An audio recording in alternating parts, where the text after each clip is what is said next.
What's up, chat?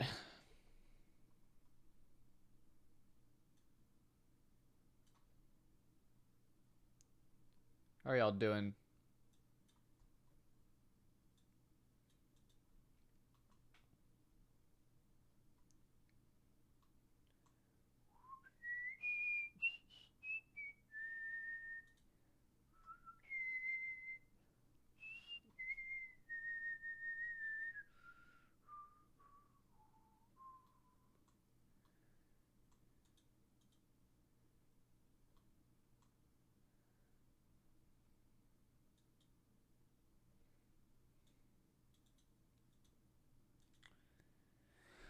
Welcome to the stream. Boy, am I glad it's the weekend, alright. I've been super busy this week.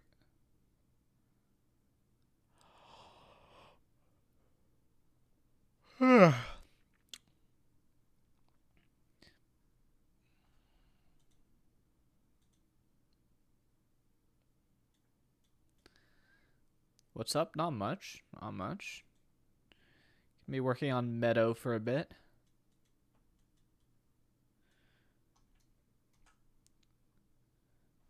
Meadow, the famous merchandise platform.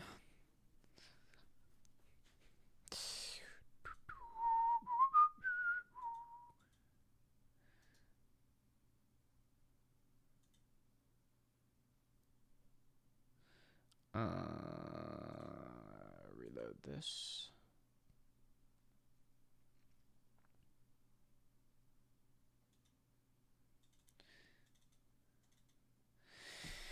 Alright. Oh.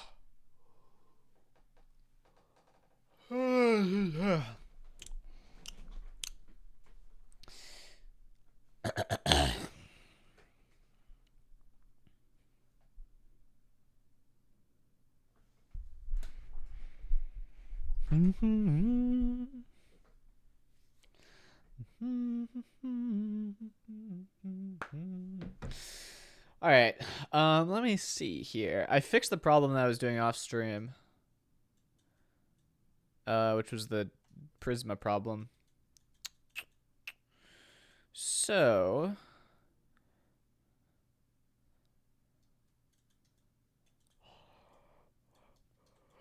that means we're in a pretty good place to work on some code.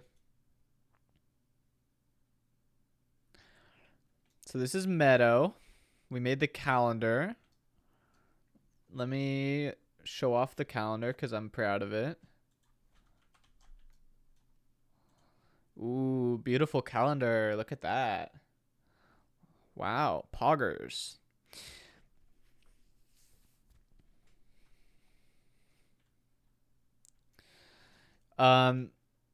We made this calendar last time I streamed. It was pretty difficult to make, but we did it, and I think it turned out really well.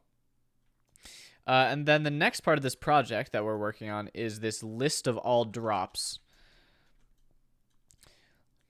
Just like upcoming merch drops, all displayed in a nice little list.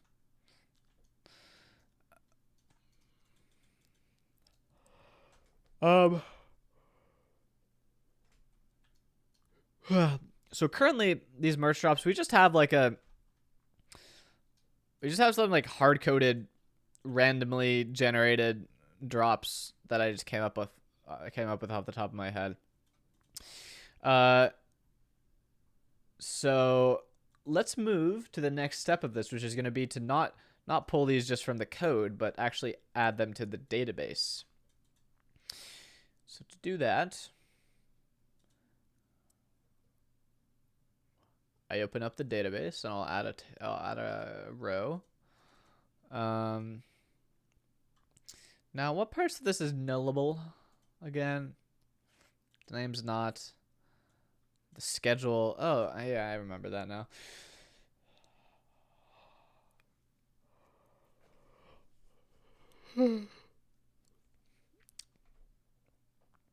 Let's wait. Okay, hold up a second, chat.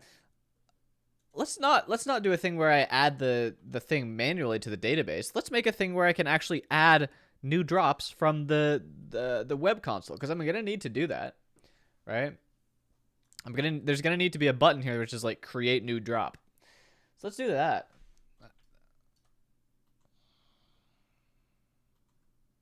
Because that's pretty darn important, I think.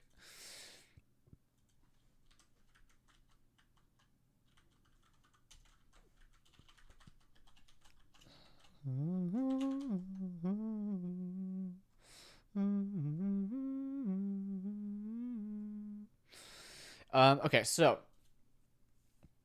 in order to do that, we need to, number one, create a button somewhere.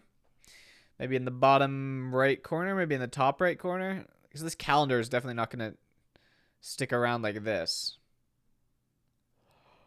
Bottom right corner is probably best.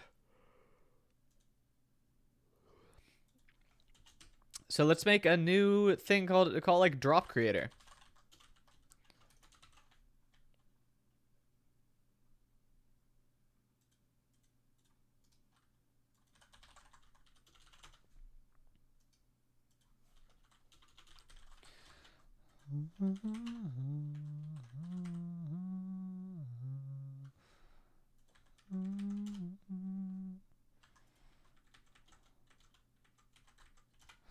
Okay, so this is going to be a button. Pretty easy to do. We just make a little button and we put like create new drop inside it. Import it here. There it is, down at the bottom there.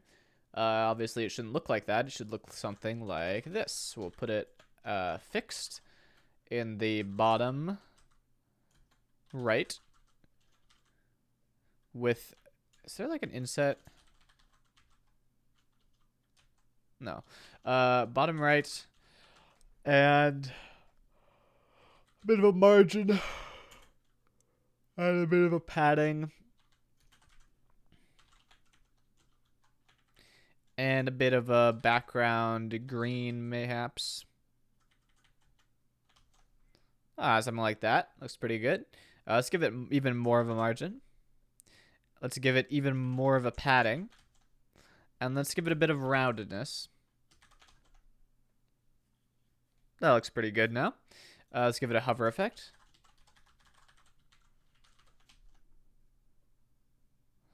And a click effect.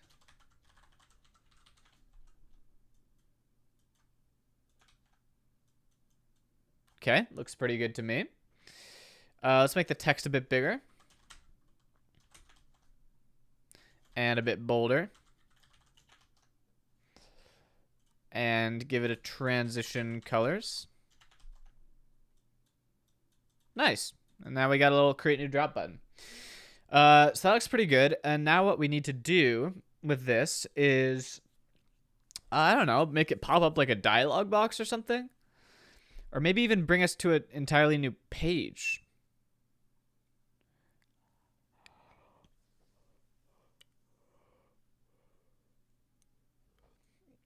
I think bringing us to a new page could be good.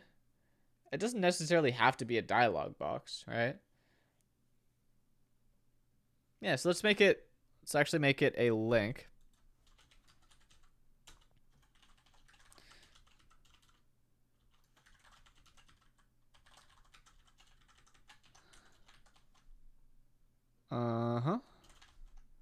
Click.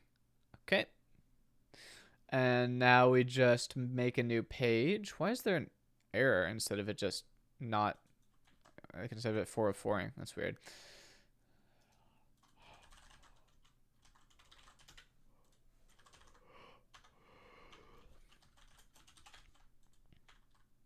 Okay. New page.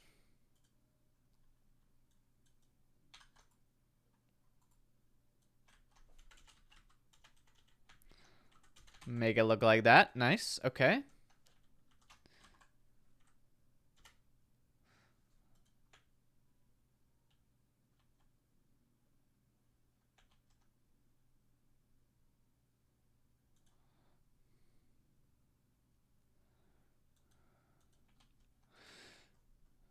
Okay. Now,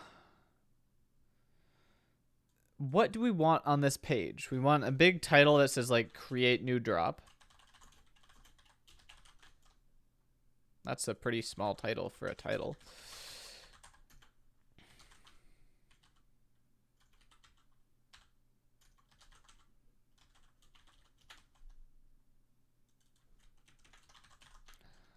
Okay.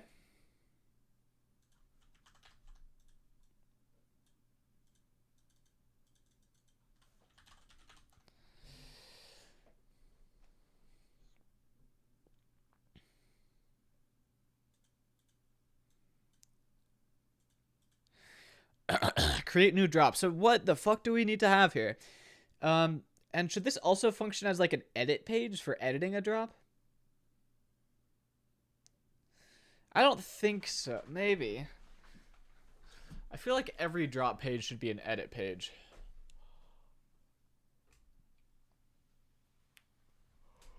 So we have the ID, the name, and then some fourth wall stuff to plug in.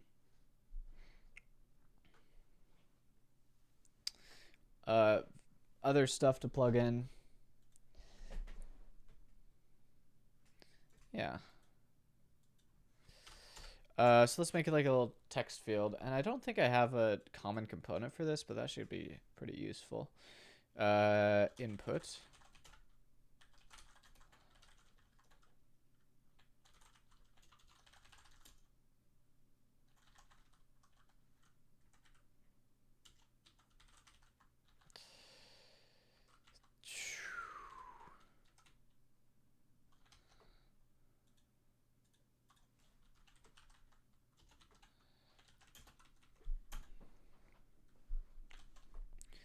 Well, that's not what an input should look like. Let's make it...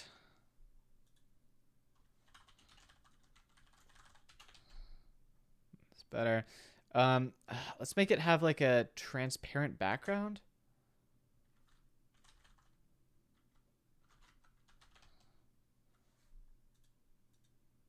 Wait, this isn't affecting it at all.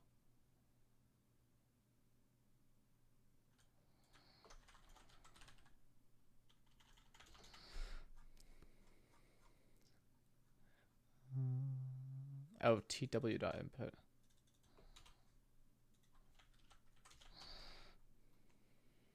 Aha, that's better.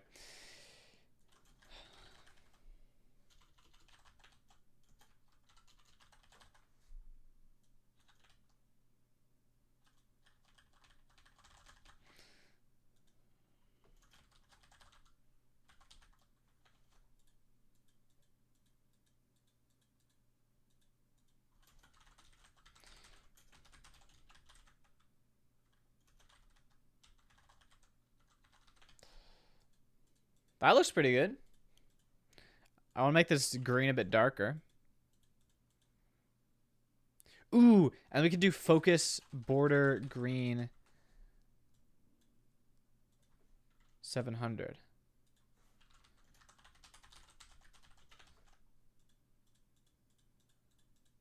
That looks pretty good. I like that.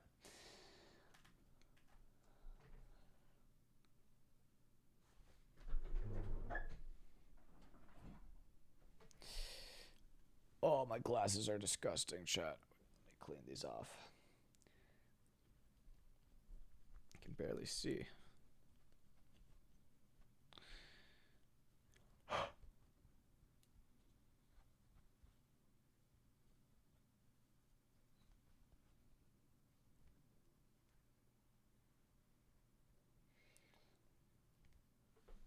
Yo, Majestic Oval, thank you so much for the Prime sub.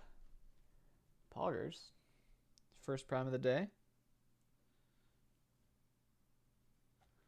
Not the last, I hope.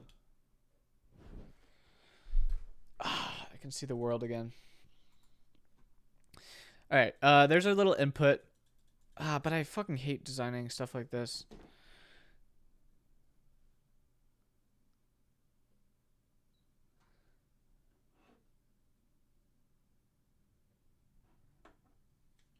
It always feels like I'm just putting inputs onto the page randomly.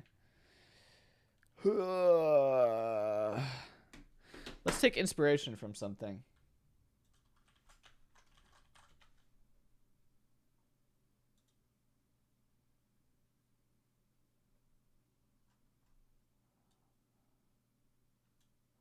Like, this is what Vercel looks like when you make a new project.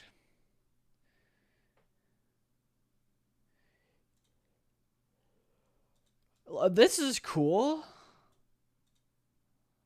Yeah, I want to steal from this. This looks perfectly awesome.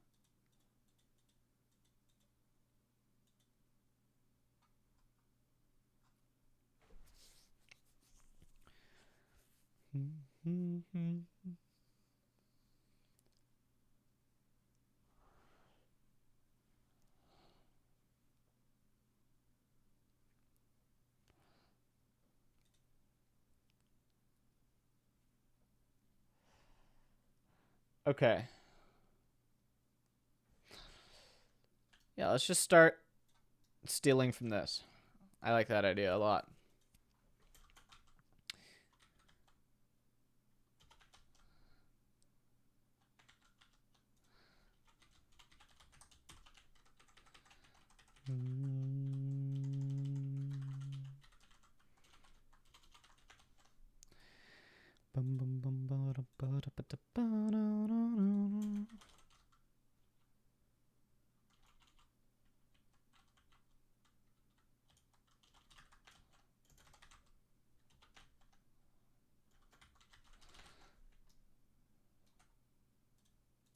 It's tiny. There we go. Looks pretty good. About the same.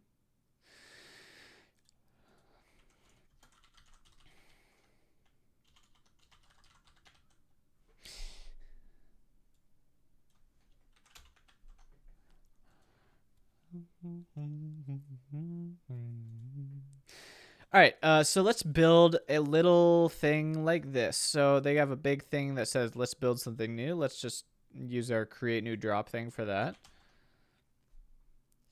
I have some subtext here that we don't really need. Give some MT.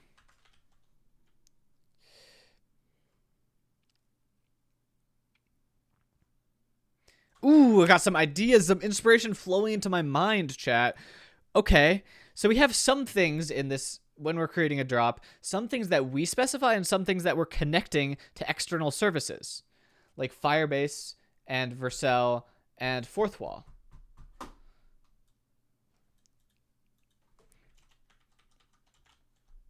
For the feeling. My fan of ESLint plugins. What kind of question is that? I don't understand. Why would you ask that?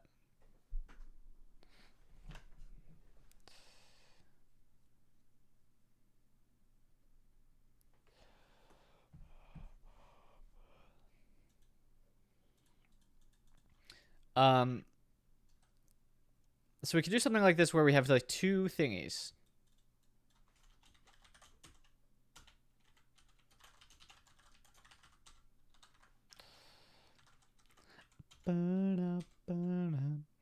I shouldn't do this to myself. What you feel?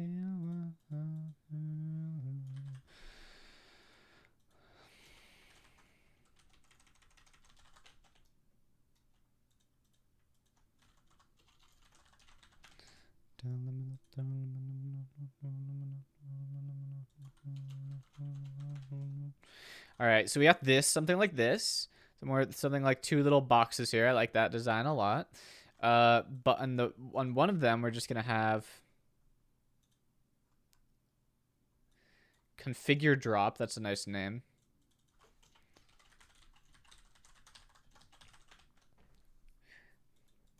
And then the other is gonna be connect services. I just can't stop, I'm sorry. I can feel a new day. Burn up, burn up. I shouldn't do this to myself.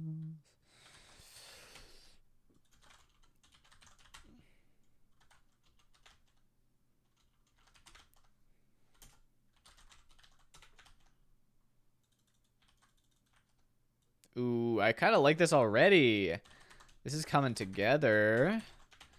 Configure, drop, connect services. Okay. And if this is small,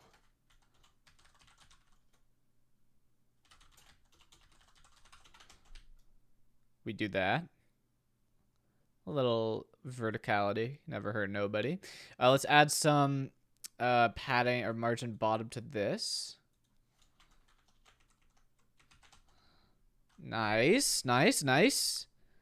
Let's make it a bit bigger. And semi-bold. All right, so configure drop. What do we want there? We want the name.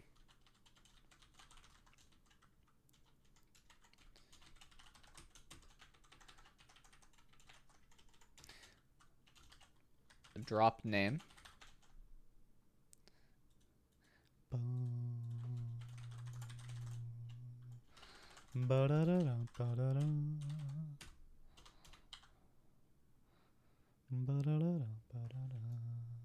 Can I actually just yoink the CSS from this?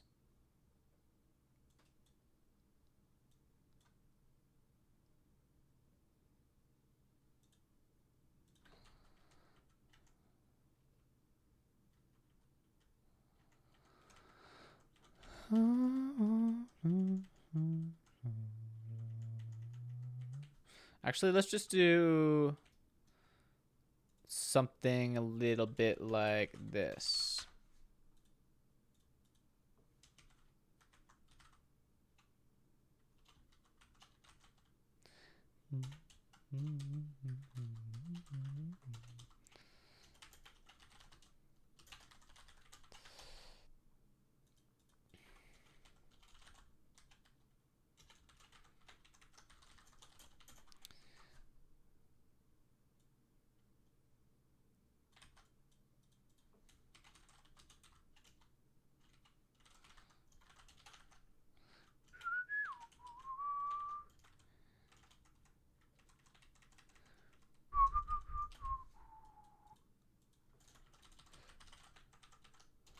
Okay. Get rid of that. And now we can do something like put a div in here and put the label in here.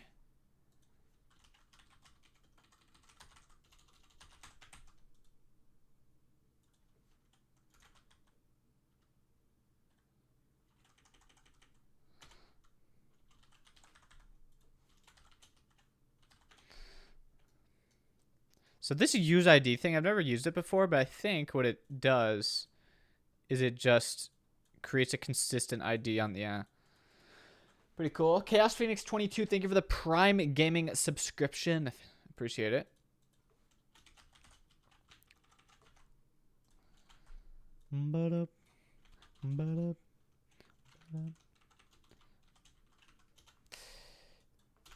Do something like this. Okay, looks cool, looks cool. And then we do TW equals uppercase.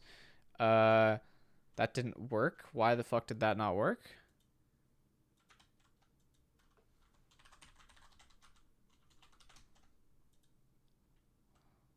Huh? Aha. It's because I'm using the input wrong. So we do input label equals drop name, like so, and then boom, bang, and okay.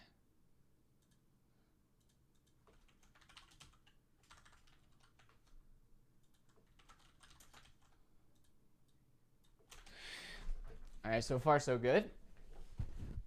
A bit more inspiration is in order, though, I think. So we'll make this medium, maybe? No, keep it as it is. We'll make it smaller. Is there like a small caps?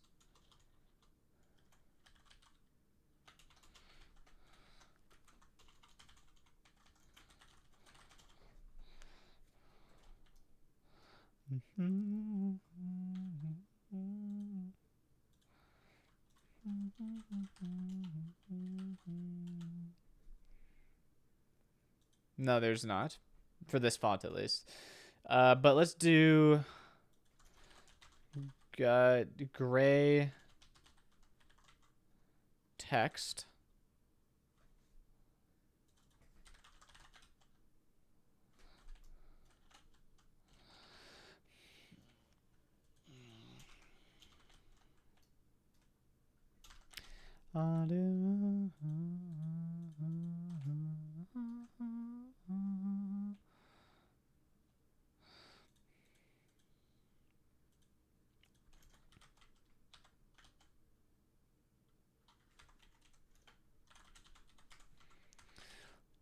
Okay.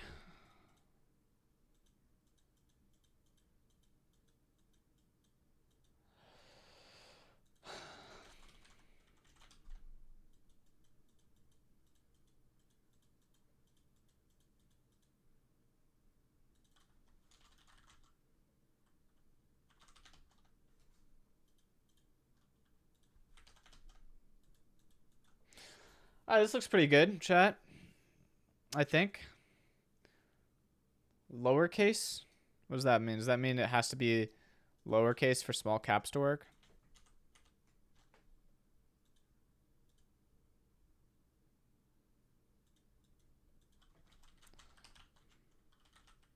Ah, you're right.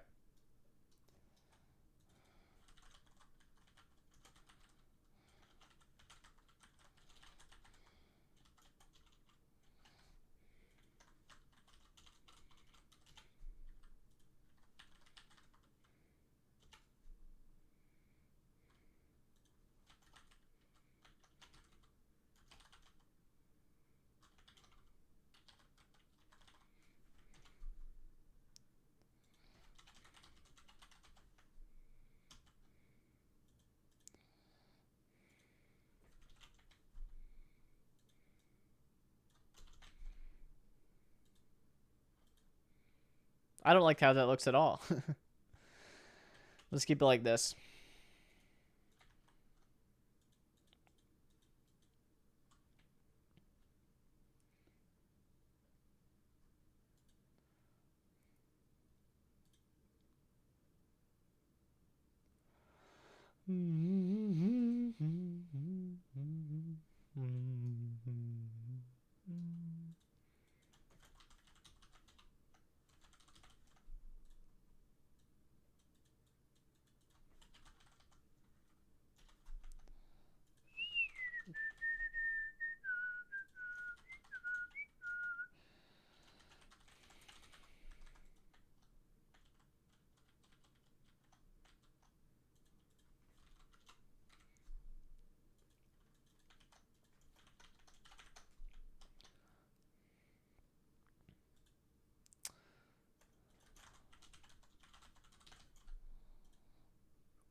Okay, so far so good. What if I get rid of this background?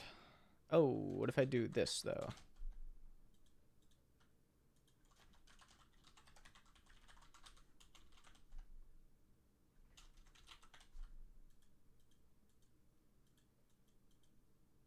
Looks fine. We can always change the look of the inputs later.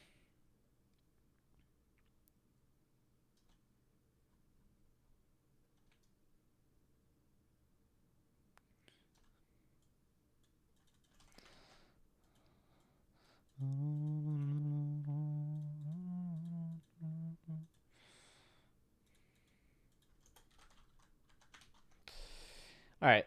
So drop name. So this is the stuff that we can configure, which is if we look at the database, we have the drop name. That's not it. That's not it. That's not it. That's not it. The domain, I guess, is something we can configure. Not that. And the password.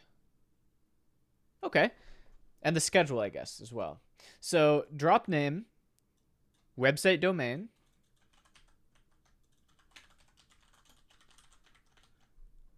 and password. We'll call it website password. And this looks pretty nice, I think. I'd love some input from chat one of these days so I don't feel crazy like I'm talking to myself, because chat is moving literally. How many messages have there been? 1, 2, 3, 4, 5, 6, 7, 8, 9,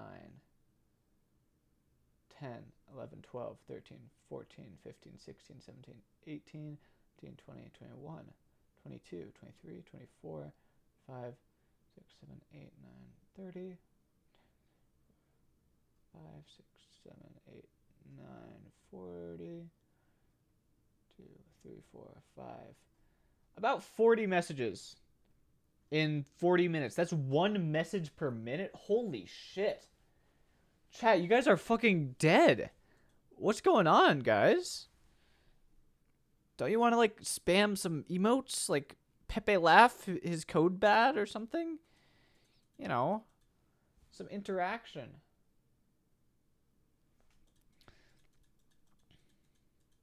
Anyone see my subathon timer I made for Evan Gal?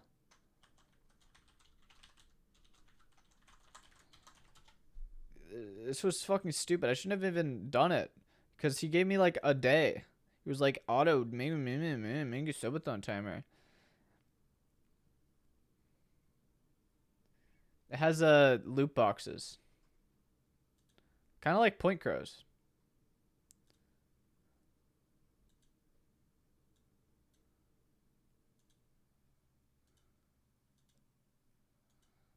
Come on, give me loot box footage. Oh, here we go. Loot box. Beautiful. Look at that. So cool. Wow, Otto, how'd you code that? In one morning at 6 a.m.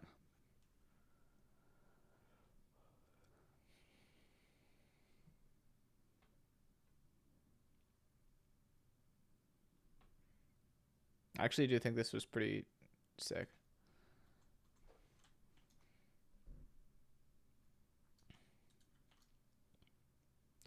Child, I was counting the days till the sun come, but you don't live forever, and mother will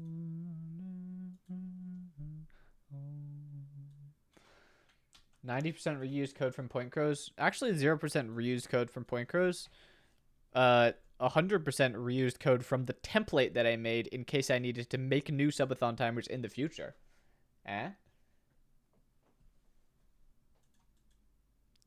Thinking ahead, wasn't I?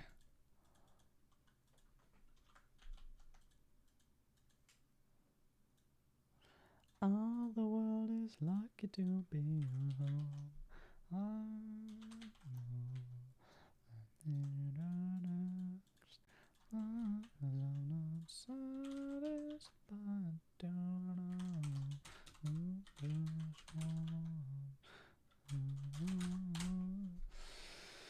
Let's make a little button here for like generating a password.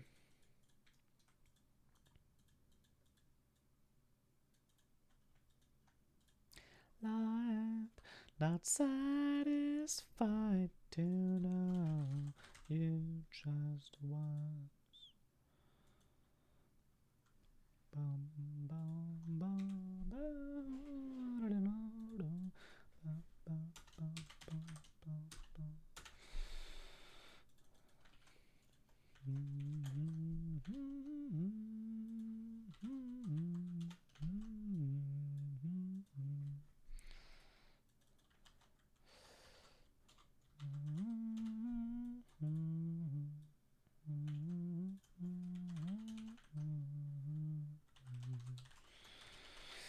Okay, make a little bit of this. Relative. Boom.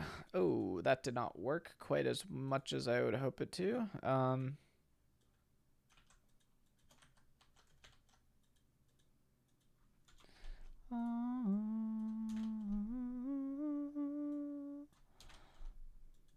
the fuck is going on here? Is it not inside the div? Oh.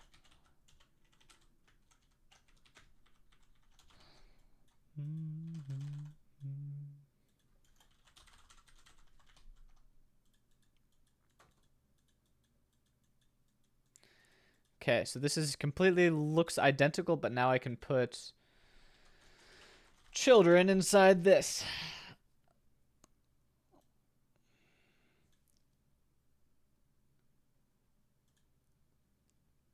So if I put a child in here, which is like a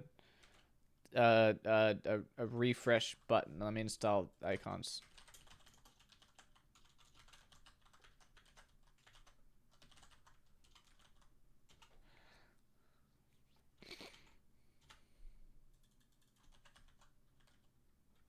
Ah, good.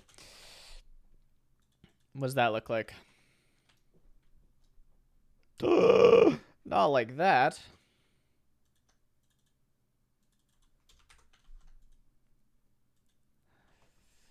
I won't spend time.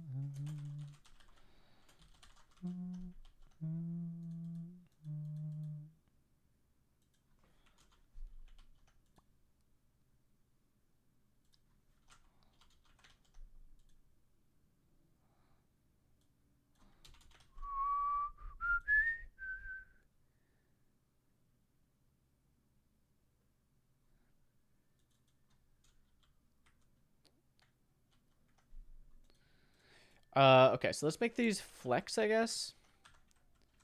And make you flex 1.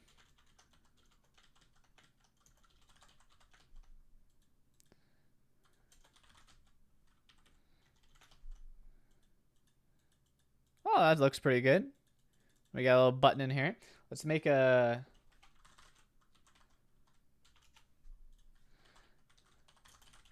icon button thing for icon buttons in the future.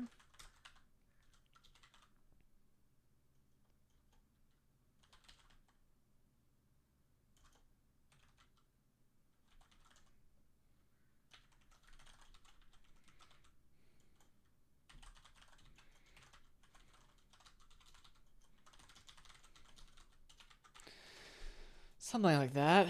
And then I can put this inside the icon button.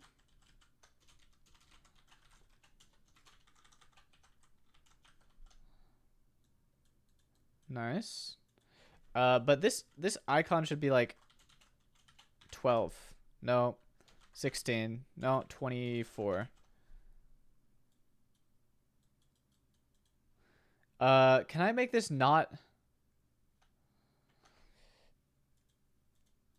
Can I make this stop propagation?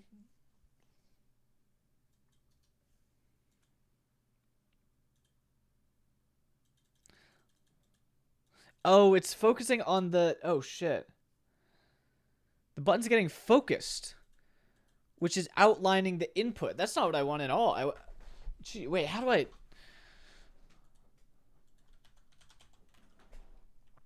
Focus within.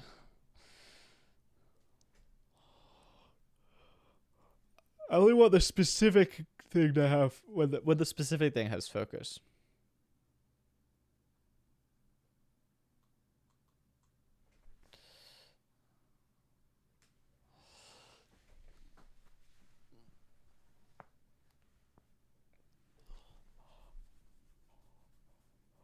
Whoa, wait, this is so cool. Oh, no, never mind, it's not. Ah, fuck. Odd, even, first of type, last of type, only of type, empty, disabled, checked, indeterminate. Default, required, valid, invalid, in range, out of range. What the fuck? I just want to...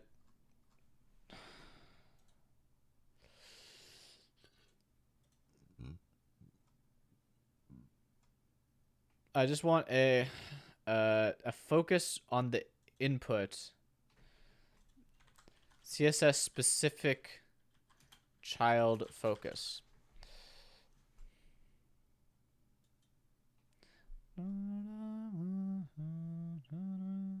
Yeah, I know it's focus within.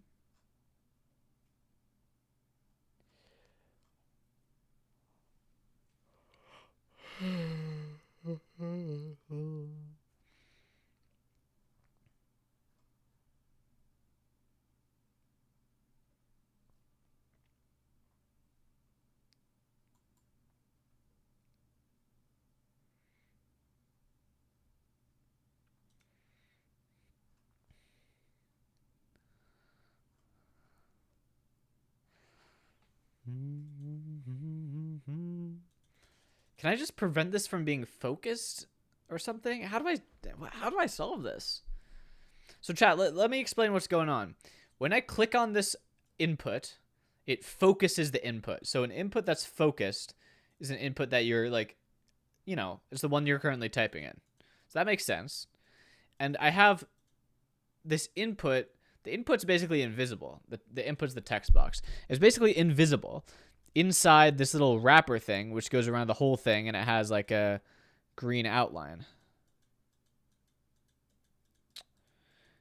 And the question is, when I click on this button, now the button's in focus. And so the thing with the green outline is like, oh, one of my children's in focus. I better turn myself green. But that's not what I want. I don't want the button to trigger the entire thing to be green. I just want the text box to do that. So I think the answer to that, them sibling elements instead of nested, that just, how? It's not possible. But the answer to that is, I can just change this a bit to put to make the input the one that's, to basically make the input the one that's green. And it's going to look slightly different.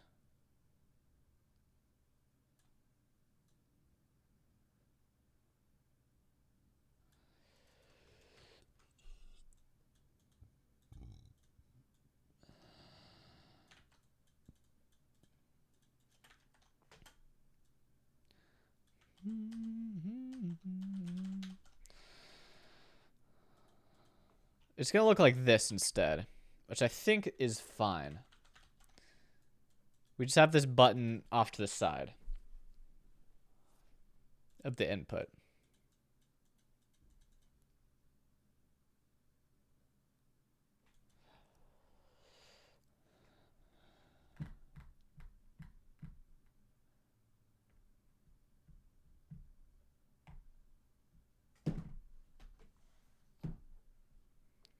I don't think you guys know what you're talking about.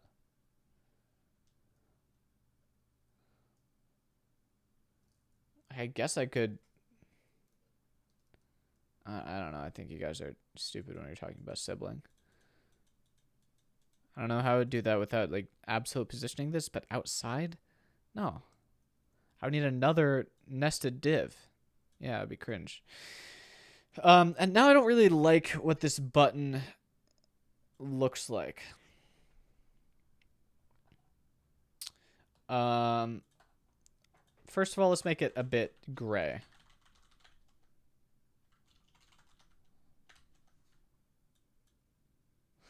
Second of all, what do we want it to look like? Do you want it to have a border?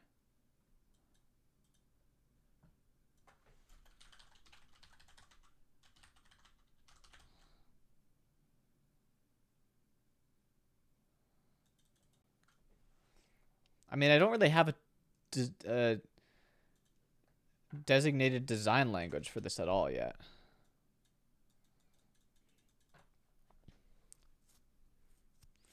Except, I guess I have the calendar.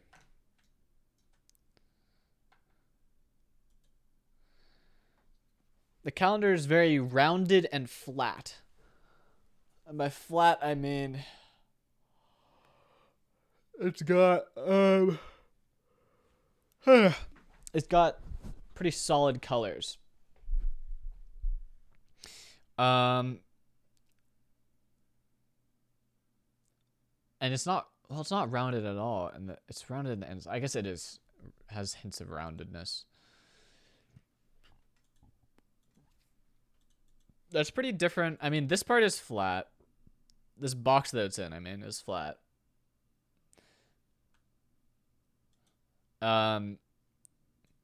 These inputs.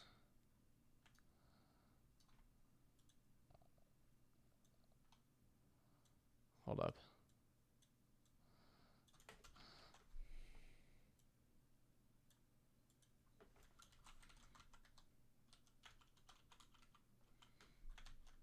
Why is the hover state overriding the focus state here?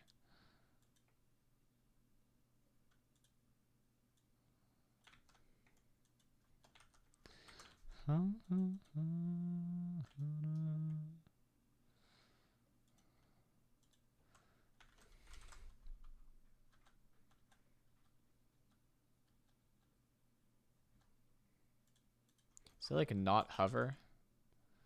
Not focused. How do I do that? 'Cause,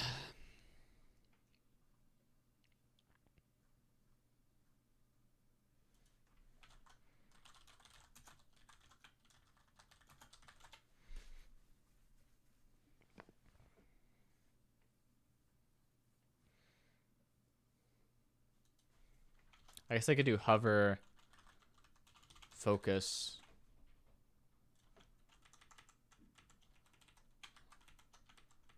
Like that. Does that work? Yes. Okay. Back to what we're working on. Yeah, so, I mean, I like the look of these text boxes. I wonder if they weren't rounded.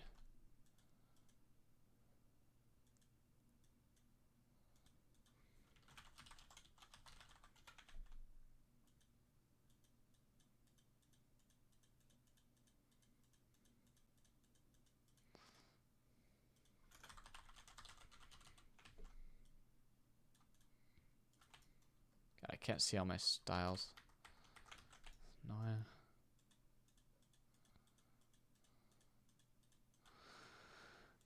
I don't know. Any opinions, chat, on what this looks like? And what this should look like?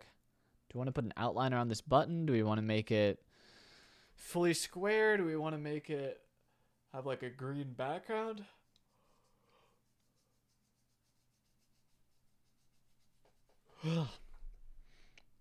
So much potential.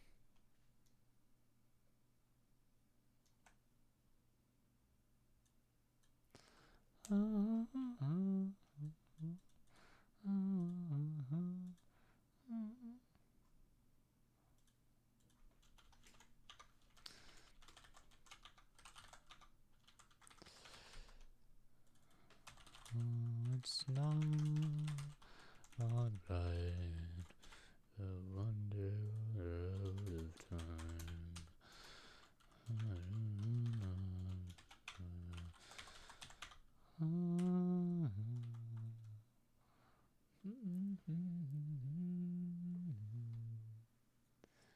You think the outline should be purple? Dude, it's green for Meadow, obviously. There's no purple elsewhere in the entire app except for here, which is just a random color. This is green. Green is the color of the app.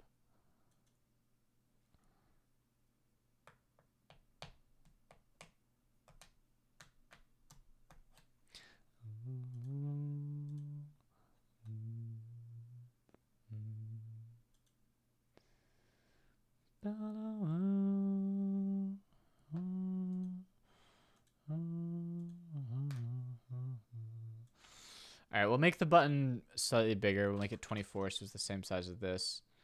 Why is it not the same size? And then I guess we'll modify this so that it is not rounded and it has a border slate 400. No, that just looks weird, chat.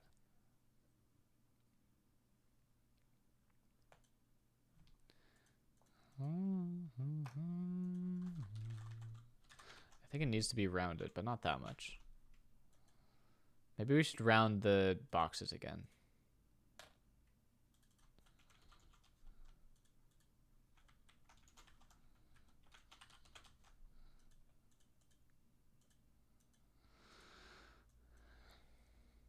I guess we should put the, we should make this have a green ring as well. If we're going to make it look like that. I mean, yeah, we should just match the visual styles. Just hover.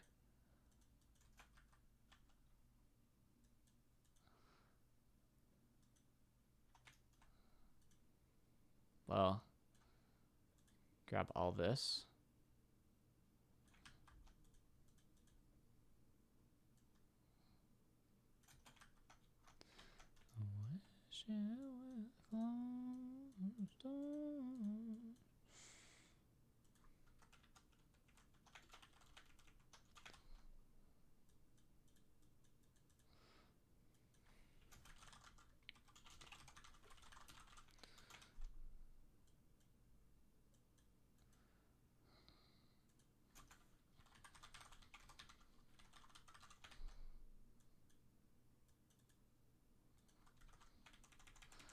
You're just nostalgia. Okay.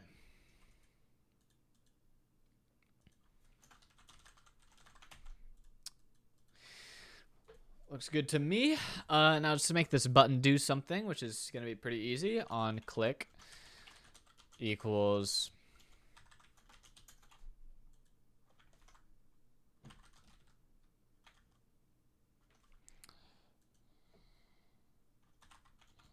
Let's call this randomize password.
Missing O.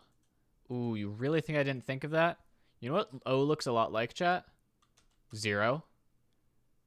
You know what L looks a lot like? I and 1. Tisk tisk. I thought more of you, chat. Obviously, I skipped the O on purpose.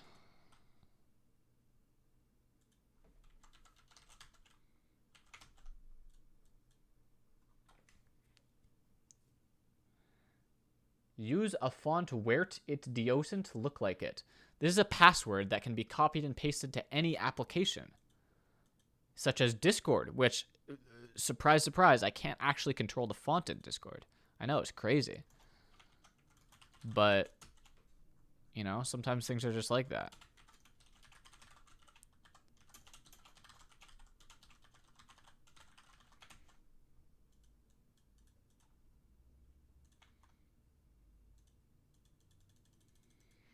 Nice. Hide the password when it's not focused. Now, the problem with that is that it's going to the browser is then going to think, oh, this is a password field. I should prompt the user every time to save the password. And my password manager is going to be like, oh, do you sure want to save? I don't want that to happen. And besides, this is like internal tools. It doesn't need to be hidden, in my opinion. This looks pretty good to me. Randomly generated password. Maybe I should make it shorter though.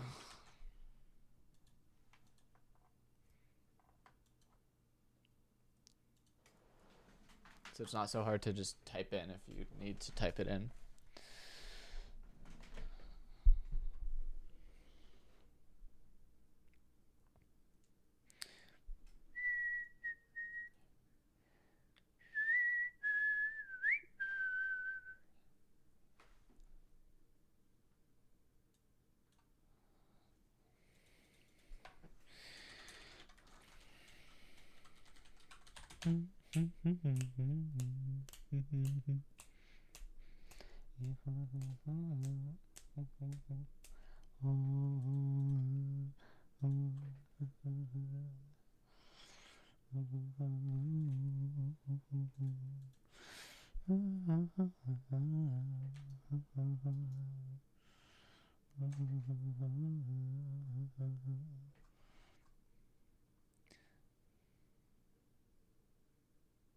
What's this?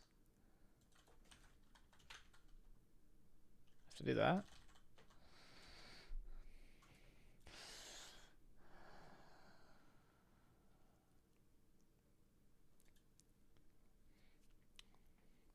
All right. So far, so good. I do want to do some validation on these fields, though.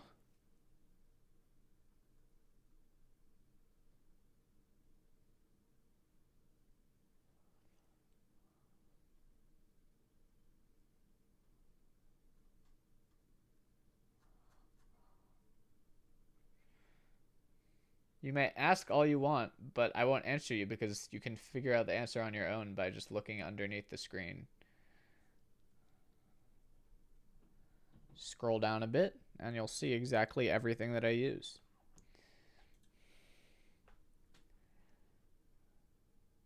Hey, I already answered this question, so I'm going to give you one guess. Actually, I'll give you three. I'll give you three whole guesses, Hakuza. Why would I possibly remove the one from this alphabet? You have three guesses. Anyone who tries to spoil the answer gets timed out for a day.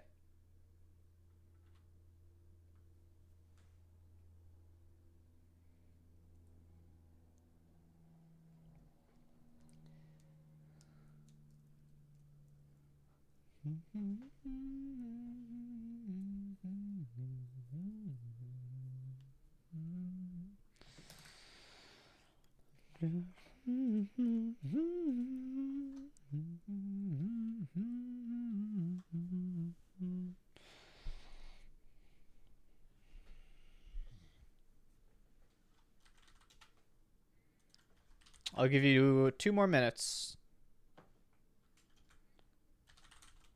Hakusa. You have no clue? You have 3 guesses. Ooh, nice hint. I'll accept that hint, Cobbs, even though I said no hints. That's a good hint for Hakusa. You have 3 guesses. Still 3 guesses.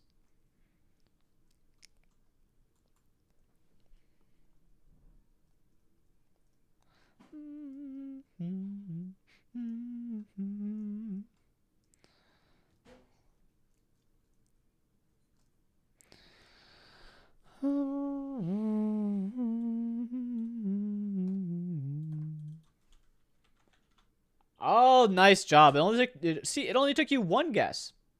You know what else is missing? An O and a 0. Great job. See, guys? Sometimes you can figure out the answer on your own.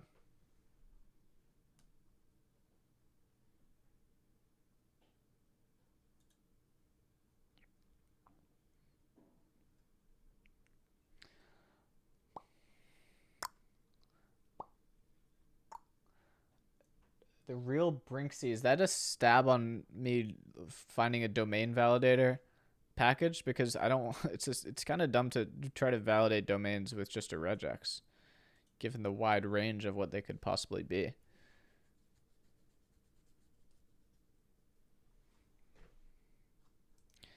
Maybe it's a gift that I recognize.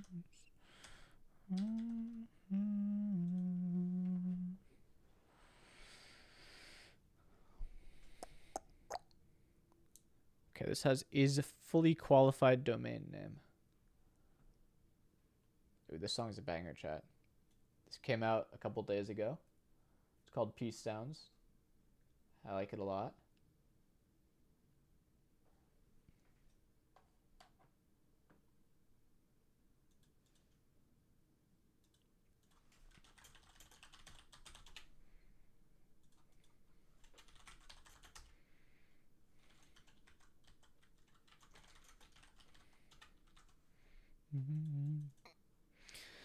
Oh, can I not import just this function? Oh, I can.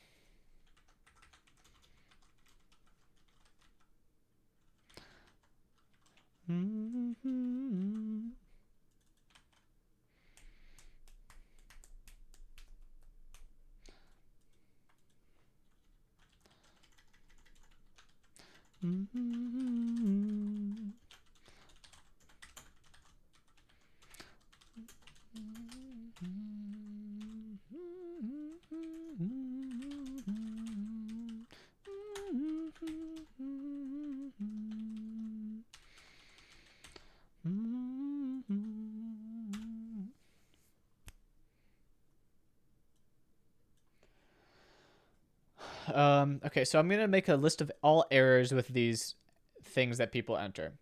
So if the name's empty,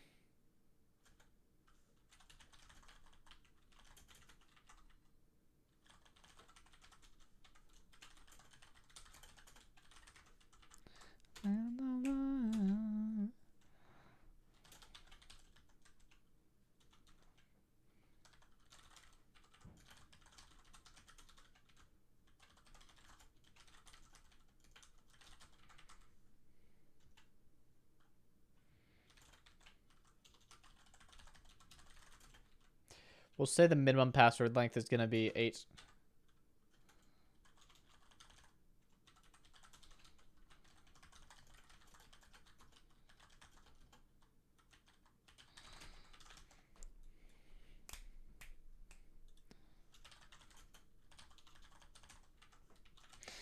All right, so now we got a list of errors.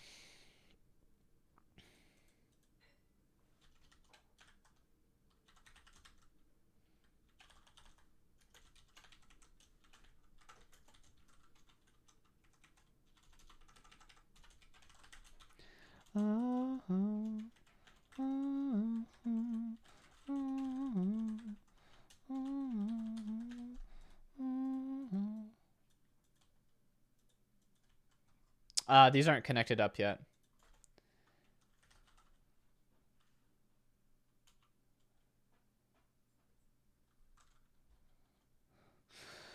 Okay, value equals name, and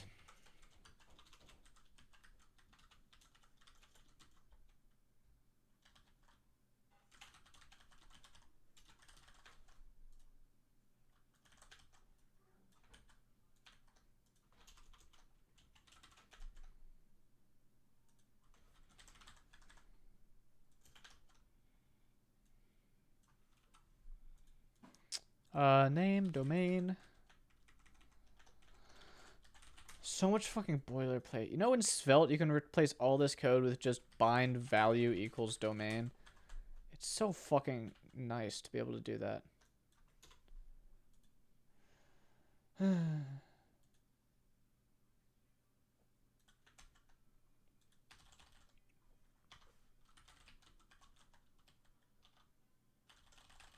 Okay. Looks like this validation is working. But I do want to also do like text read 300 maybe. 400 even.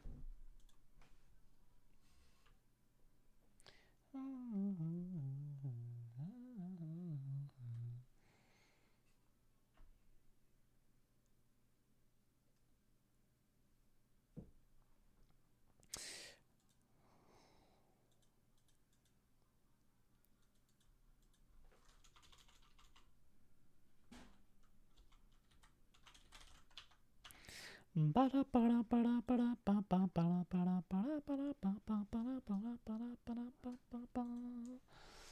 right, so this is basically, oh, we also have to do the schedule. So this is the basic drop settings. We do also have the schedule, which is like, you know schedule. Schedule is what schedule does.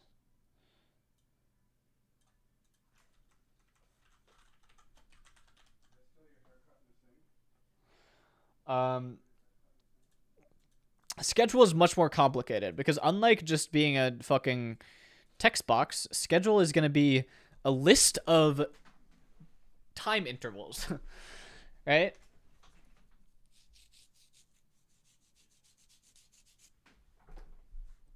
Like you would see on a calendar. But since there's things like redrops that are under the same domain, like the yard, we want to have multiple time intervals. So not only having like something like this where Ludwig's drop lasts from the 8th to the 17th, but it could last from the 8th to the 17th and then also from the 30th to the 6th of the next month. Right? So that's what we want to do.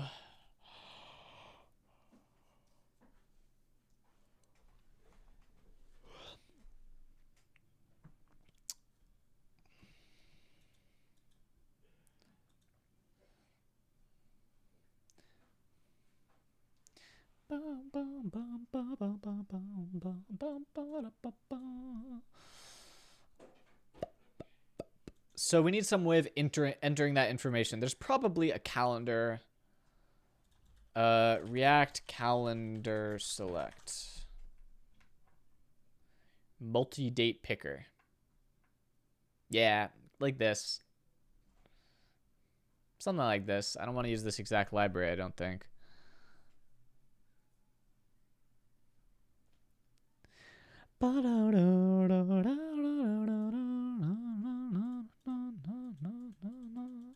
This allows me to pick multiple days. I want to pick intervals, though. range picker, but I want to pick multiple ranges. Ugh. It's gonna be a nightmare, huh?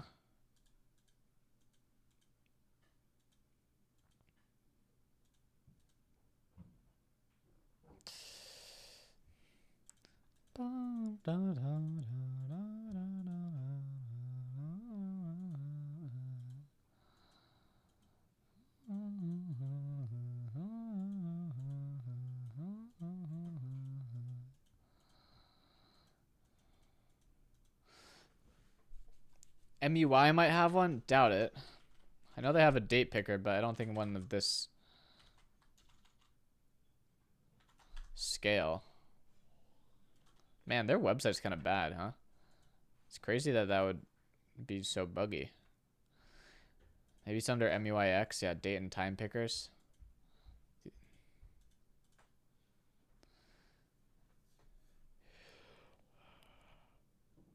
Date range picker.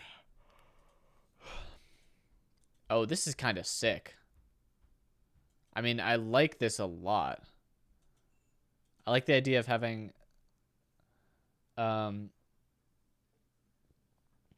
like two, like this is really cool how it's like two text boxes and then the two calendars line up with them. But it also only allows you to select one range, which is kind of annoying.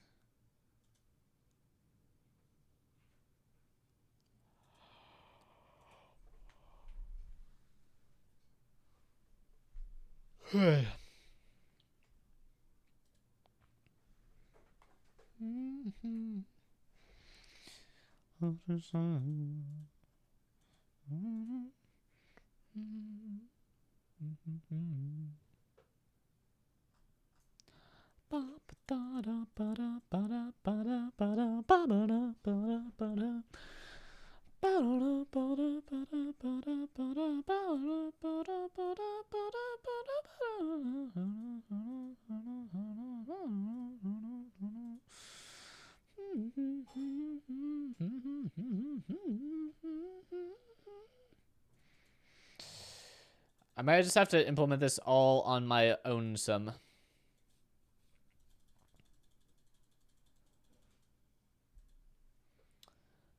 React date picker.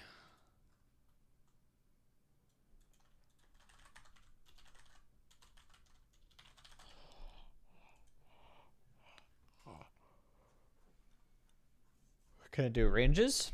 Moment. Okay, good. Data finesse.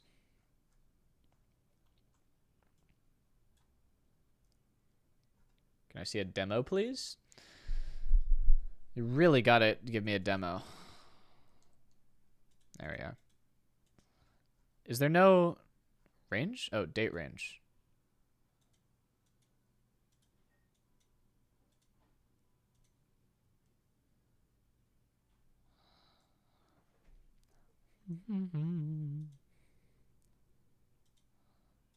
Hmm.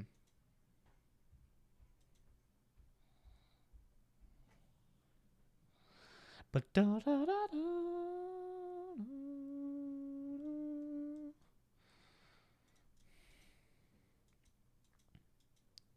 I mean, I just really don't like the UI on this thing. It's really ugly.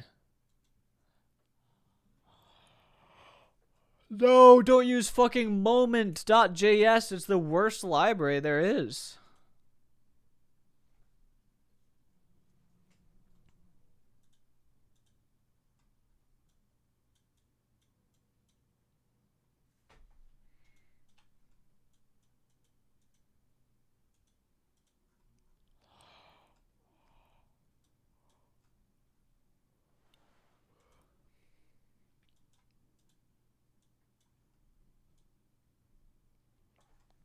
Ooh, multiple range.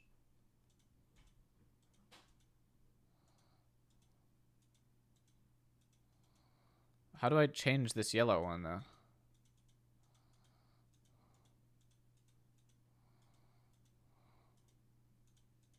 Hmm.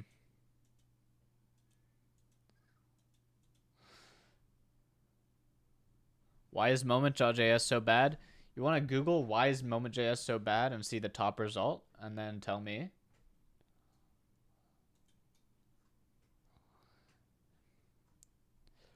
I mean, this is just not... This doesn't work that well.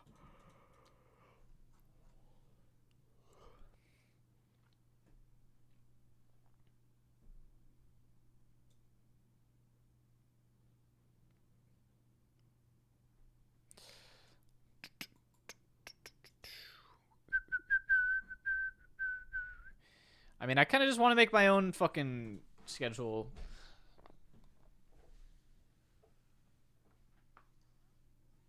Thing.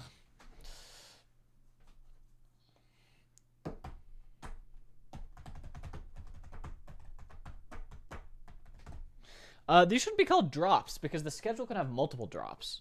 These should be called like stores instead of drops.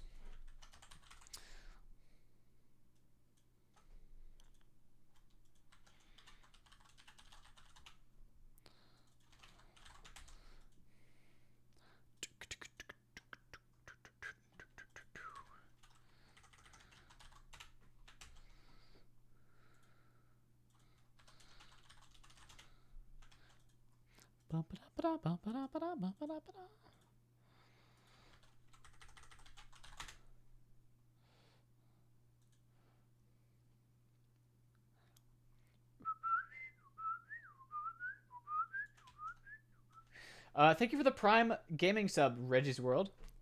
Appreciate that. Yo, chat, anyone else have a Prime, real quick? I'm at 281 subs. That's pretty close to 300. You know? I would love to get 300 subs.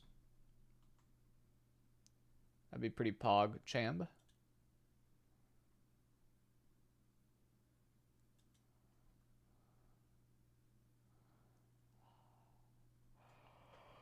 Zimbiji, thank you for the Prime as well. Nice. Very cool. Very cool of you. And Lozar IDK. Thank you for the Prime. See, chat, look how many people just have a Prime. I bet there's at least 10 people in this chat right now that have a Prime and don't know it.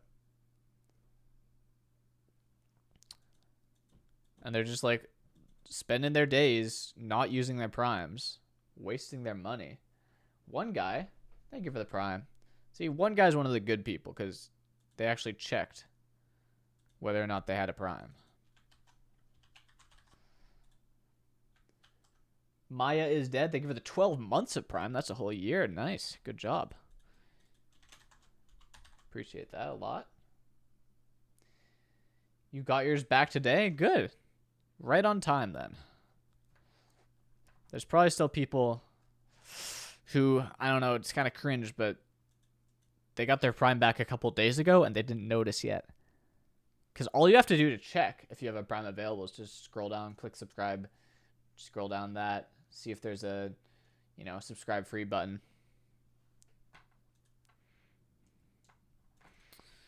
But some people just don't check. It's crazy.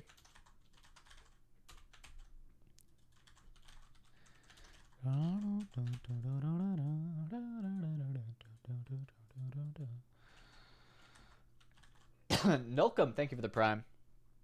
Look how many people. Chat. I wasn't expecting this many people. I gotta admit it. I was not expecting this many people to not have a Prime. Pretty cool.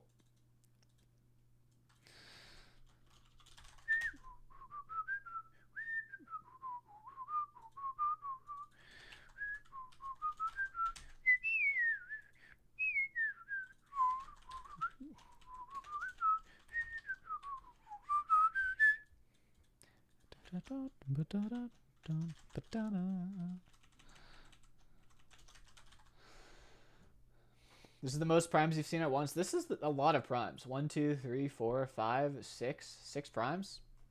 You know, it's a lot.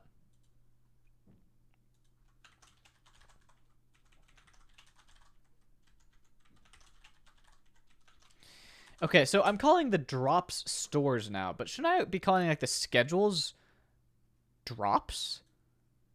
Right? Like each schedule is an open and a close time. That's just a drop, right? It opens and closes. A store has multiple drops instead of a drop having multiple schedules.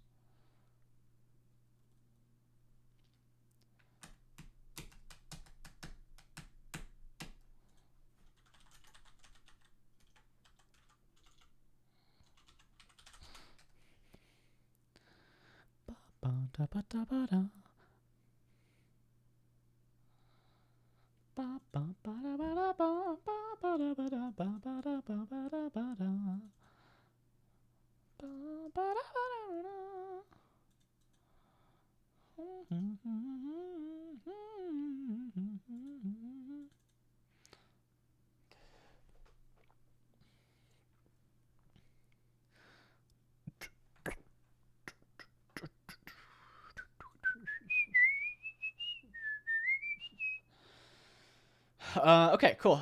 So we've now renamed everything to store. Now we can continue with what we were working on. Rushkeep, thank you for the prime.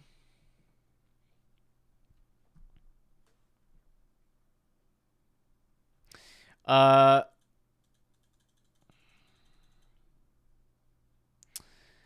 yeah, so we're gonna do the calendar thing. So let's do that real quick.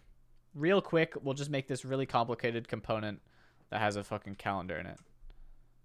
Shouldn't take that long, right?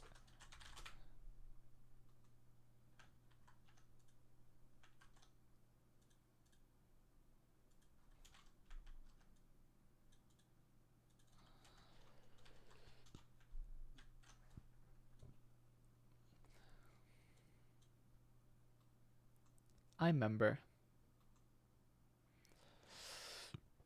All right.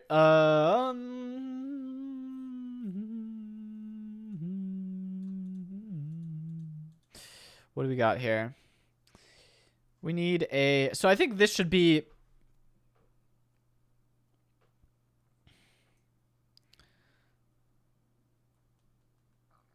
Yes, I'm using math.random, a non-cryptographically secure algorithm to generate 8-letter passwords that don't guard any confidential information. Correct.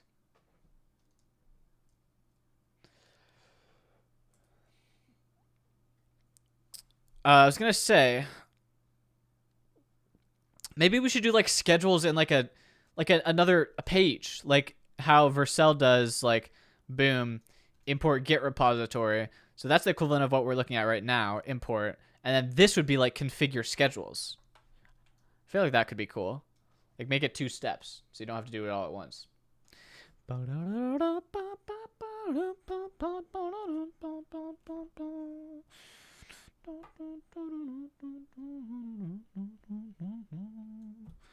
And let me make these. Let me make this like error text a bit better. I want these to kind of show up underneath each thing.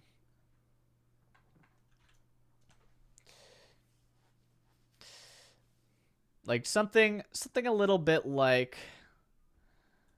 this. Like we would pass to the input, we'd do like validate equals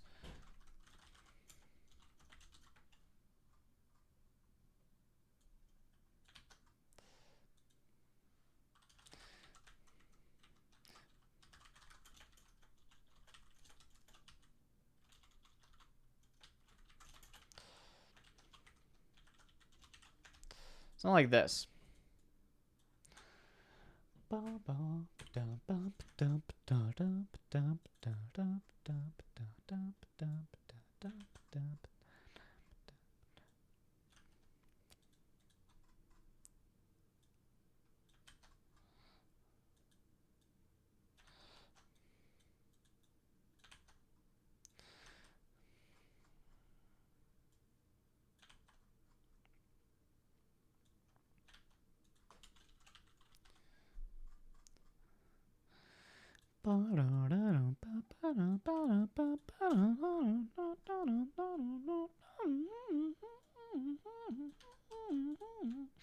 Okay, so we now have a validate function here, which is a value string goes to string.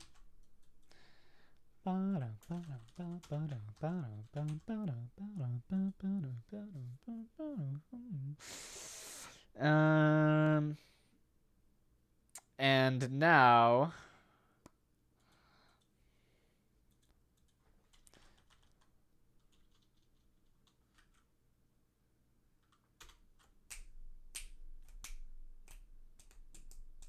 is there like a No, I don't know, actually. Well, the thing is going to go here. So const errors equals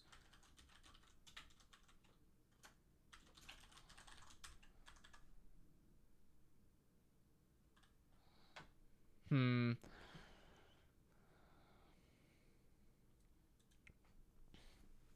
need to detect on change on this, but not. No, I need to do like on input. What's the difference between on input versus on change?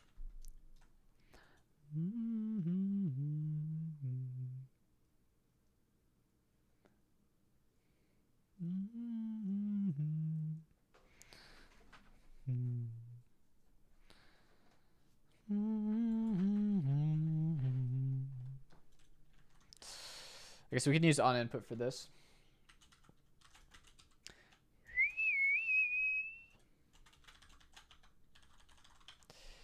So errors is gonna be use state boom, and then set errors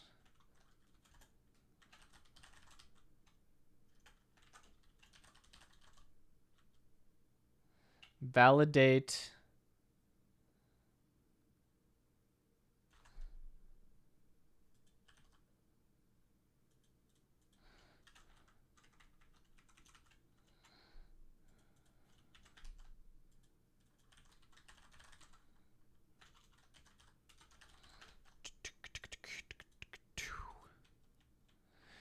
Okay, so now it should have errors. So if I do this. Ah, nice.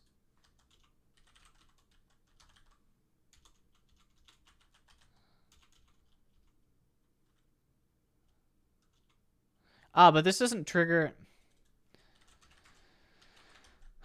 I want to trigger it like maybe on key up. Or on key down, maybe? No.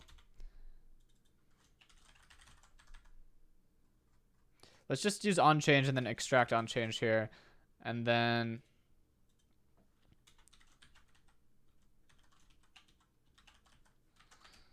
do a bit of that.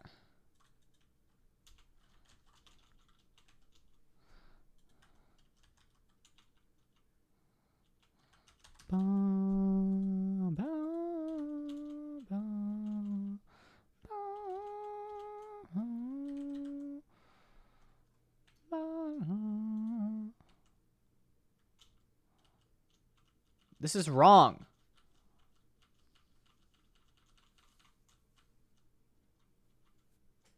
It's like out of date by 1.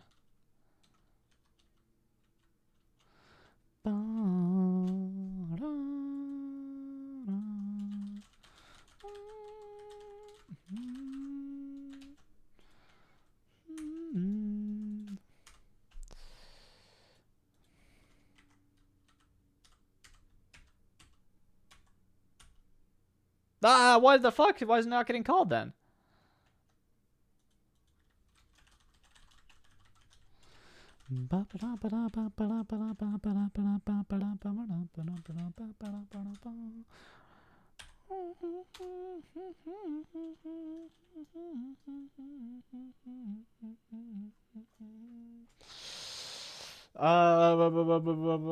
Oh, fuck me. I'm just dumb. I forgot to do that. That solves that problem now, right? Yes. Okay, so now I have this errors thing. I want to have this have a little bit of MT1. That didn't do anything. What the fuck? PT1? What?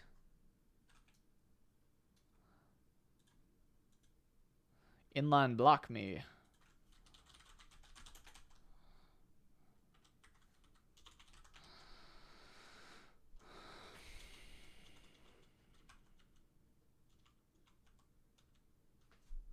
I want this text to be extra small, or at least small. And red, of course. And now we can get rid of these weird ass errors there. Don't need those.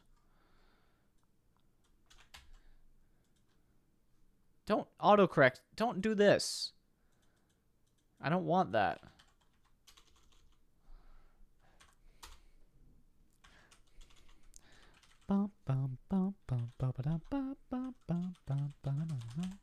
I also want to make this outline red. I fucking hate you, Chrome. Don't auto pop-up fill me. It's annoying. Disable Chrome autofill drop down.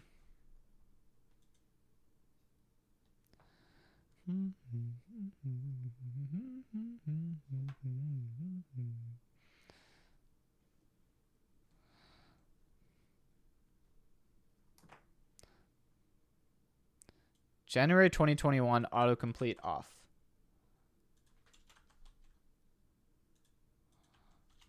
Ah, it looks like that fixed it. Cool. Cool. Let me give you 2 margins. Why? Okay, so why is this like shrinking by only a tiny bit?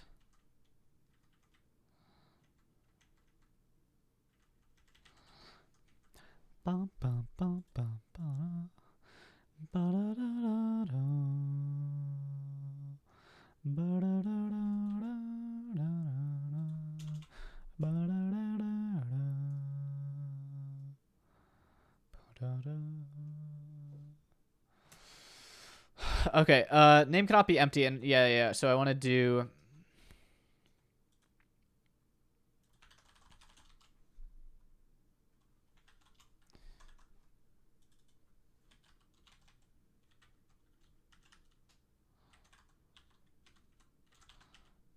this.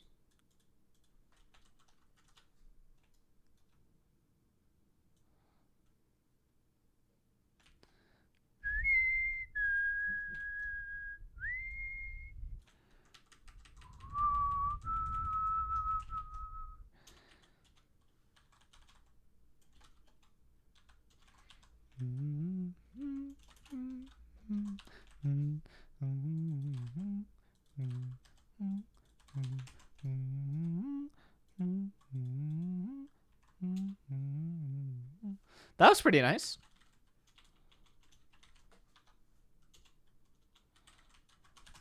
Ooh, that looks pretty spicy, chat. Look at that shit.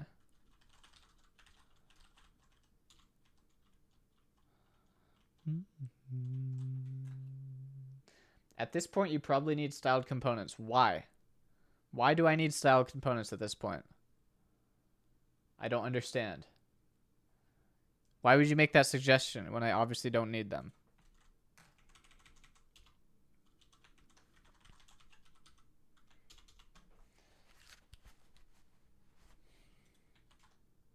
Let me put some placeholders in here.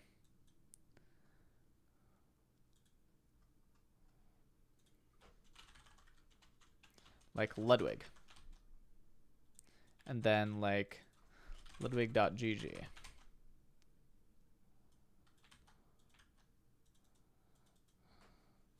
Okay.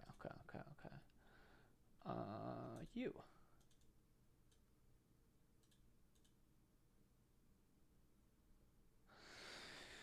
And then a placeholder password would be like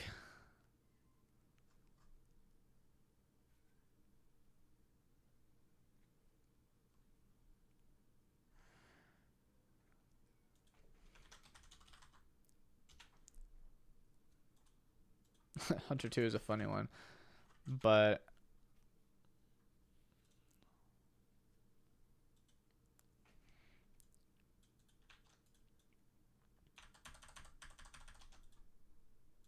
something like that.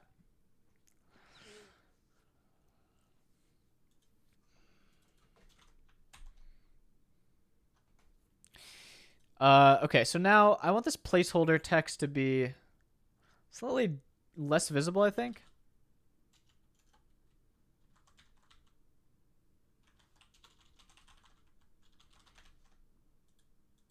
Like that? Yeah, it looks pretty good. Even less. Like barely schmizzable. I think that looks pretty good, actually. This is coming together, chat. This is coming together pretty nicely. Store name, website domain, ludwig.gg. Let's do a bit of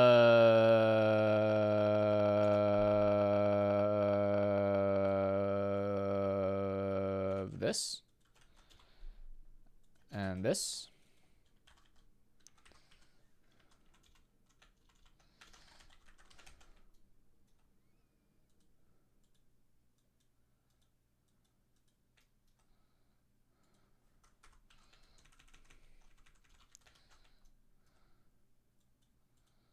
Nice, I like how that looks. Maybe 800, but instead of 900.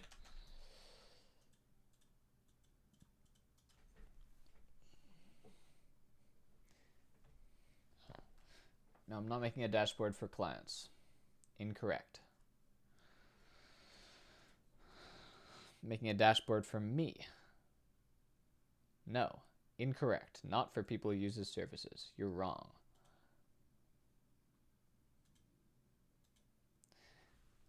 Making a dashboard for me, Eamon Gaiman, and the other employees.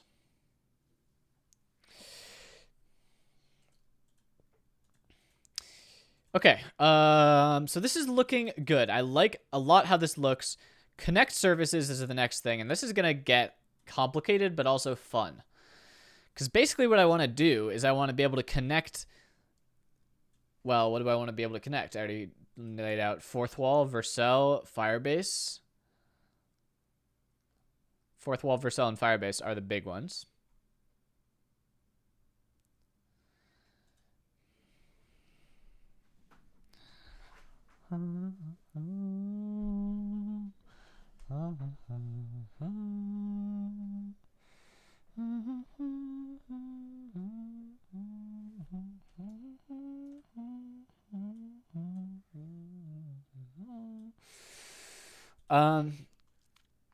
Yeah, so there's, well, first let me clean this up a bit.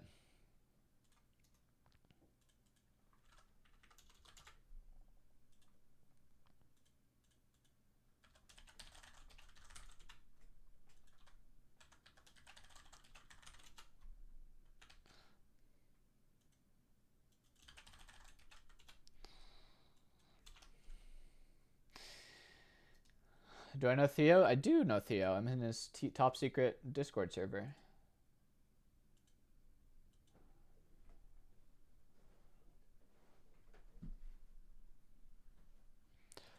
I think I'm doing an interview with him in 2 weeks.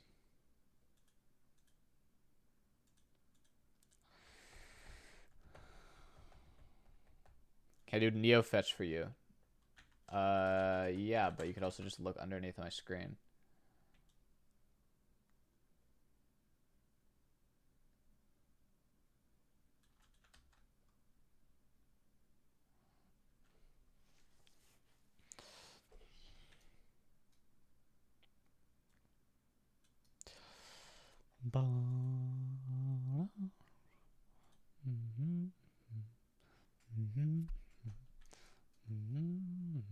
So let's make a new component called like configure store.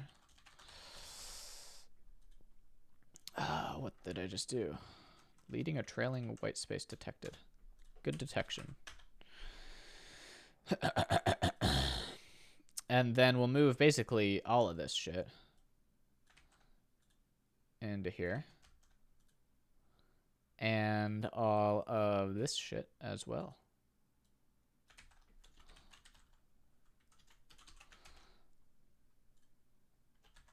And a bit more shit. This. And then also like all this shit. And then this. Nice. And now it looks exactly the same, but slightly cleaner.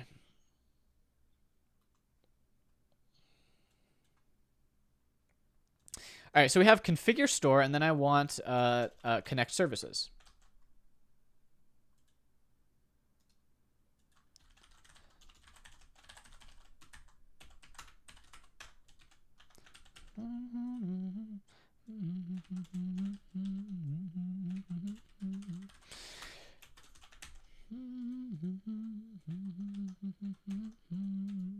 All right, connect services. So this has, in which order should we do this in? Fourth wall, Vercel, Firebase. I think is a good order because that's basically order of importance.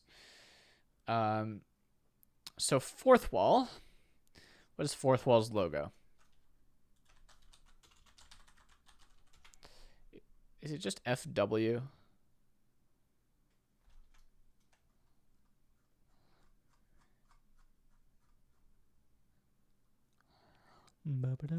Pricing $0. Crazy.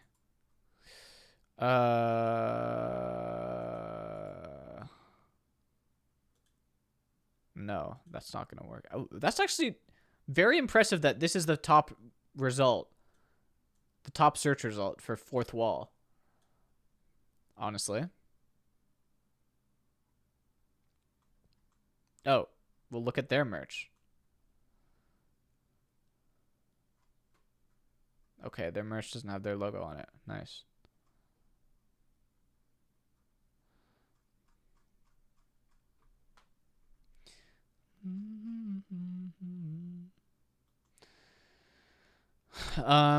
Okay, we'll just yoink their favicon then. Oh, not bad, not bad. It's literally just an F and then a W. I can probably trace this as an SVG though pretty easily, given as it's literally just white and black.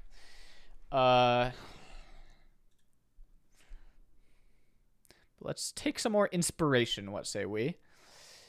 From Vercel, which is pretty sick. So, looking at this, well, first of all, they've got these little neat little divider lines. Let's add those for inspiration purposes.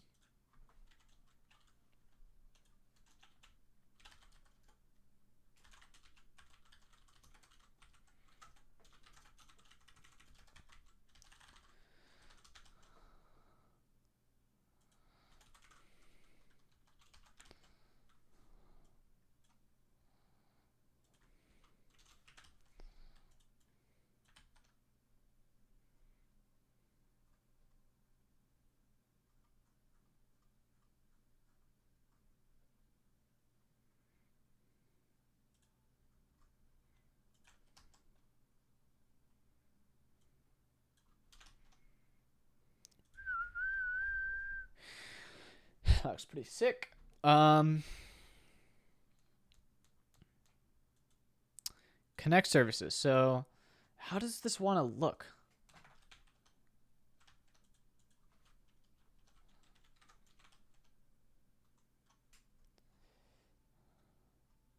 And what is this error? It's formatting. Format, you fucking...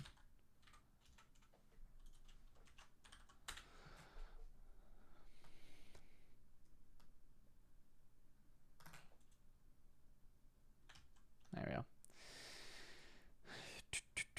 So many editors open. Connect services. So what do we want a service to look like? We're gonna have a row of or like a list of services. So what if it was like, what if each one was like a button? Like, each one was like a button like this. And then when you click on one of them, it like expands up, fills the whole screen, and then you configure this stuff. That could be cool.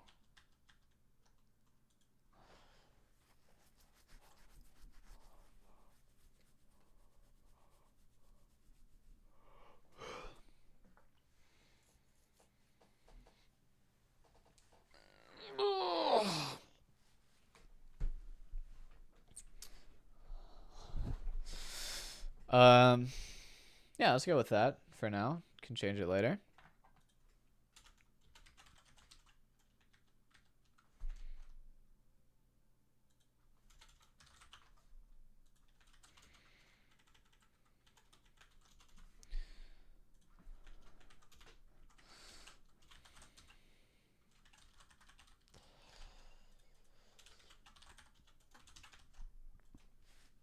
Okay. So what do we want this to look like? Well, we probably want another little border. Slate 400. I got a text. What a text.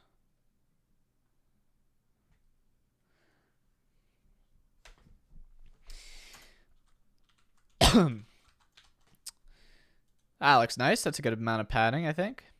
Rounded, of course. Big rounded. Yeah, I can go with big rounded. Do I like big rounded? No.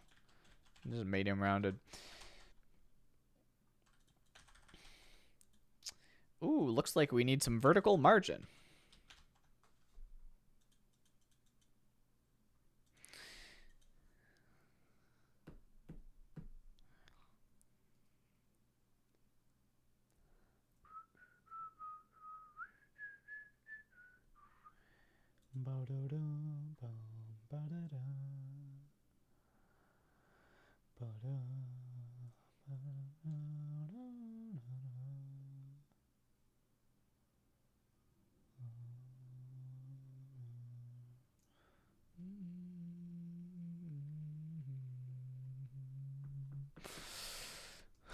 Okay, so let's do a little.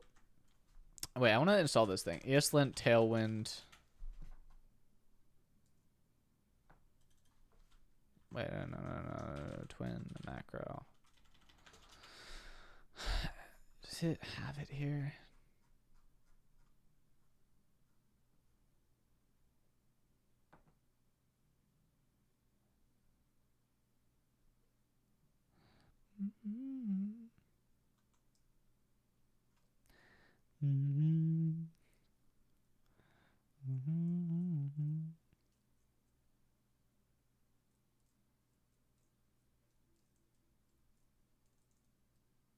I might want to do this.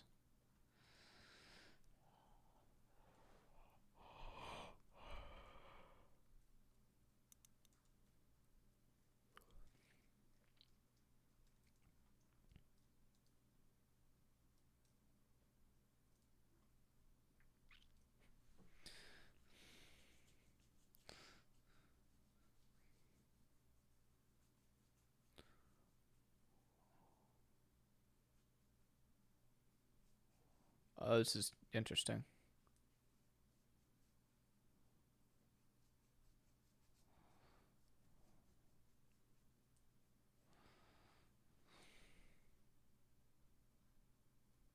Never mind.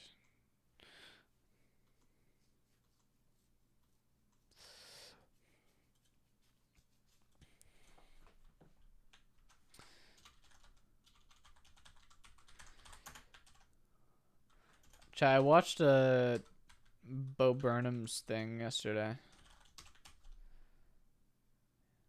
It's crazy how he just basically made an entire sequel.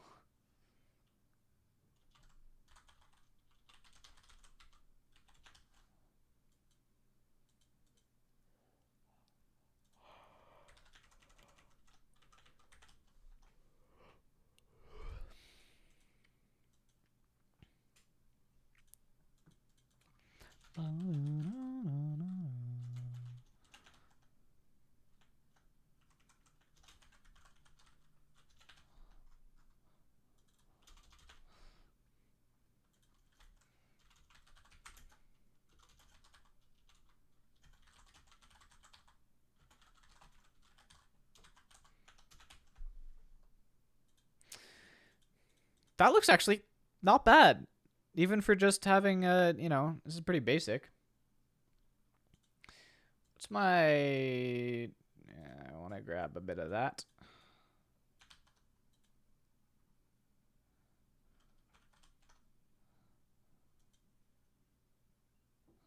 And maybe we don't have this. Well, we have that for the button, don't we? Yeah, we have that on the button, so let's keep it there.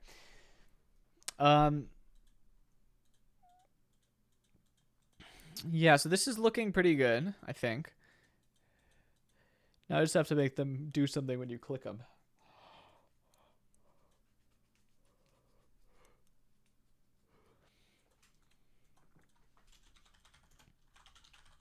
So let's make a relative box around these.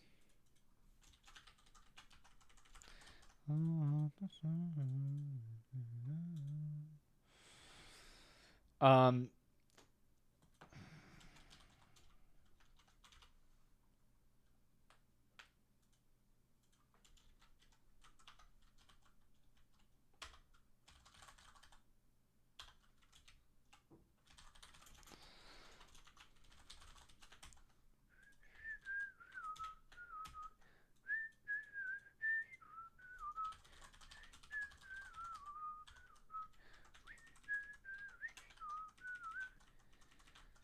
Fuck, I wish I could just bind selected to this and then be able to just modify it like a fucking variable. Instead of having to do all this stupid fucking dumb shit.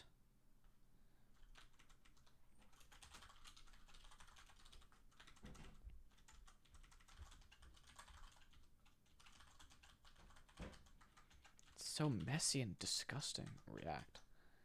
I hate React.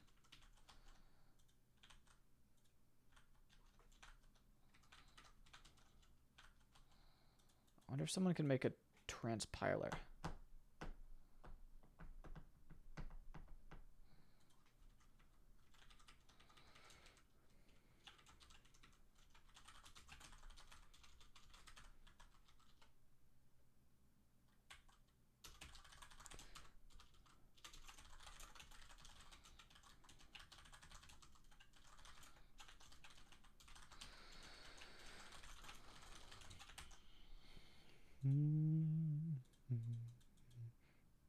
Okay, so we got fourth wall, we got Vercel, and we got Firebase.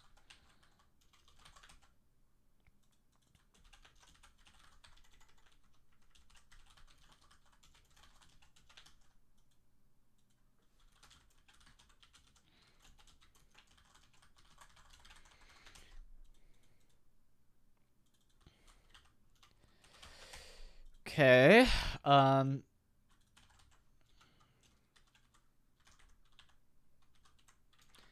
Do some of that.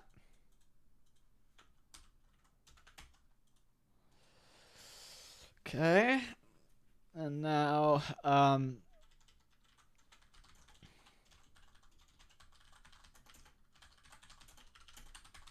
do a bit of that.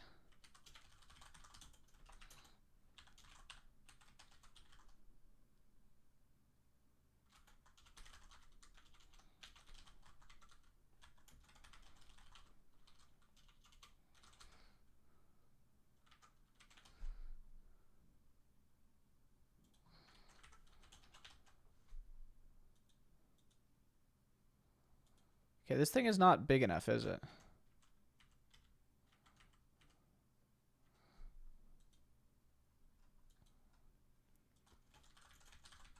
Can I do a bit of that and then like that? Yeah. What the fuck is this?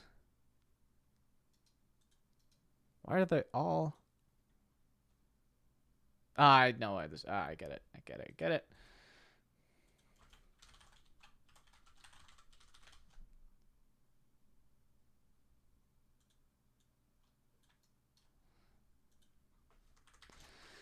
So I could even do something like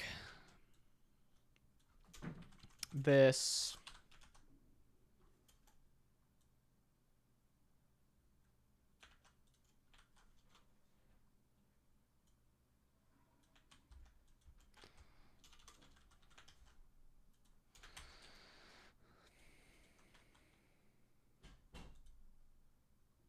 Okay, cool.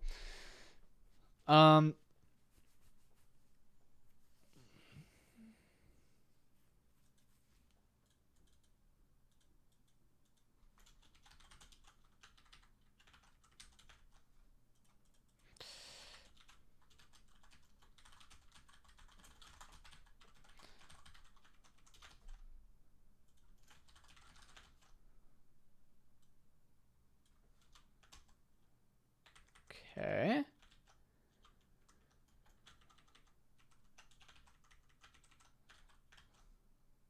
Okay. This looks pretty good. There's no animation There probably isn't going to be any animation.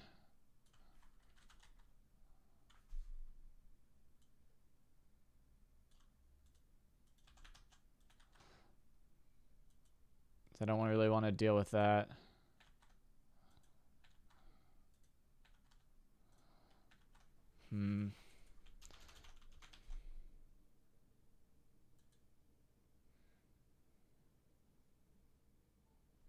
Okay. I mean, I guess this looks pretty good. Okay, I should flip the chevron upside down.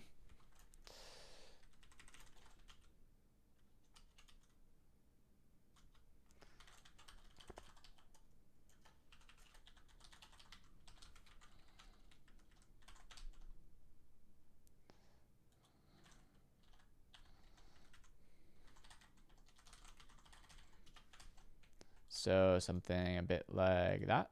Nice, looks pretty good. Looks pretty nice. Now inside here, what do we want is the question. And the answer is, well, depends. I guess we just put children in there.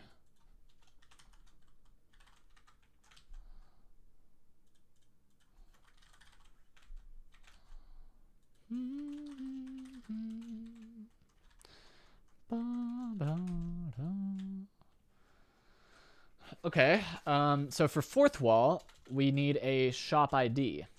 But I kind of want to do like... I kind of want to not have to get the shop ID manually. I kind of want to be able to list all the shop IDs.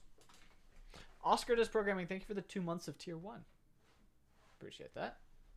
We're now at 288 subscribers, which means we have 12 subscribers until we are at 300 subscribers, which, funnily enough, is divisible by both 3 and 100.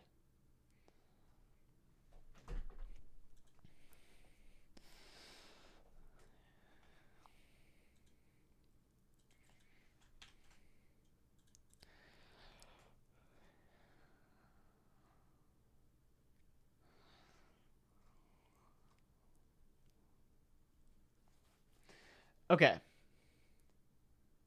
I want to call the fourth wall API. So I'm going to make a TRPC route for this.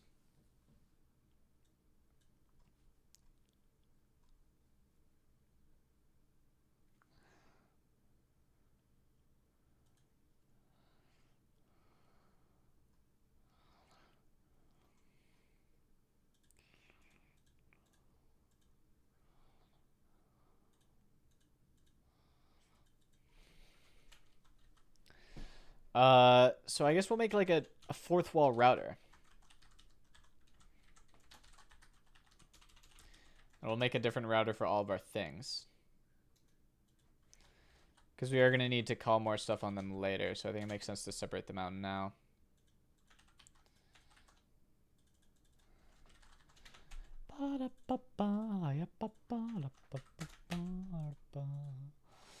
Okay.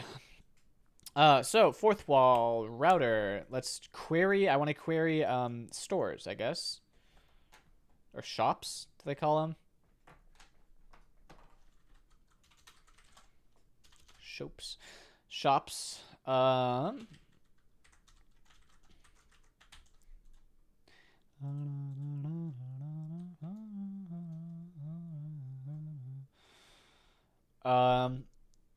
guess we'll make a fourth wall shop selector.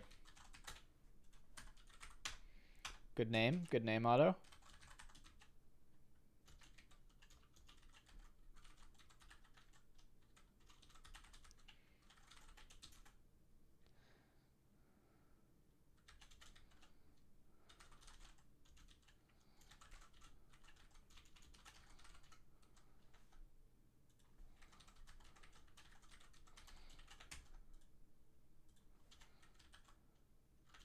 So we'll do const shop or const data shops. We'll use query or trpc dot use query Fourth wall dot shops. Boom, easy enough.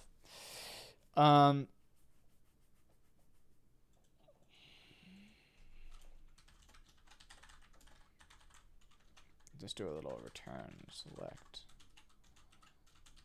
like that. If not shops, I mean.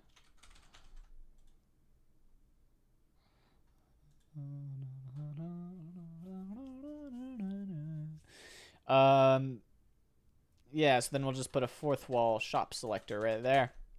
Ooh, look at that. 0 shops. So now I need to figure out how to call their API. Well. Welma.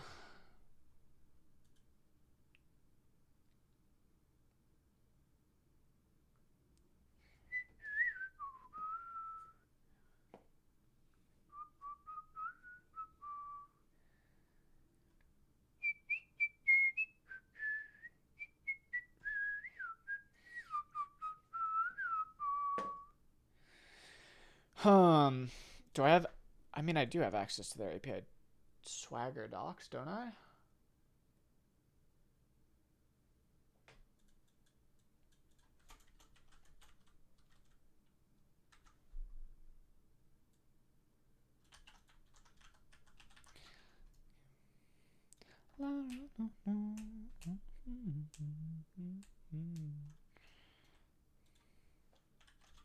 Aha. There you are. Okay. You're not giving me a lot here. You're literally just giving me this. Can I do I have Insomnia installed? No. Can Postman read this?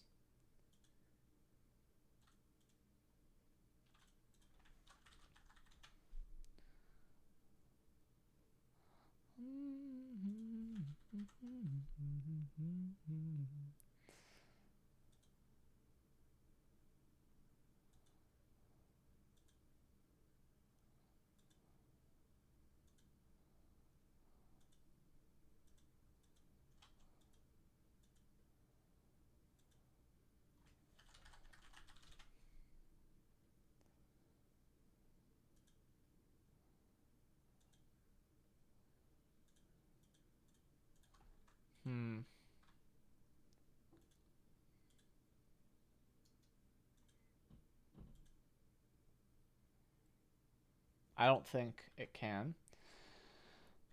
Swagger UI online.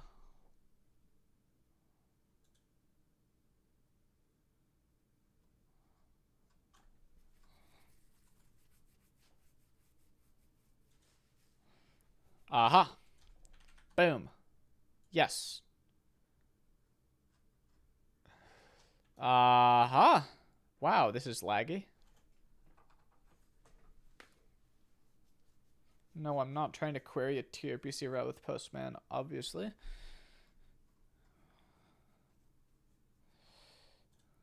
Okay, what am I even looking for here?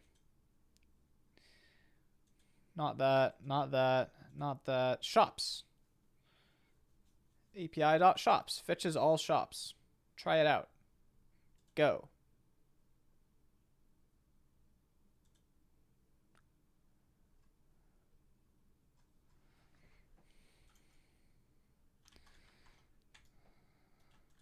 Go. Not authorized. Okay, so I need an authentication token. Can I just yoink my own authentication token?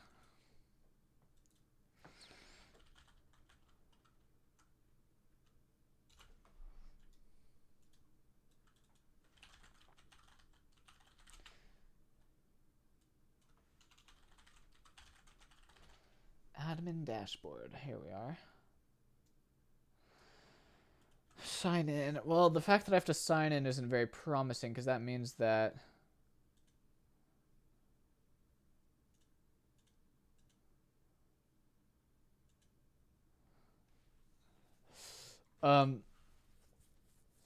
that means that my JWT or whatever isn't everlasting.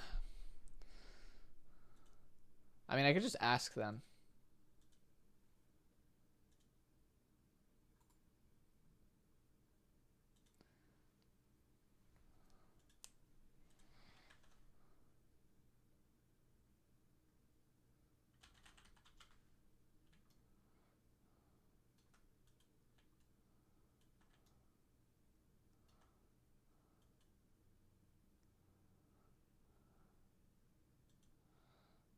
Oh, I have to close the fucking yard store, don't I? Forgot about that.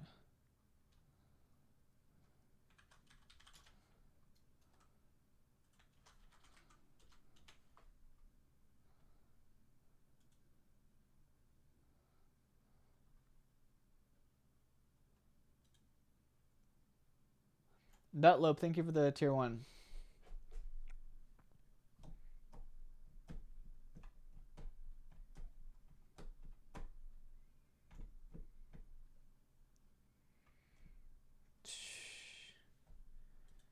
Um,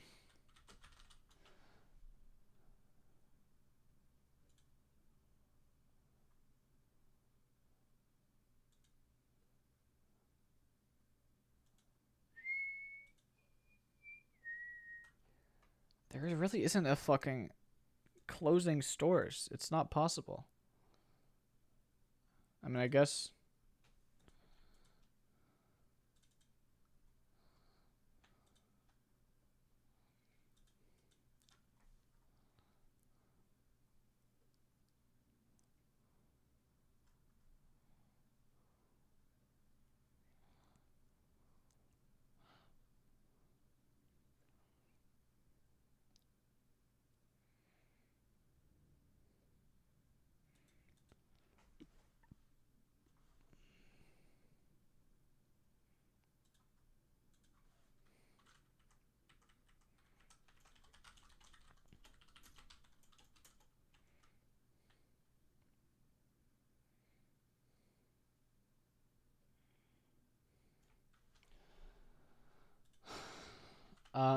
Let me do some fucking hacky shit for now.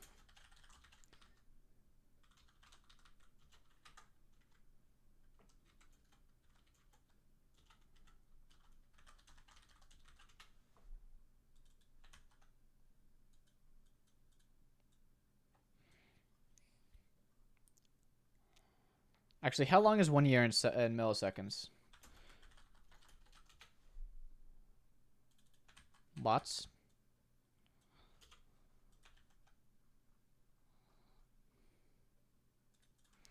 If time left is greater than that, return store closed.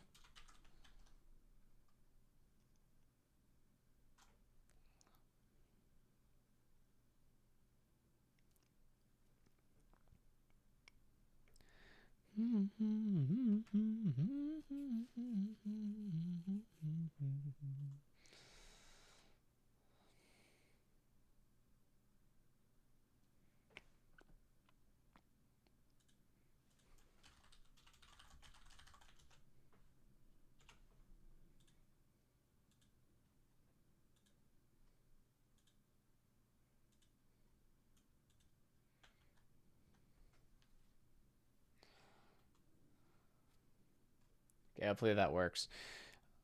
Okay.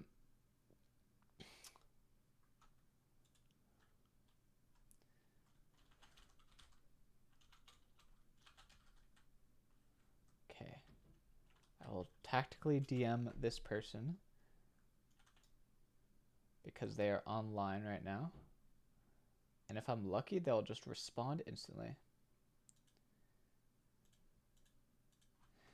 Yo. Building out some internal tooling that's going to interact with the with your API. Is there a way for you to generate permanent API key?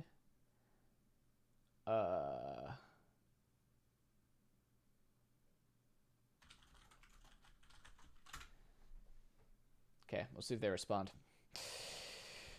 But for now, I will move on from that because there is currently no way for me to call their API reliably. So instead, we'll go back to Connect Services. It's got padding 4 here. That.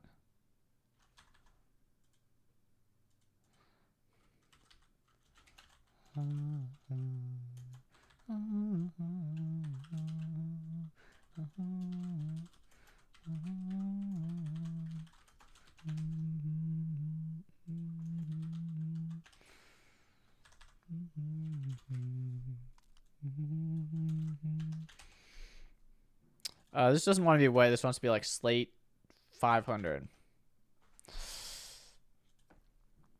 And you always want to be cursor pointer, huh?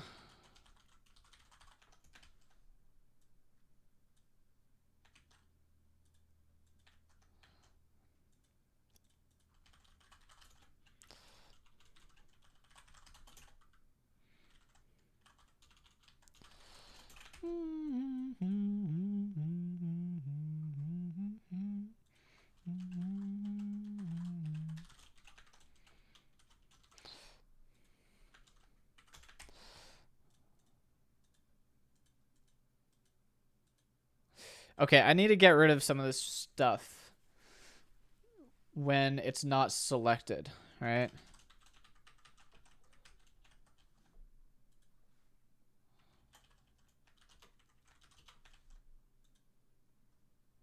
Or I just set a max height.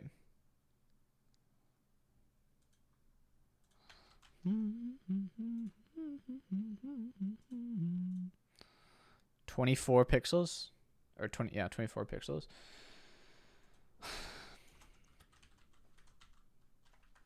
So that, oh, no, okay, 24 plus times 2. Is that right?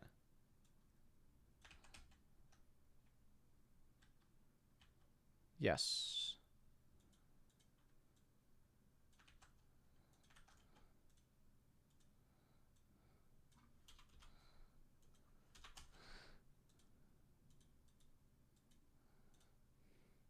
Okay, and I really need to work with some padding here.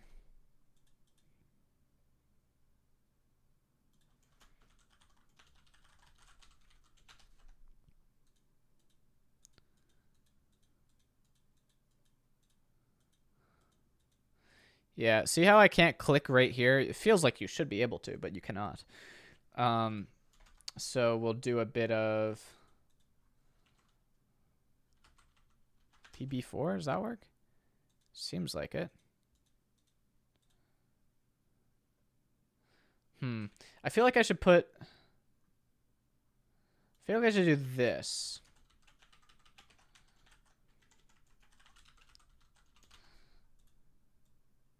And then get rid of...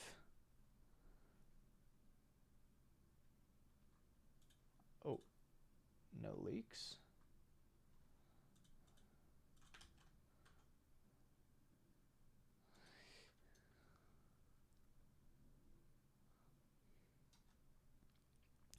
And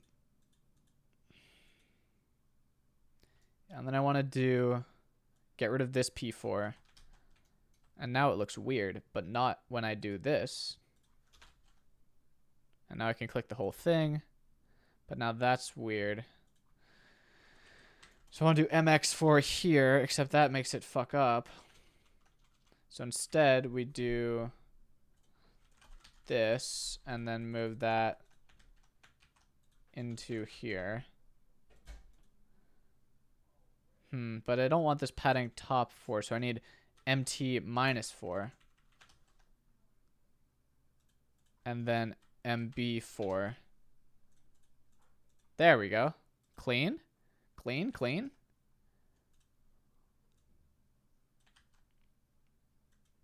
Let's give this hover effect to that. And now... Nice. Yeah, this is pretty clean, chat, I think. Look at this.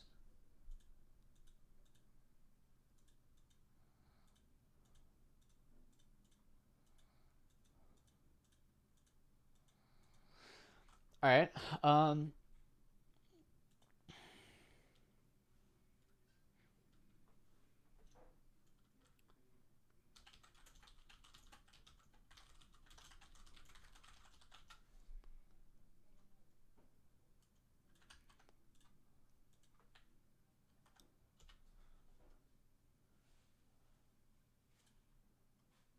Okay.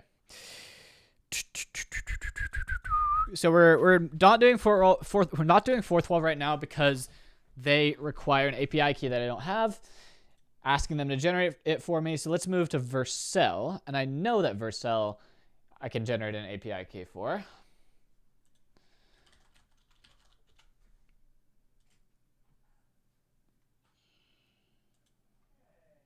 Right? Security. No. Members. No. Invoices. Invoices? How much do we pay per month? Oh, God.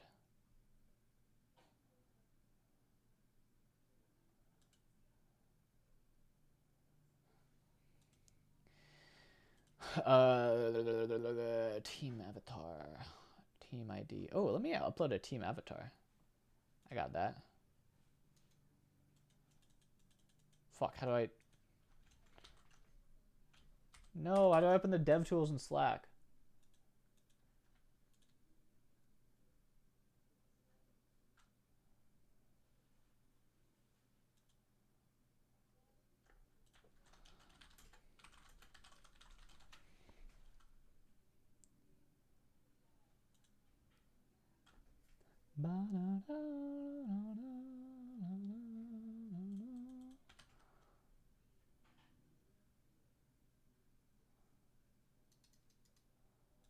Okay, so it's saying I should be able to do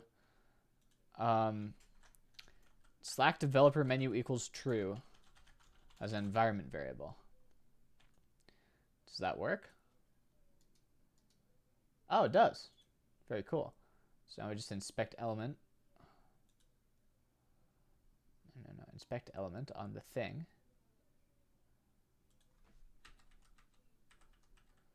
Navigation.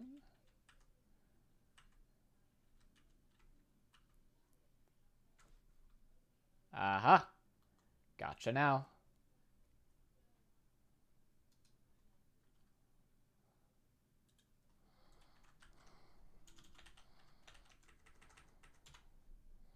Boom.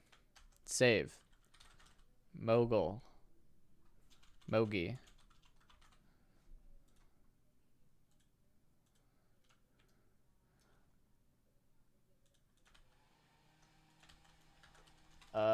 Upload to Vercel.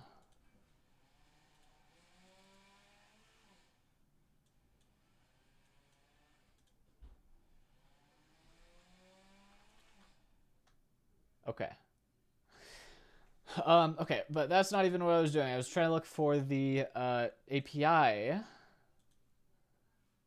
tokens. These tokens allow other apps to control your whole account.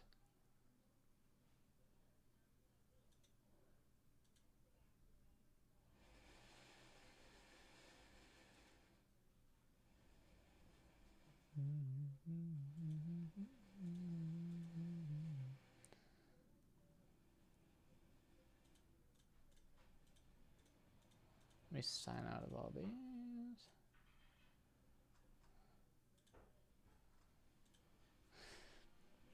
Testing token. This token is meant to be used for experiments and exploration of the documentation. Okay. Generate. Testing token generated. Okay. So I got a testing token now, so I can test stuff apparently. And the first thing I want to test is how do I do this without leaking it? Just put in here. Vercel token equals that. Don't I have something that's supposed to hide? Yeah. Boom. Look at that, chat. Hidden secrets. They're still there, but you can't see them.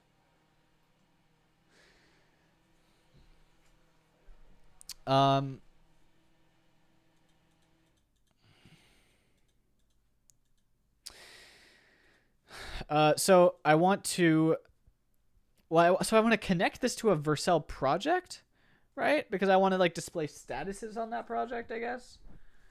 Um, so I just want to show like a drop down of all the Vercel projects.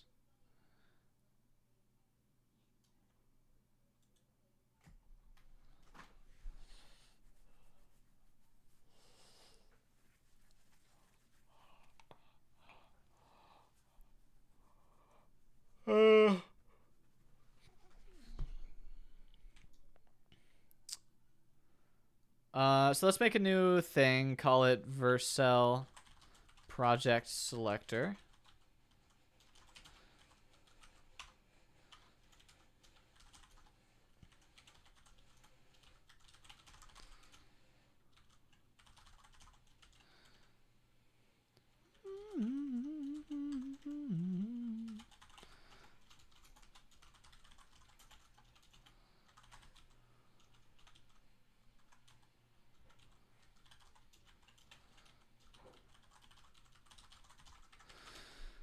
Okay, do a little query, like so.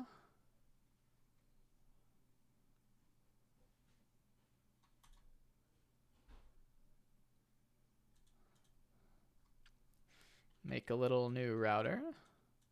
Name it Vercel. Name this Vercel as well. Projects.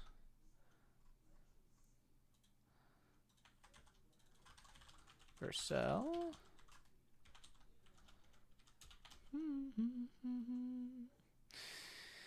Okay.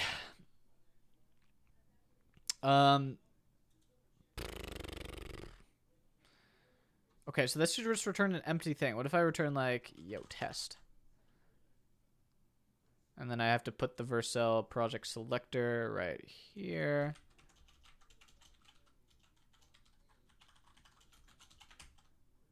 There we go. So it's returning test. And if I return like a fucking math.random from this, then it'll change every time I refocus the page. It's refetching it. Okay.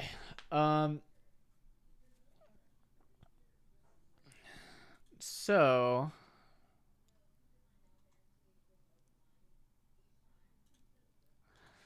I want to call the Vercel API right here. So how do I do that? Vercel API. REST API.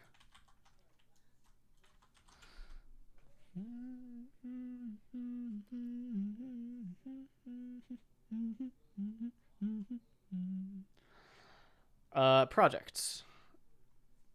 Retrieve a list of projects.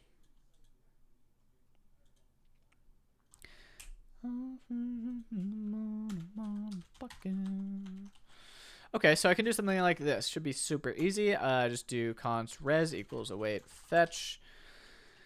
API, what was the thing?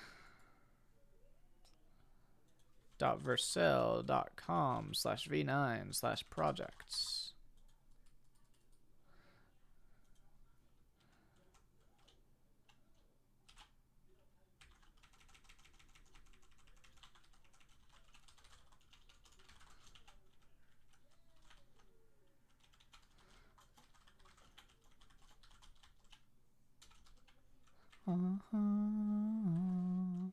Don't make me feel.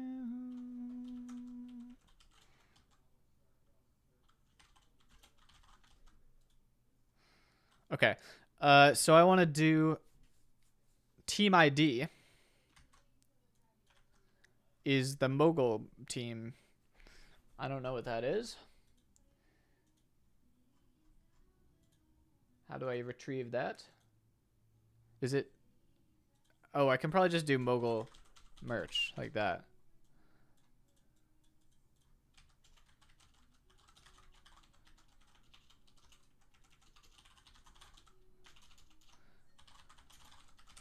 Okay.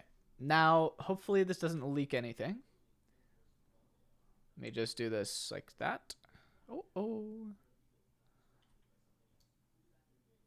I literally put that in the entirely wrong place.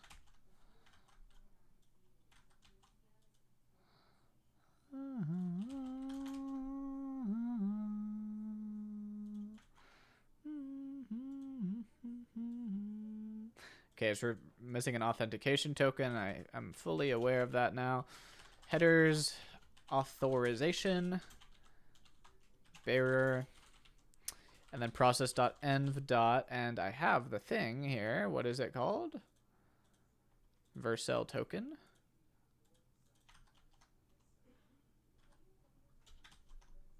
Okay. Not authorized. It says not authorized. So maybe I have to make a different token that's like not a test token.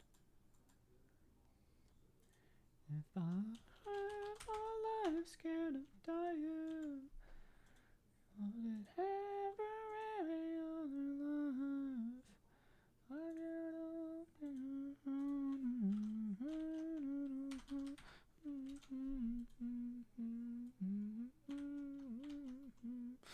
Okay, let's try it now. Oh, I probably just need to restart the project. That's fine.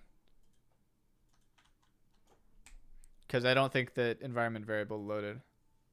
Ah! It's giving me something. I can't show this, I think, because it has secret information in it.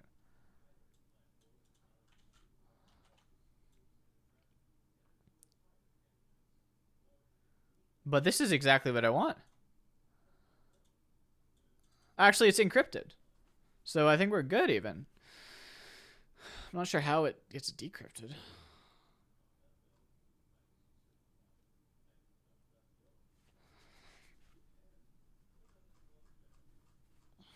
I wonder if there's a type library available for this. That'd be super helpful.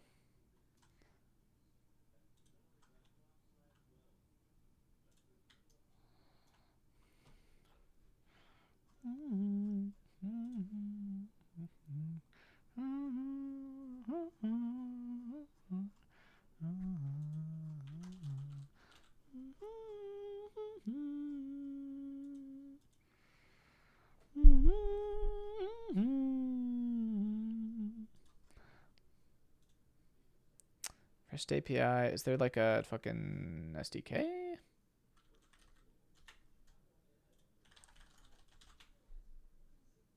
What the fuck is this? Not at all what I'm looking for.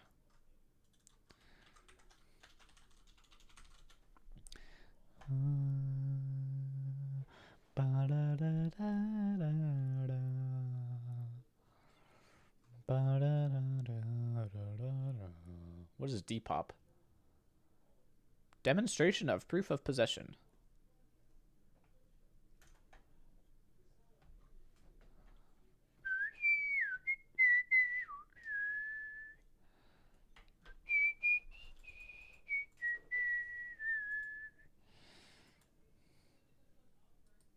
What was that? Was that an example that I saw right in front of me?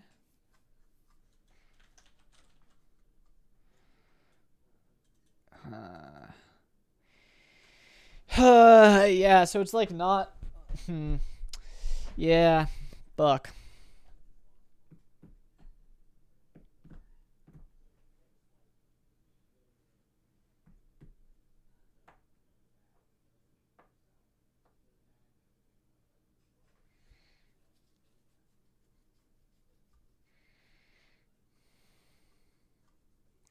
I mean, there's all these... Wait, there's all these typings. Interfaces. Hello? Where's the project one? And how do I mean, I guess I could just yoink these.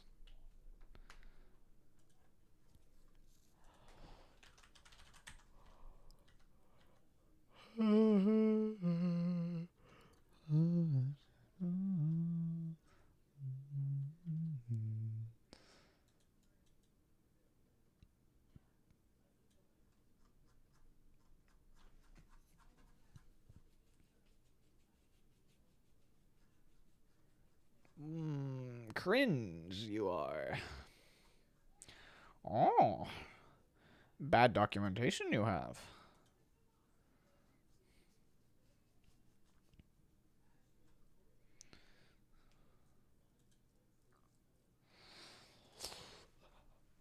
Oh, wait, no, it's right here. Wait, never mind. You're cool.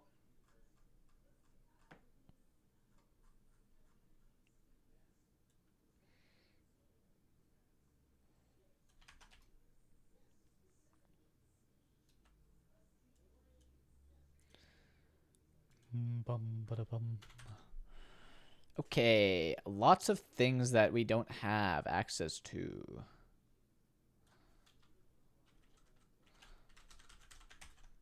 The pagination is simple. I could just like that, right? Pagination. The clothes right off of my back.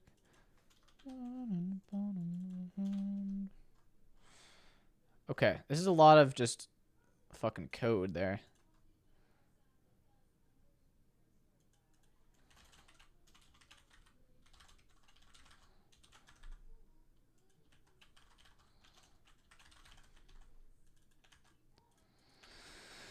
All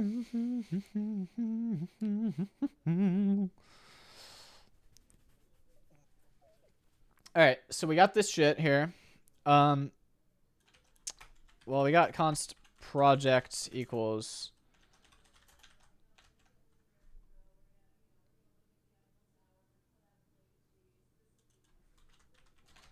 Got that shit. Okay, so I want to return like projects.map. I don't want to return all the information for this. Because I don't want to leak anything, even though this should be internal, should be authentic. Well, it is internal. It is authenticated. It's authenticated. But I still don't want to return the whole thing. I return like ID project.id or project ID? Okay, just ID. Name project.name. Poggies. And then what else do we got on these projects that I could use? Oops.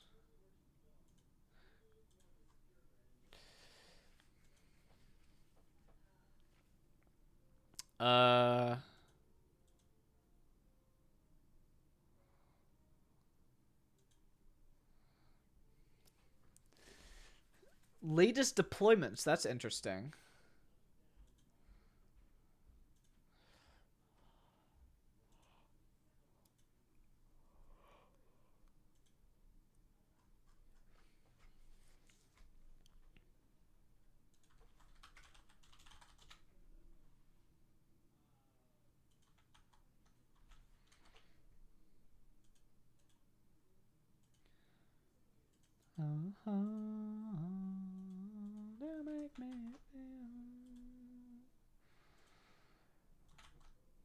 Okay. Sorry, I'm looking at secret stuff, chat. I have name and ID, and that's basically all I need, except maybe latest deployments, because that could give me like the domain name. But I don't think I need that yet. So I think I just need the ID and the name.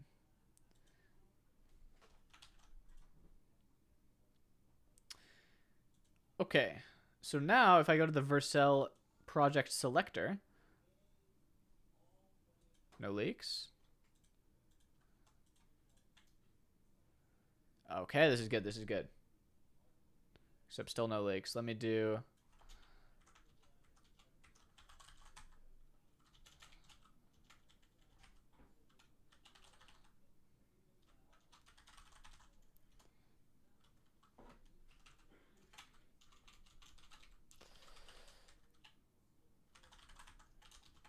Let me do a bit of this. Option key equals ID.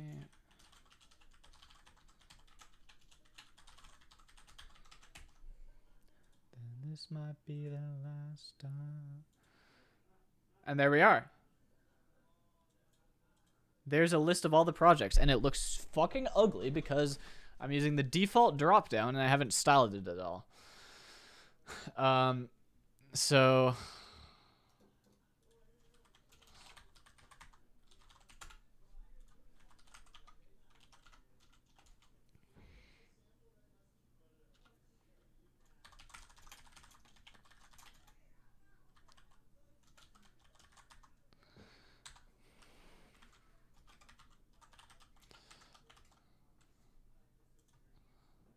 Let's make it look like this. Okay, very cool. No outline. Wait, I just want to yoink this from the fucking input, don't I? Like, or from the icon button, I guess. Can I just yoink all of this?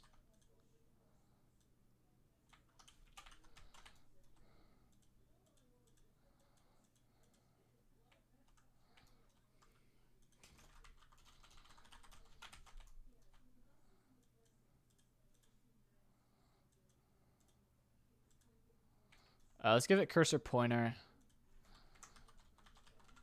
And let's give it, instead of text slate, let's give it just normal text white. Okay, now why is it like that? Can I change the background of this?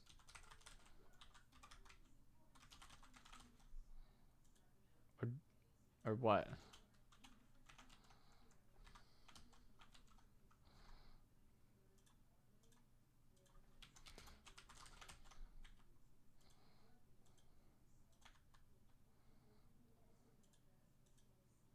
Okay, that's better.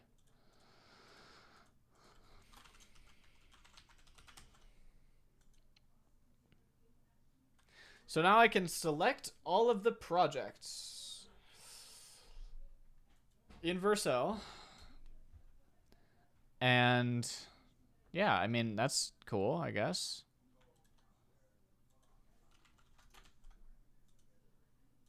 Can't pad these. That's cool, right? I mean,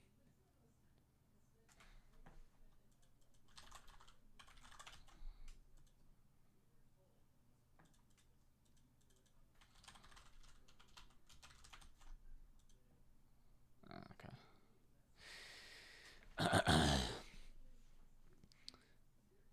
I mean, it makes sense, right? Anything else I need for this? Like, for Vercel, I'm just choosing the project. I don't need to... Like, I'm just choosing the ID of the project that I want to link. Right?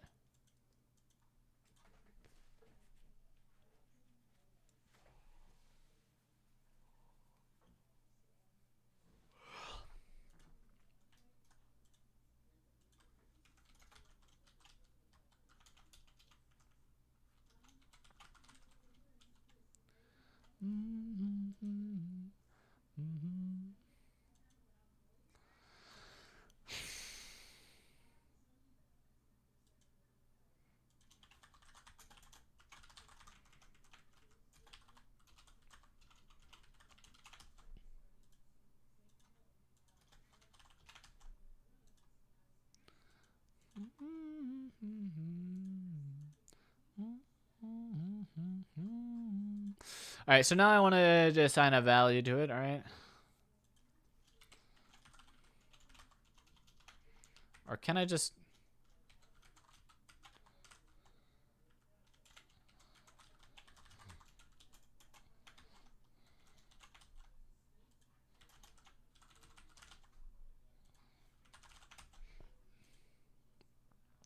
Can't I just do this and then a bit of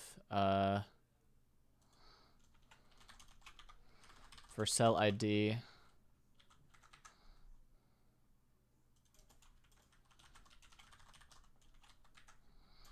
on change equals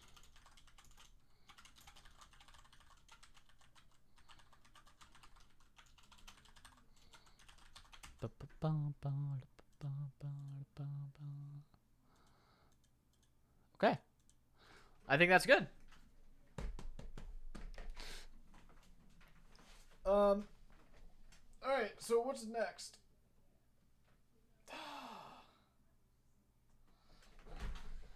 Oh, I need water, chat. BRB.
All right.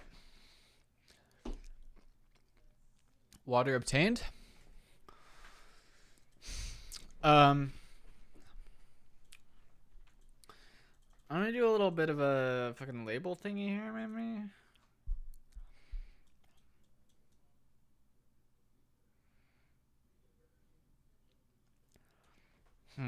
Wait. Can I reuse this at all?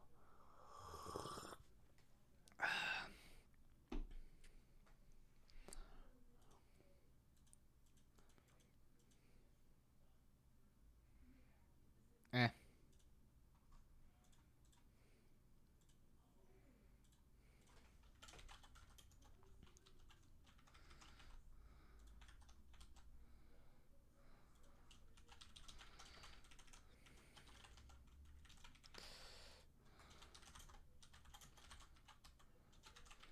Okay. All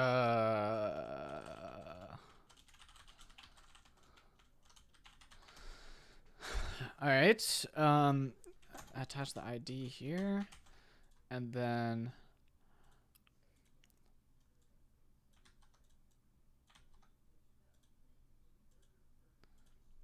bit of that.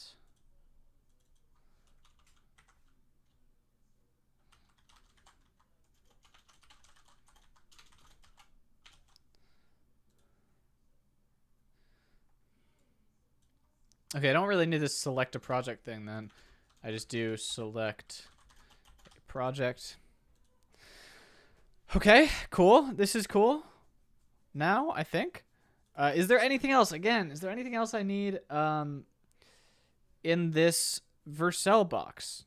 Is there anything else I'm going to do when I'm linking? I don't think there is. I think that's it. I think I just have to select a project. Firebase now, that... Well, actually, maybe I want like a button for create a new project.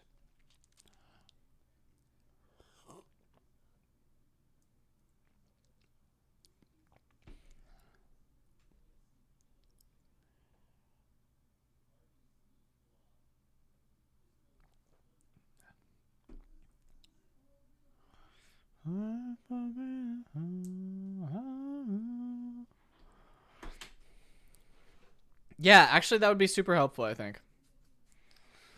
So what is the API for creating a new project? Create a new project. All right, only requires the project name, but more configuration can be provided to override the defaults. Name, build command. So it's null, null, no. Environment variables. That's I should probably provide that. Framework, Next.js, I guess.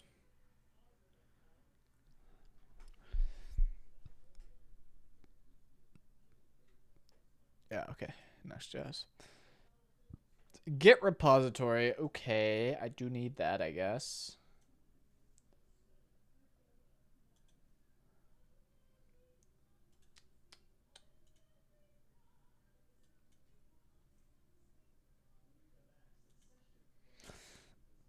Install command, output directory.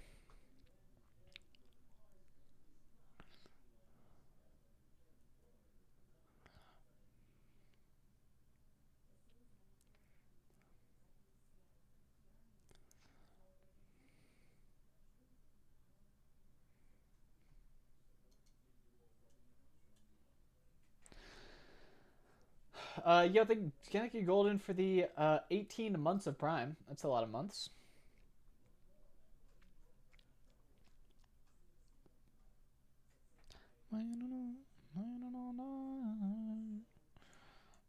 So I need the name and I need the... Okay. I need name, environment variables, and Git repository.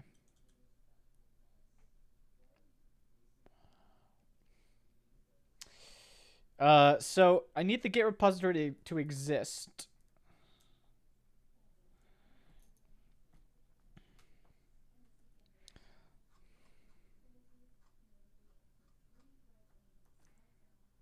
Why is this not telling me what the Git repository is? It just says it's an object. It doesn't say like, you know, what object it is.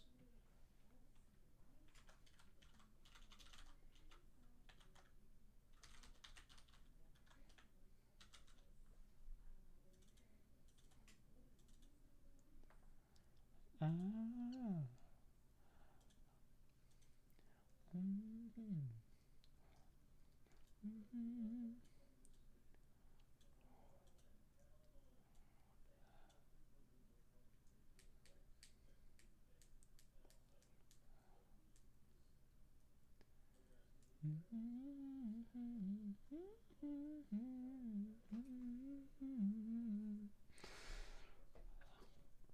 All right, let's just start building. So, Vercel, I want a new, not a query. I want a mutation now.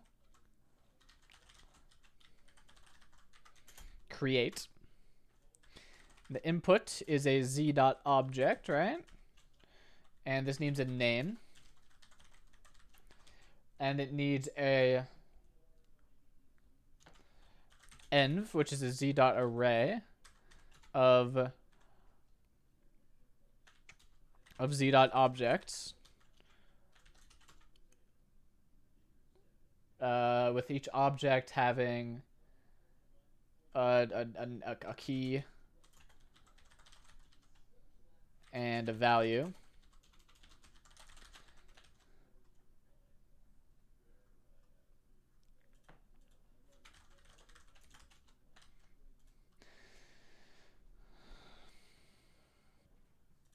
And I also need the Git repository.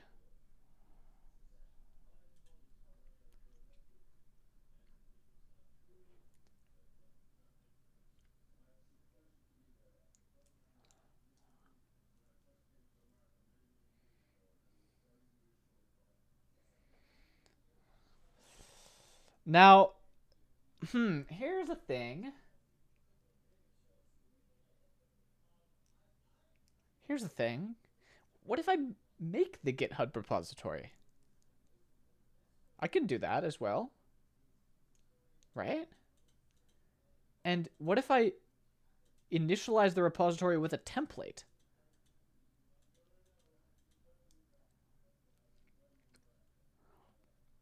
Like, what if this creates the code of the code of the website? Hold up. And then this is the one-stop place. This literally will do everything. Like, I do this, and it'll automatically deploy to Vercel, and it'll automatically create the code of the project, and then I can just clone that onto my computer. Oh, genius. Okay.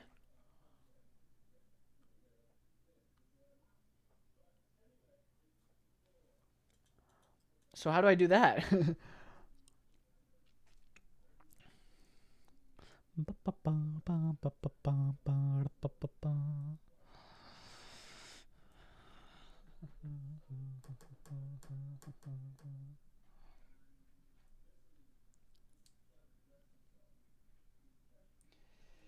I'm thinking about how to implement this, and I'm thinking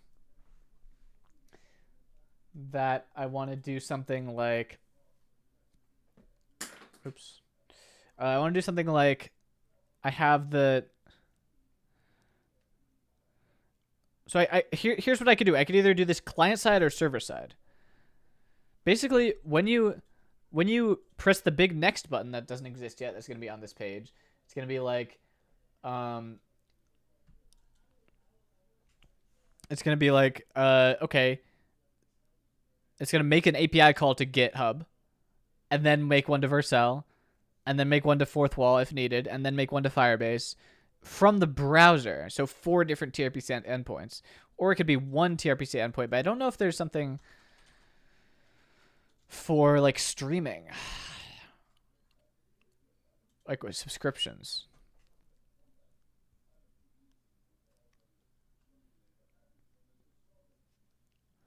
Yeah, I think it's better to, because I could just say don't close this window or it'll fuck it up. Would the server side be easier? No, not necessarily. It would be harder if I want to like show the progress. If I'm just making the front end do all the calls, then I'll have the progress built in. So in that case, for this call to Vercel create, all I need in addition is a fucking a Git repository. So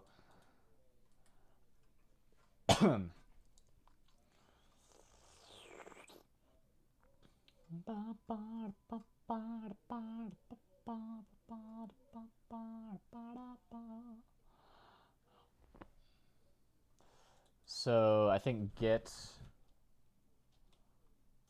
just a string, right?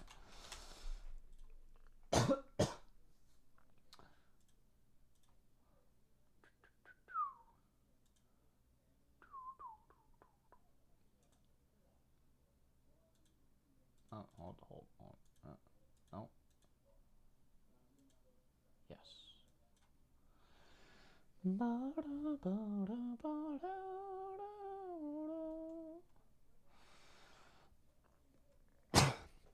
All right.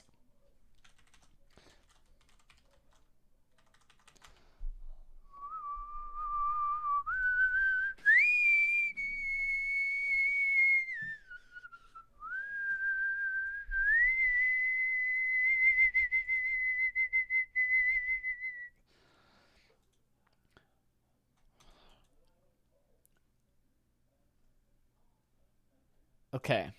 I probably want to use Axios for this, just to make it cleaner.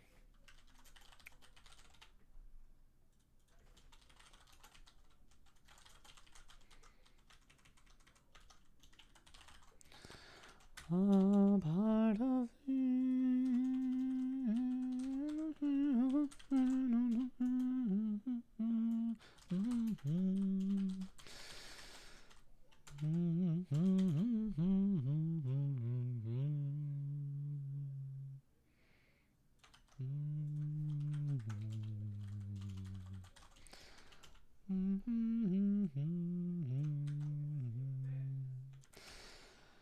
Okay.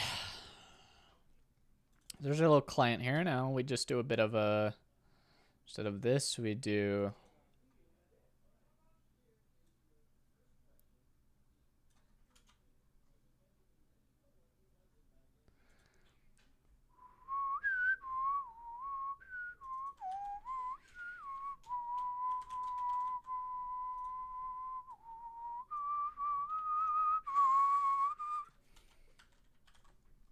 oh, can I just something like params?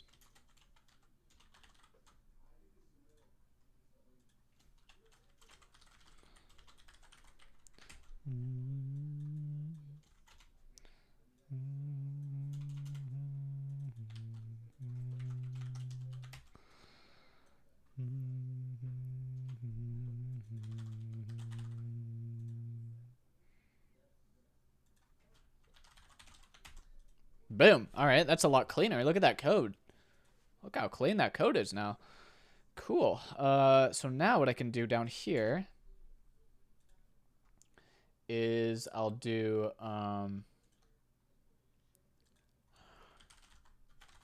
await client.post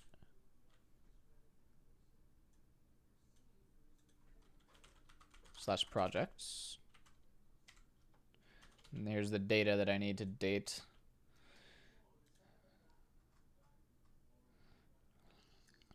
Name is input.name. Duh. Env. Ironment variables is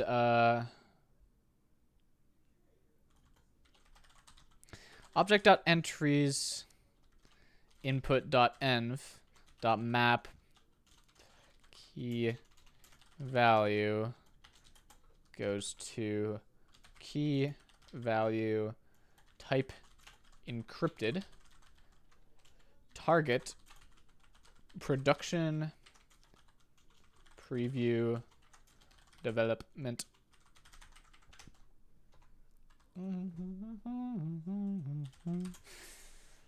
Okay, pretty clean. Um, but I'm not sure if this is actually exactly what it needs to be. So this is just this is an array.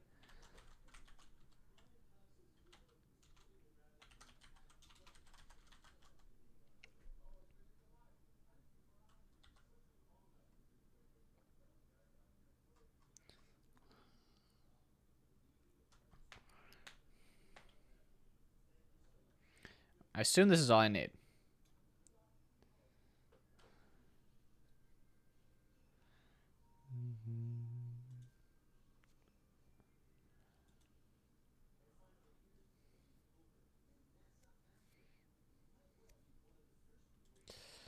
Environment variables, and then I need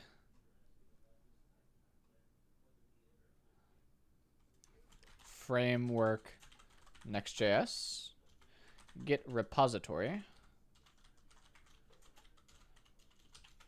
type GitHub, repo, input.git, and then sourceless true, I think. Don't know if I need that.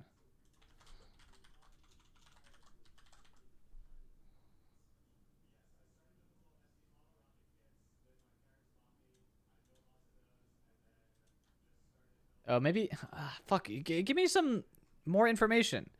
It just says you're a fucking object. What object? This is cringe, guys. You gotta give better documentation than that. No? Am I crazy? Reference. REST API.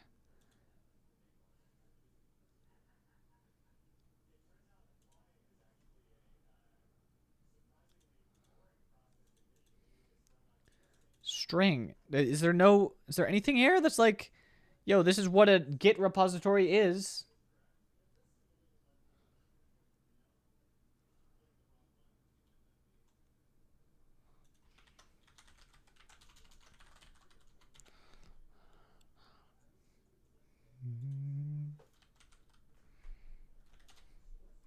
Do you have a repository that might have more information in it? Nope. Nope. Nope. Oh, maybe.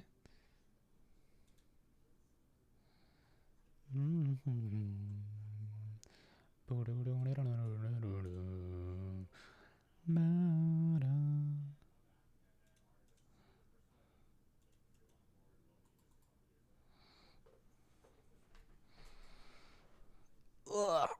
Remix? Ugh, why would they have a remix in here? Disgusting.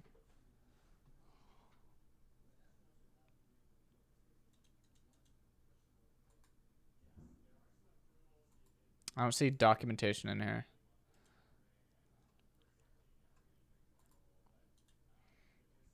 NFT? Oh, phew. You scared me there. Holy shit.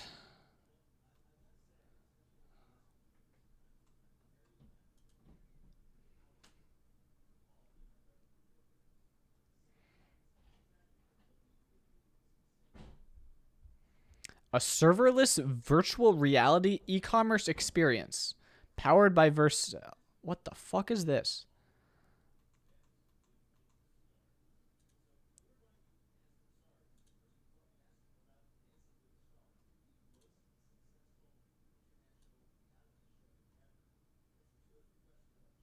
Why can I see inside this 3D model, Vercel?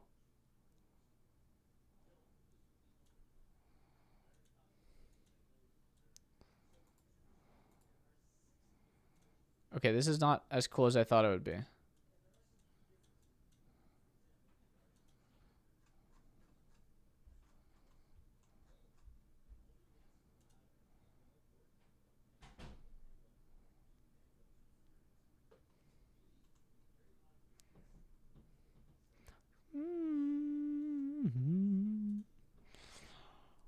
Okay, Hyper, a terminal built on web technologies? What is this? It's an electron? Seriously?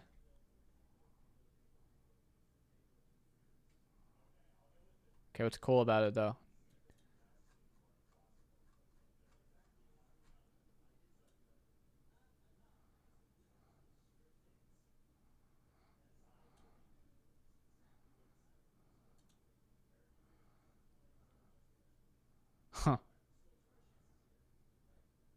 Okay.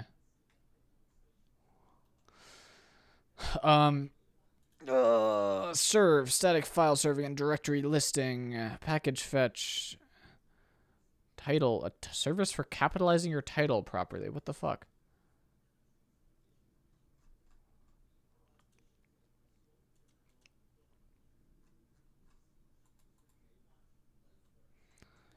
Hypersite, platforms, micro. What?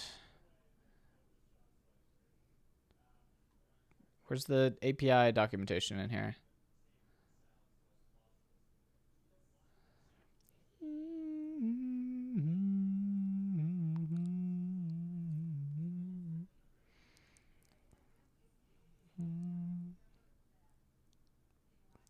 They made a website for the title thing.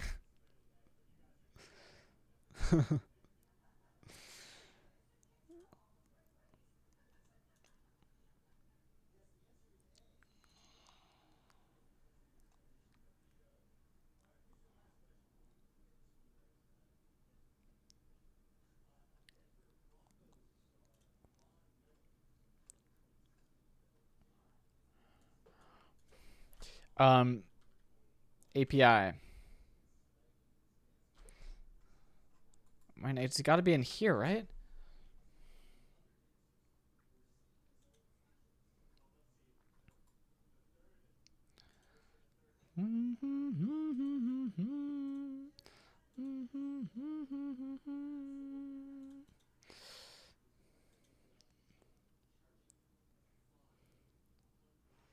This uses the this uses the V1 API. I'm using the V9. Oh, so cringe. Why will you not give me...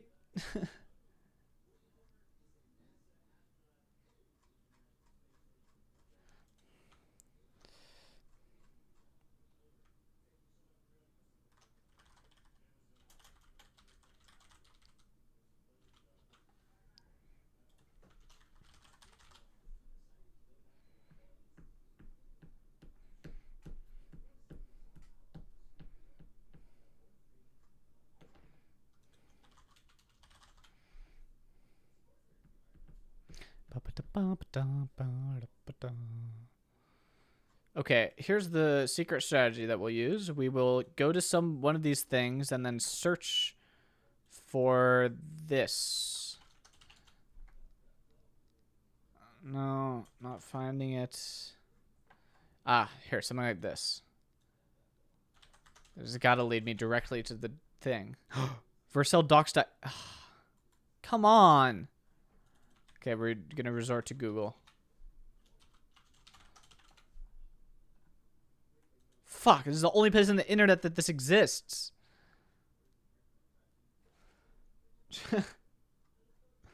I just want to know what type to pass to the API. How hard is it to give that to me?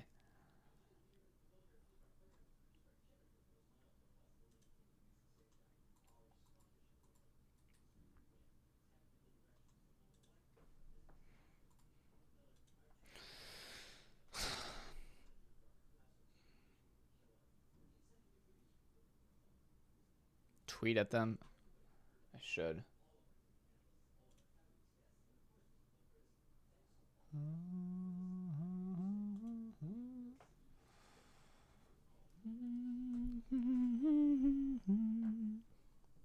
All right. So this is an object. I know that it has type GitHub. I know that. Okay. So if we look at the response.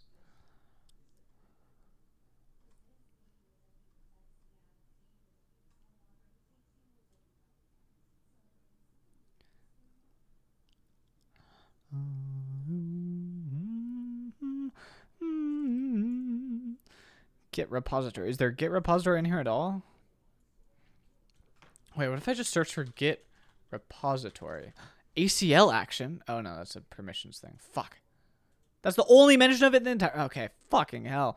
Type GitHub. Okay. Type GitHub.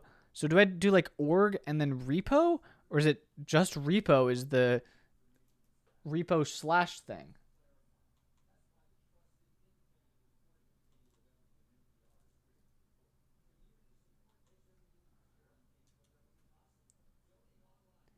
It takes type and repo. What is repo though? Is repo like fucking mogul moves slash the yard? Is that what it is? Because that's what I think it is. But then there's this org thing. So I'm like, what if that's mogul moves and this is the yard? And what does sourceless mean?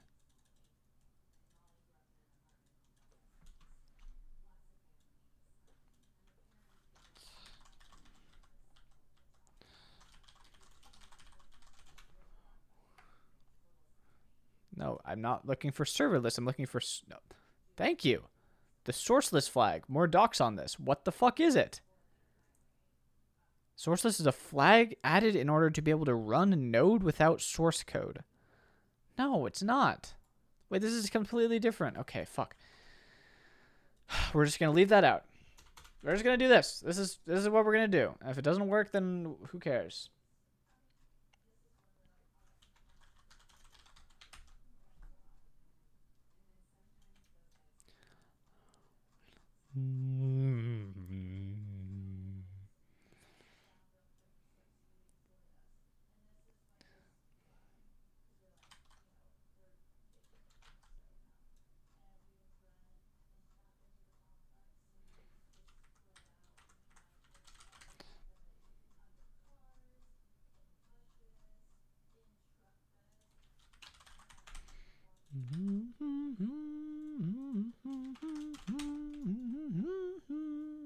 All right, here we are. Now we have this.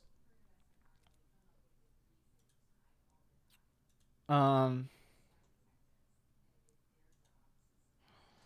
now, so this this should create a Vercel project. If we pass the name, the environment variables, and the GitHub repository. So now we need, well, I guess we need a GitHub thing to add to this list. We need GitHub as well. Unless we want to integrate that into Vercel.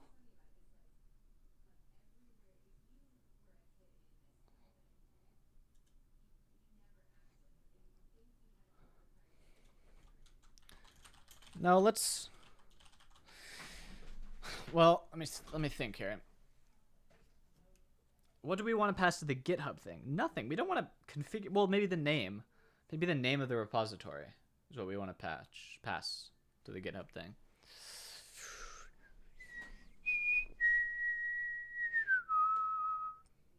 So we don't really need to call the GitHub API to list anything.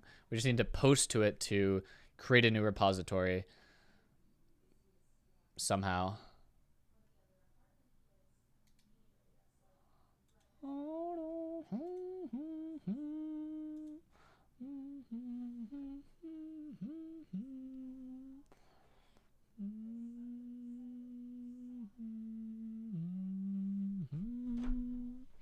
Should be the same name as the Vercel project. Yeah, well, I don't have a name of the Vercel project. I'm thinking it'll just be this to fucking kebab case.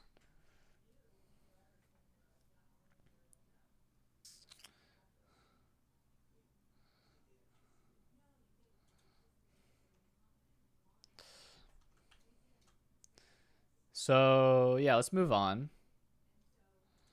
What does it look like if I have another one that's this GitHub? How does it fit into this list? I mean, it works fine. I want this to be a constant height, though.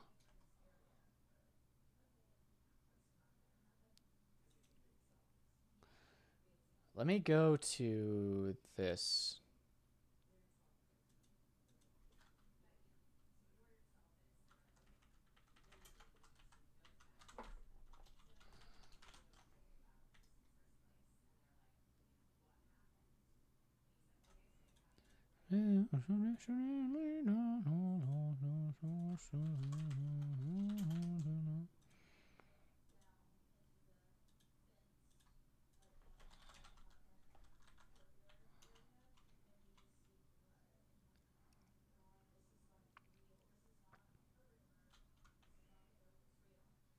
Okay.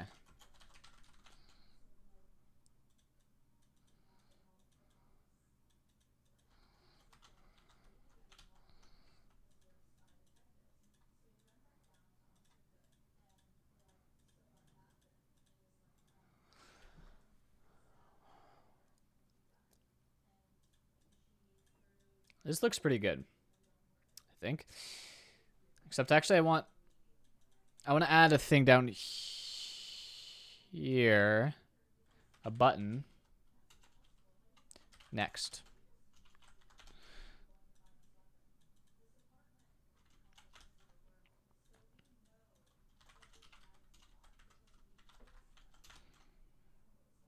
And if we look at Vercel for a little bit of inspiration, there actually isn't a next button here because it just you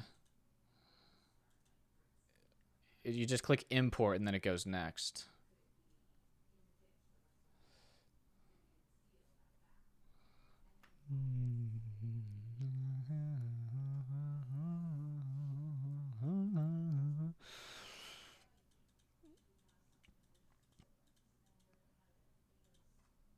Schneerdice. I mean, there's deploy, big button in the middle. So I guess just having, I mean, I guess create well, no, next. Yeah, next would bring us to the schedule. And then that would be optional. Okay, yeah.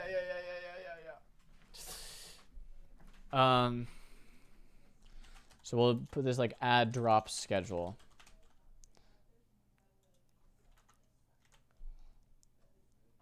And I don't have a button component yet, so let's do that.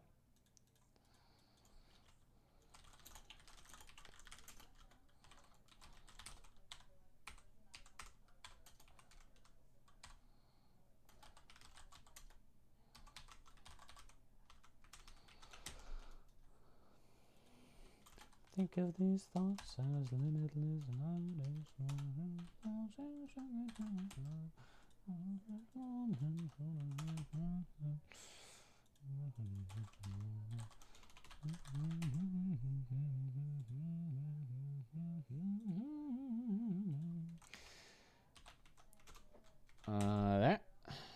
Drop schedule.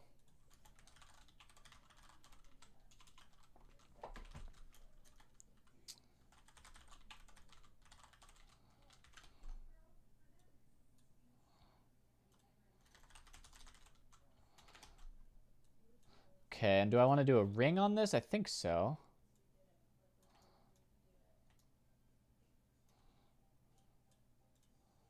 Or, I mean, I guess this is pretty good as is.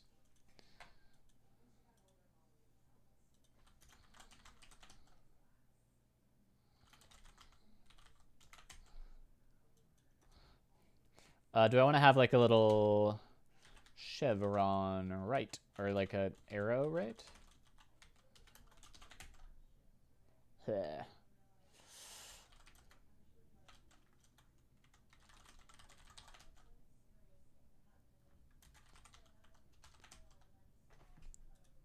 looks pretty good, I think. Any thoughts, chat?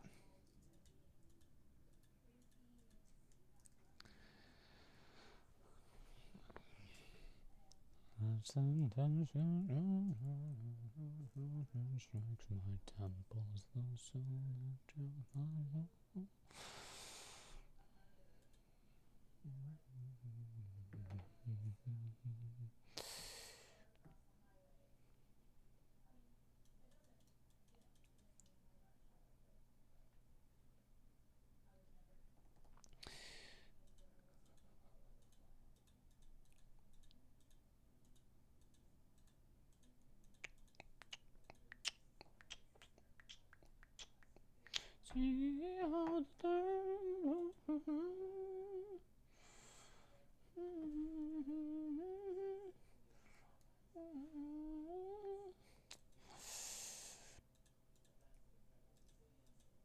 I'm trying to think here because in the future, I'm never going to want to select an existing Vercel project, but I do need to add all of these existing stores.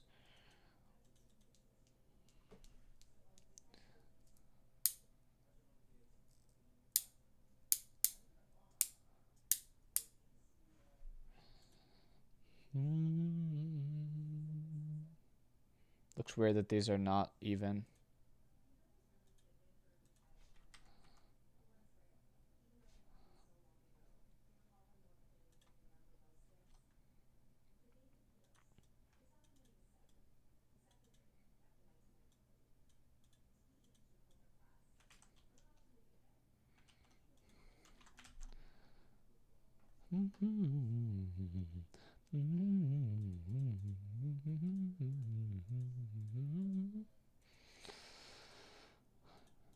Okay.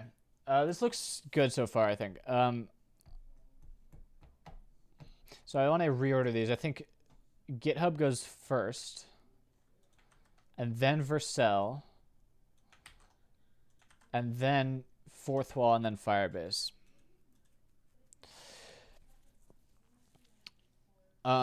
So GitHub. Do I want like a context here? If only there was subrouting. Is that added to Next yet?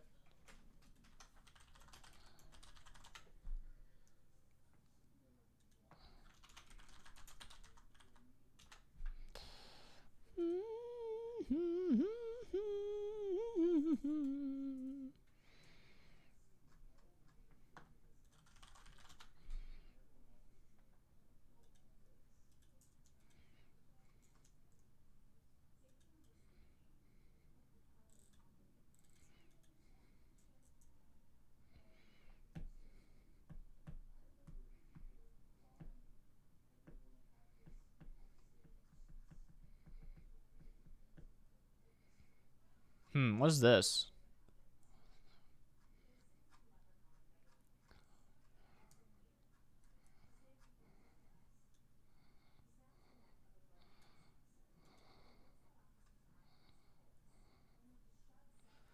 No. What I want is I want a layout component for this page. For this like sub page. This is kind of like what I did for Squabble, but I mean I like this. I came up with a solution for Squabble, but I don't like this solution because it requires so much extra code. So I don't want to rewrite that code.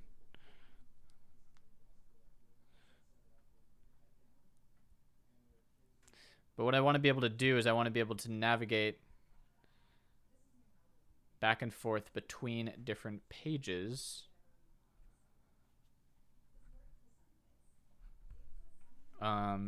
Without losing this data. So when I click add drop schedule, I want to be able to go back, but I want the URL to change as well. And there's got to be a way to do that, right?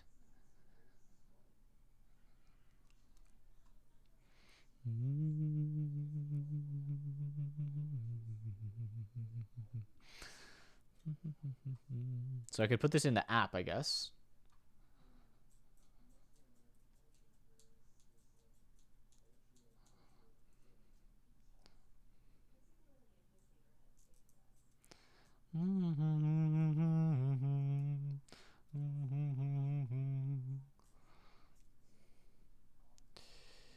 If I have a context over the entire app, then the problem with that is what? The problem with that is that the context is going to exist no matter what page I'm on.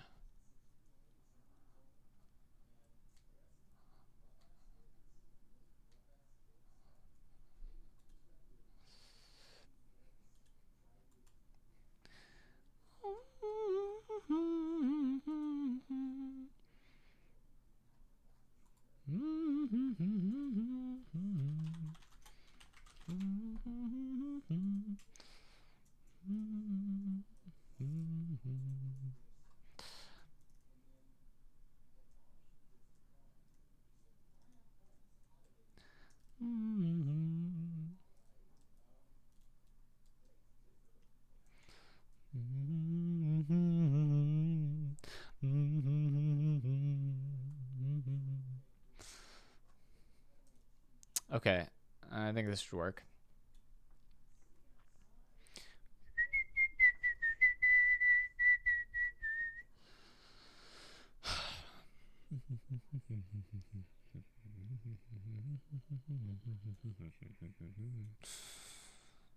Yoink. Sploink.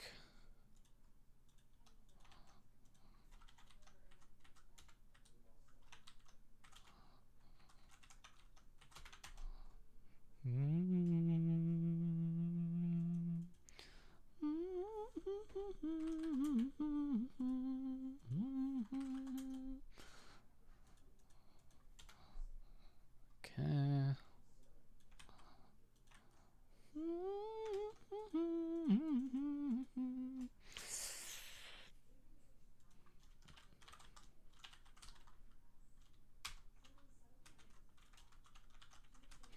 Okay, something like that should work probably. And then I want to export this.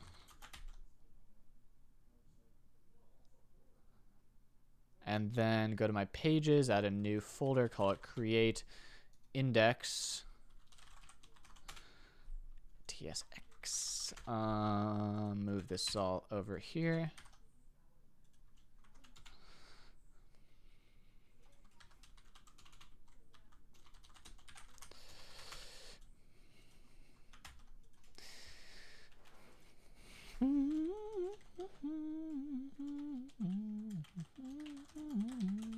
This will go to /create/schedule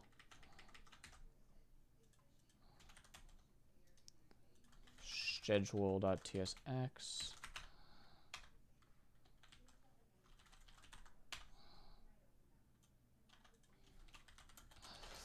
Okay. So far, so good. But now I want to do, well, I'll just add layout to this. And then have this be a component. This is doing,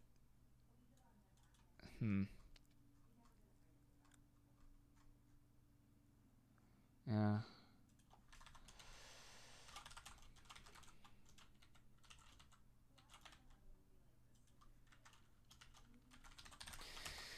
Okay, so now inside this layout, I want to actually just yoink from here.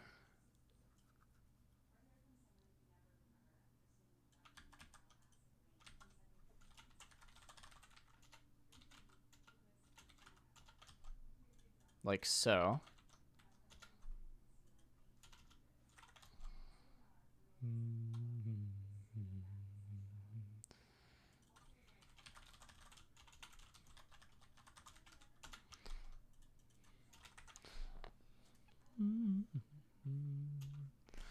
Maybe I'll be here when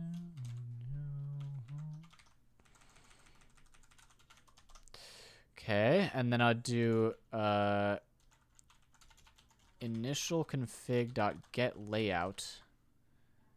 Can't I just do layout?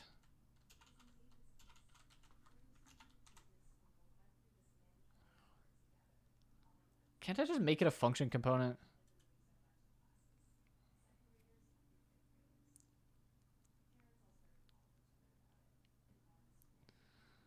I mean, this is what they're recommending, so I might as well do it.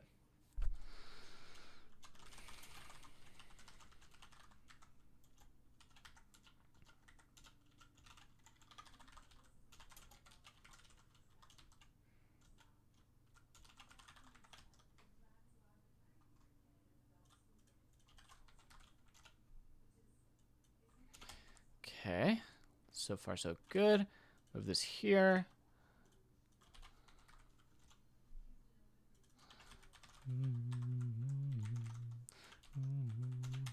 Okay, now the last thing I need to tie this together is inside the layout, I need to make a context.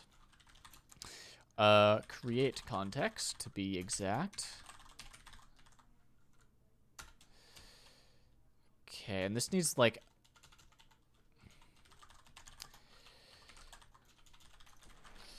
it needs, like, create stuff. So why don't I just inline this? What does this need? Well, it needs some, what the fuck is going on here? Hello? Okay. It needs a name, a domain, a password. It needs a GitHub name. Uh, do I even want to allow you to connect this to an existing project?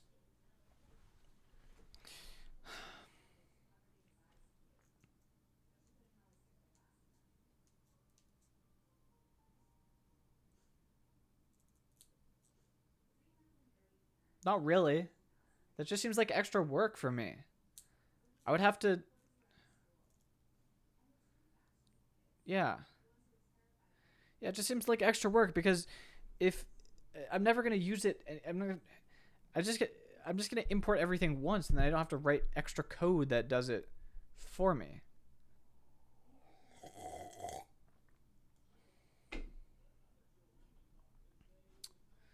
Yeah. So in that case, this thing was useless. But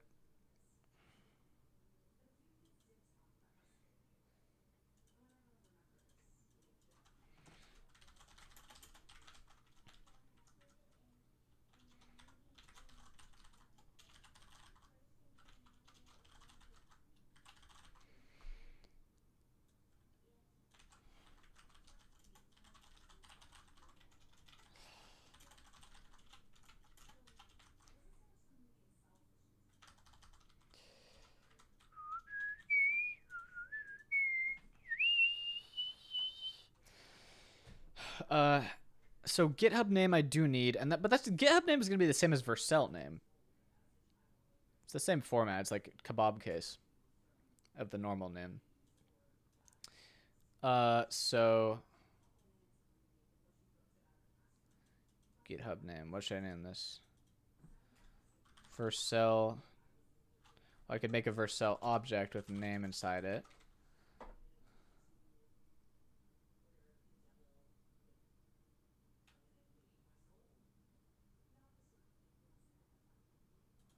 And I need the environment variables, but those are not things that I should be passing in manually. Those are things I should automatically be creating. So Vercel just needs a name, I guess, then. And the GitHub repository will be also created based on that. And then fourth wall needs an ID. And then Firebase. Now because I can't create a fourth wall store. They have to create that for me. Unless I get the right permissions. But I doubt it.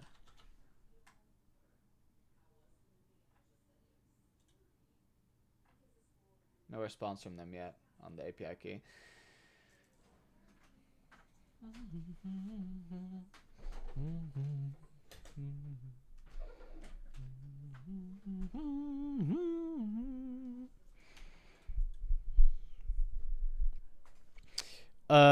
So Firebase, I'm creating a Firebase project. Well, what do I need to create a Firebase project?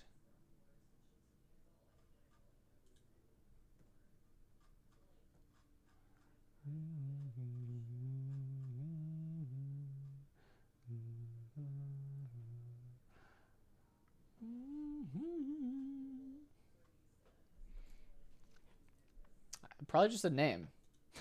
Which is probably just going to be the same as the other things. Like, I don't want to necessarily... Let me go to my Firebase console.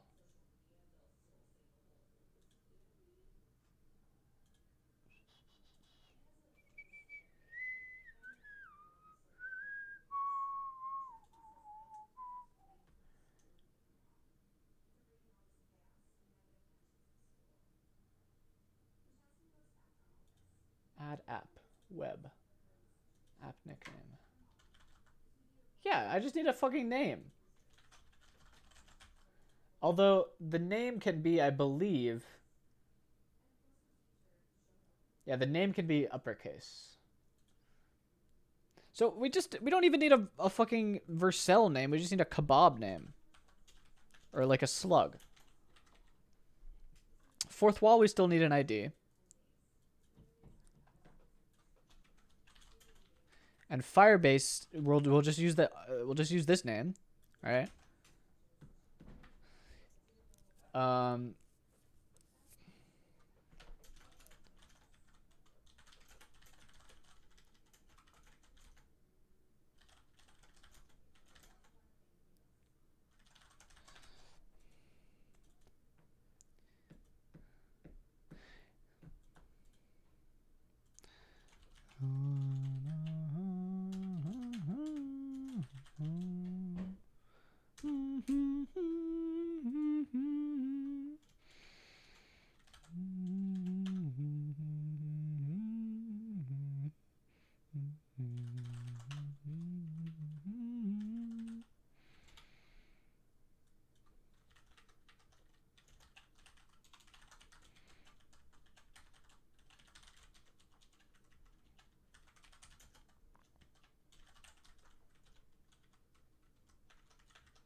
What am I missing here?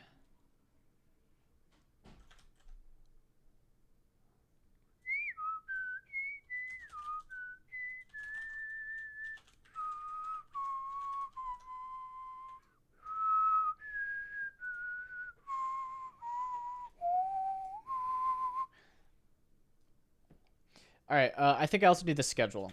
That's the last thing I need, which is a schedule. It's an array of what does it have? It has a, well, let me look at the database for that. It just has an opens, or this is not scheduled, this is drops. Opens, date, closes, date.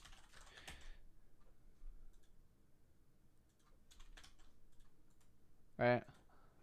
Opens, closes, and then the rest is automatically determined. And later I can configure the other stuff, such as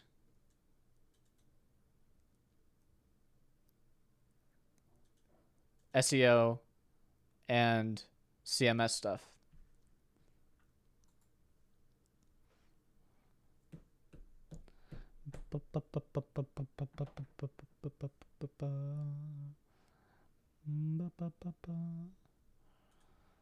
Okay, good album. Thank you very much. And now for something completely different.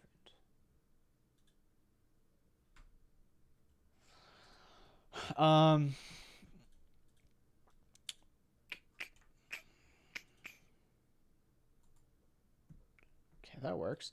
Let me just actually do a bit of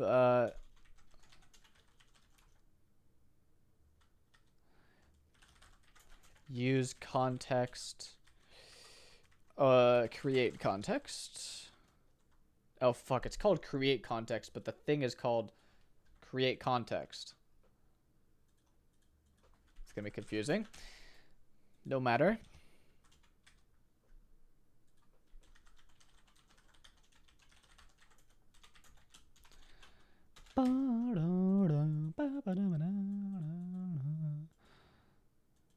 Where is it? Hello? Yo, what's up? Where's the thing?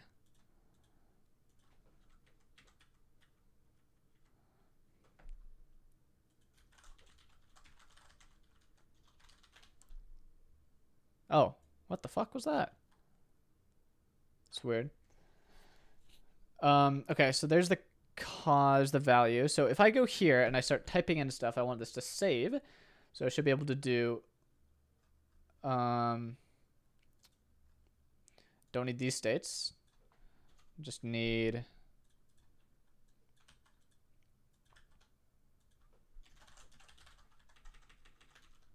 wonder if I should make this a reducer. Probably don't need it, but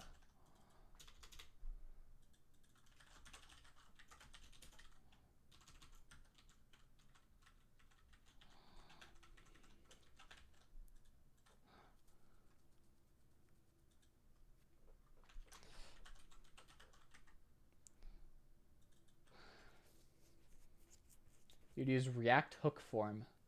Never heard of it.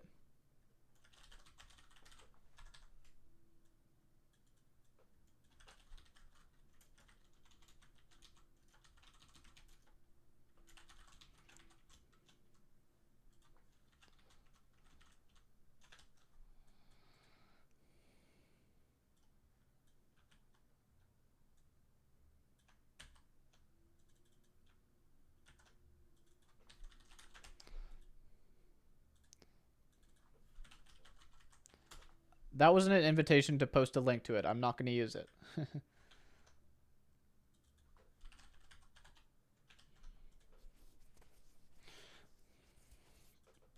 It's not that.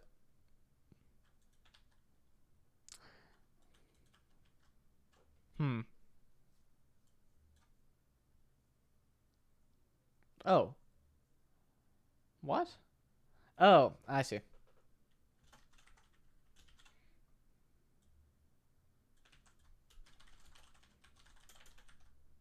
Actually, I could have this on change be a fucking. I could do this.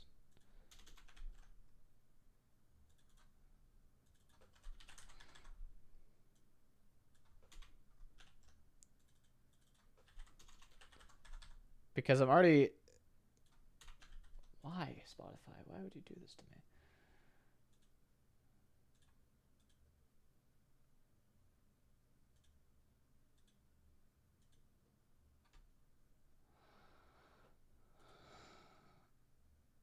Okay. Because I already have...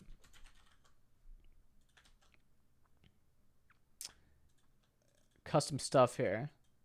So if I do on change like that, and then instead of just passing EV to this, I pass EV.currentTarget.value. There we go. So now if I add drop schedule, aha, there's the stuff. And now if I go back, it's still here. Perfect, actually.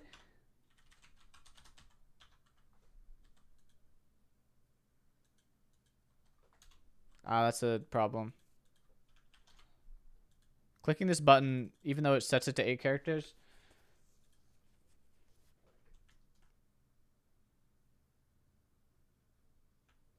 Ah, fuck.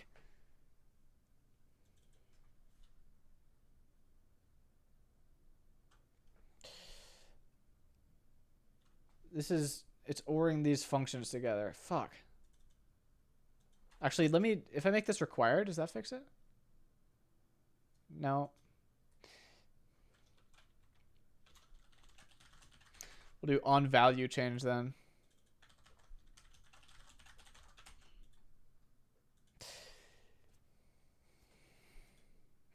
Anyway, the problem with the password is that if it's invalid and then I cycle it so it is valid, it doesn't update this validate thing. So I would just have to do this, I guess. Wait, why wasn't I doing this in the first place? Hold up.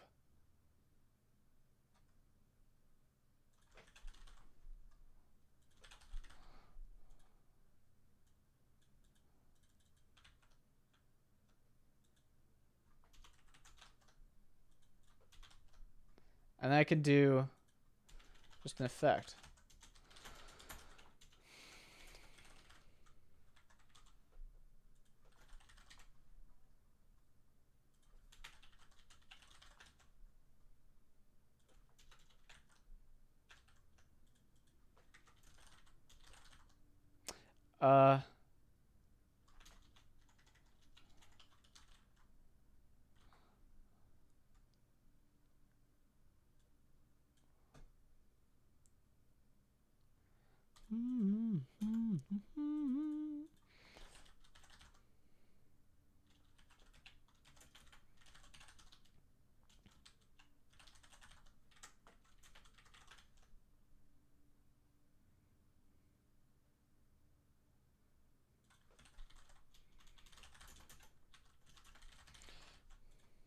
Oh, you can't conditionally call hooks, can you?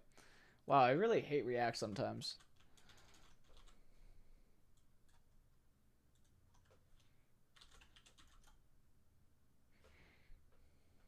Why don't I just make no.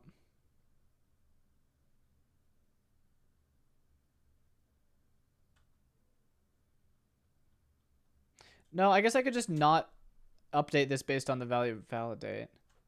No, but I have no. Well, I'm never gonna change validate. Yeah. Man, fucking React, dude.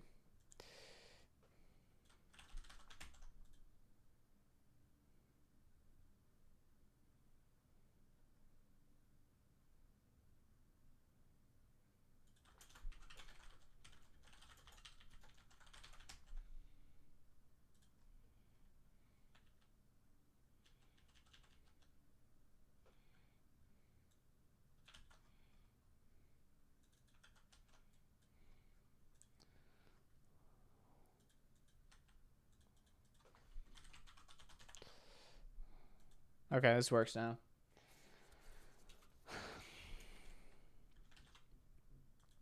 But it also shows the errors instantly.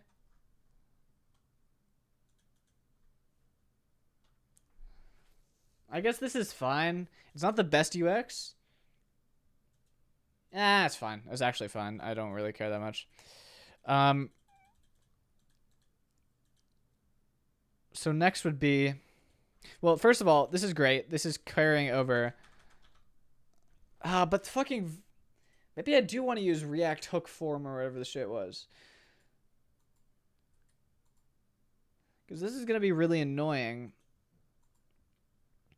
Because I don't want to allow you to click this button unless everything is valid. And the validation is stored inside them.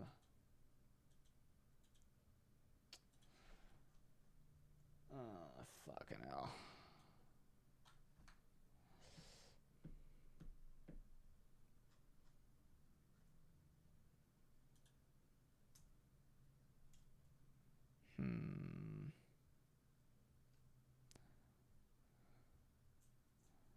Not loving this so far. This is interesting. Stored in the context?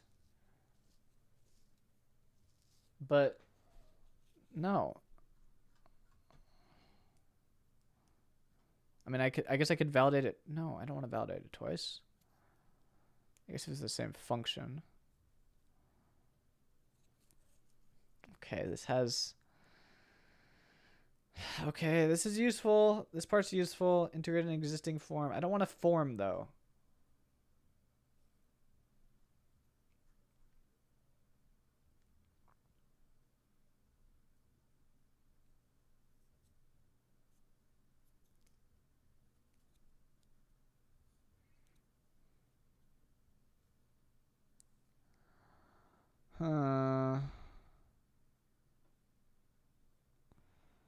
It doesn't require you to... So this is Redux shit. I just have a normal context, though. Ah, fuck, I'll try this. I'll give this a fair attempt.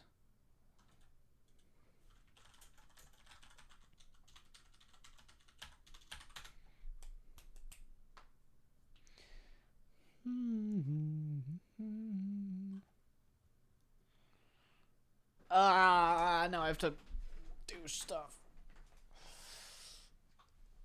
I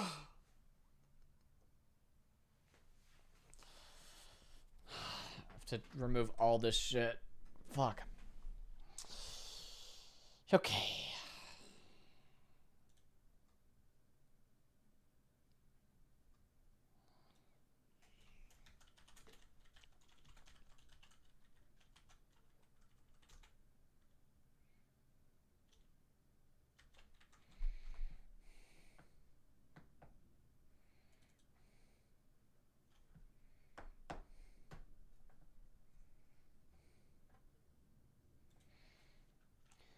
James Shepard 420, thank you for the 15 months of Prime. That's a lot of months. More than a year, actually. Crazy.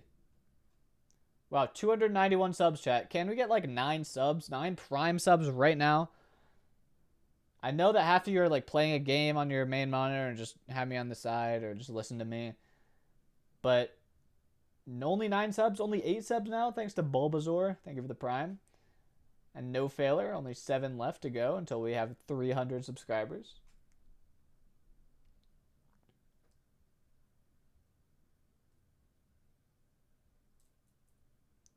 Anyway, if anyone else has a Prime, this is the time to use it. Dizam, thank you for the tier 1. Don't need tier 1s, need just Primes, but tier 1s are still PogChamp. I appreciate it. Mick Cheeto, thank you for the Prime. Hype Train, let's go.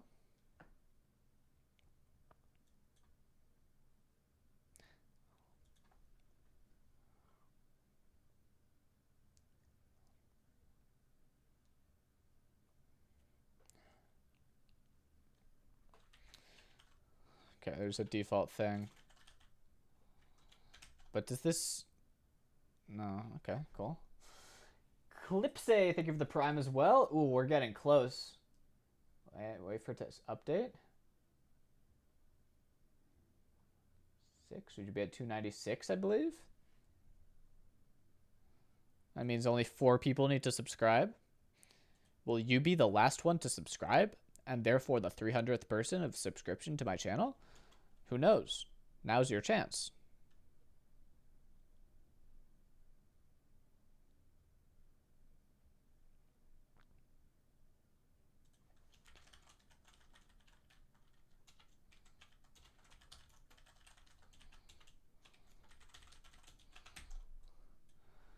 Chaos Phoenix, thank you for the gift sub.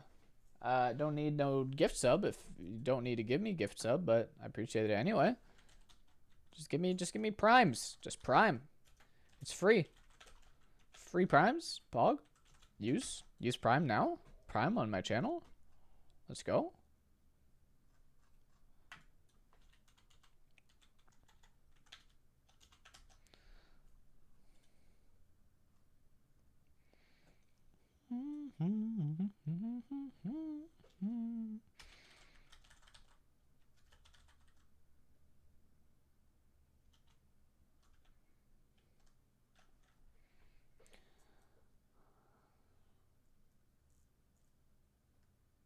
Oh, there's a form provider.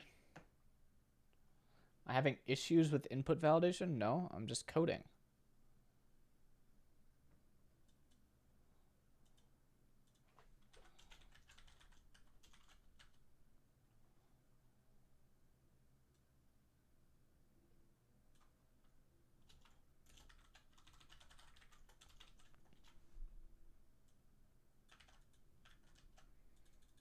How do I consume this now? Use form context. This is just a wrapper around context, but that's fine.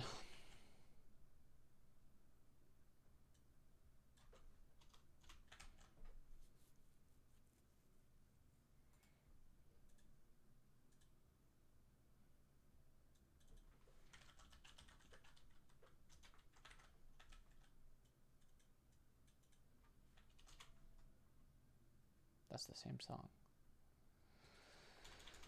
All right. So how do I? Okay, I don't.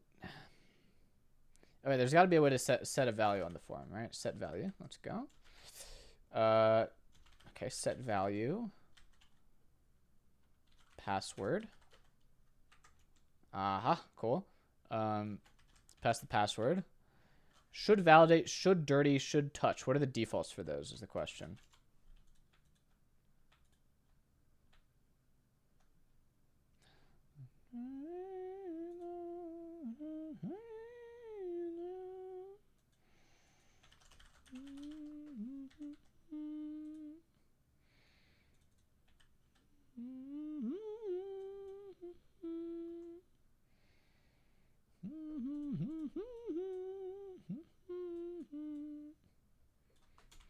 Okay, we'll just try it like this for now, and we can change that later. Okay, so now I need to do ... register. Oh, bad TypeScript. Damn, that's unfortunate that it had to be bad. It's fine. It's not good. Just bad if it does not automatically type your register functions.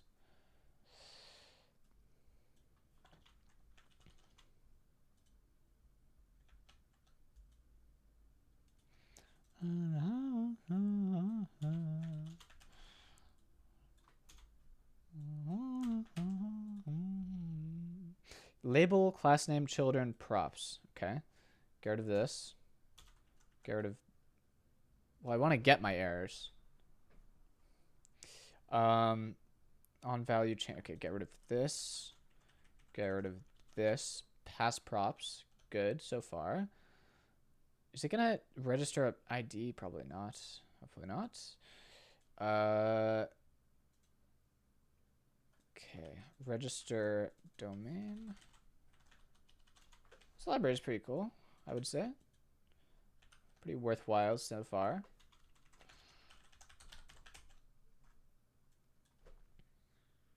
But I need to do the validation. So validate.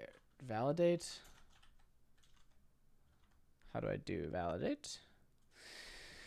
That's a rhetorical question, chat.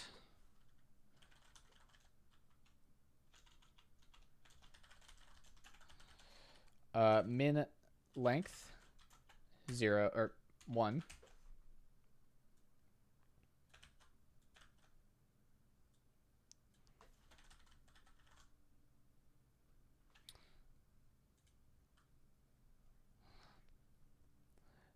I won't be the victim. Ooh, validation and error message. Interesting. Ooh, interesting. Wait, if I just... Is it required default?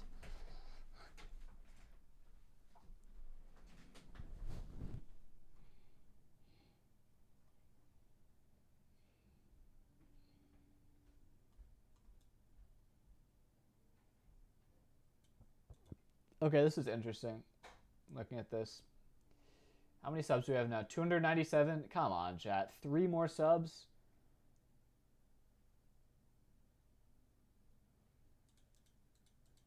Three more primes, I should say.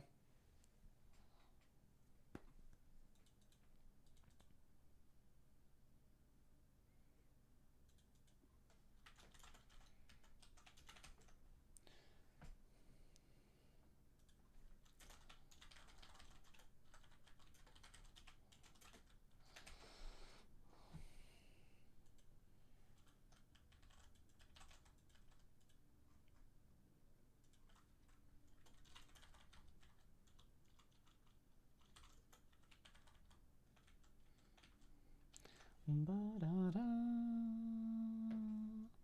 Ba-da-da. Ba-da-da. Ba-da-da.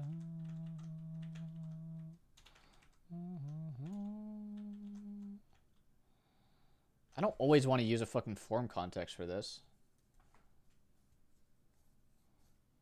Why don't I just pass the error down to this instead of managing the state inside?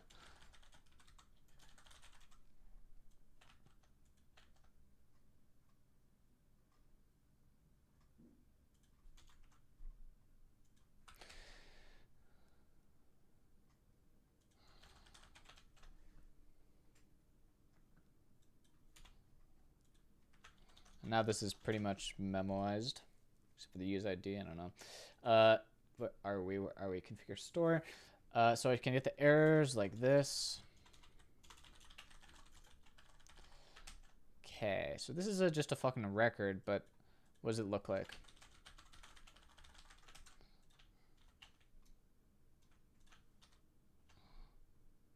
Looks like an object. Thank you, Chrome Dev Console. What's this shit?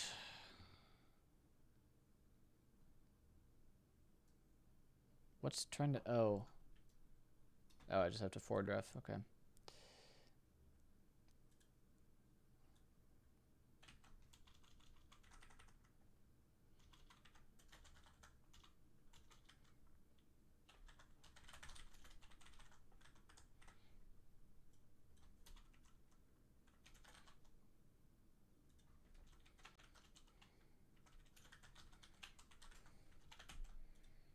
Beta typing. Any typers?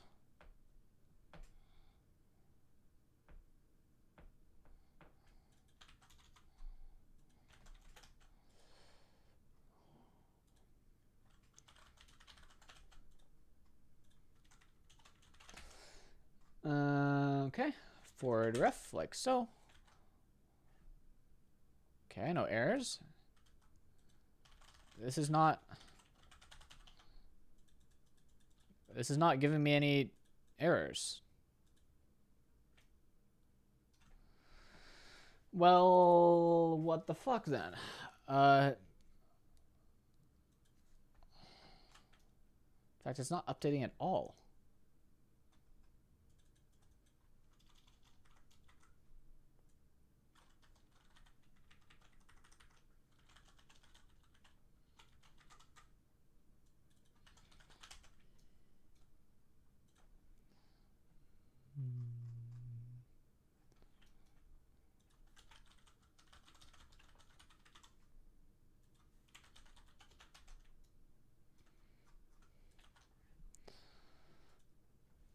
So what do we got on here?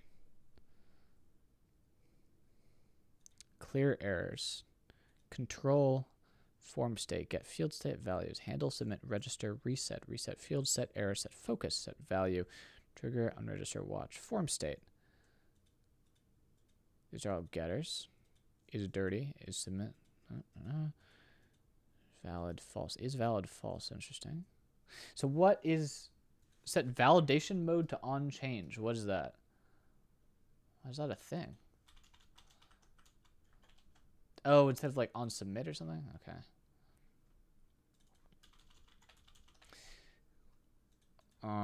Validation, revalidate mode. On blur, I guess.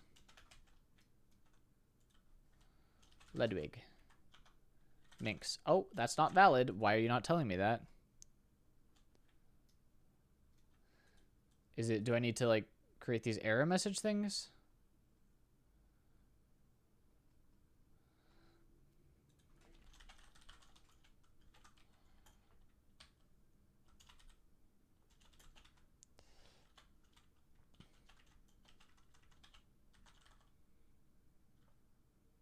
What's my error message before, chat?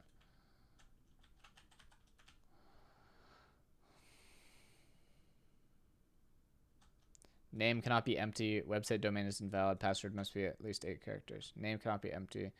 Website domain is invalid.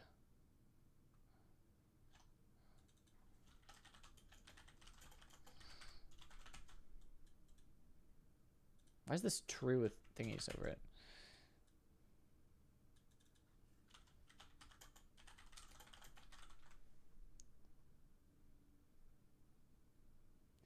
Check docs, bud. Don't fucking call me bud. I hate that. It's diminishing.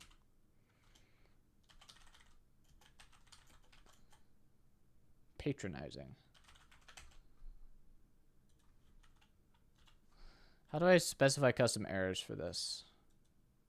Validation.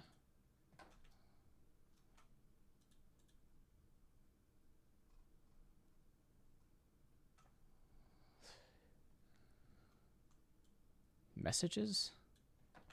Why is this website so shit? Don't scroll off to the side like that.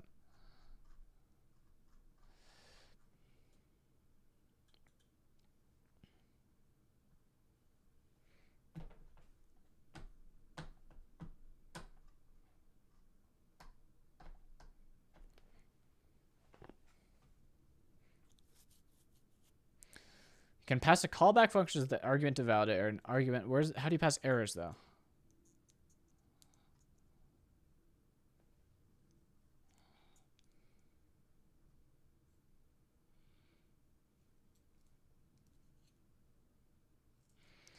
Set up value for their inputs. Should unregister. Depths.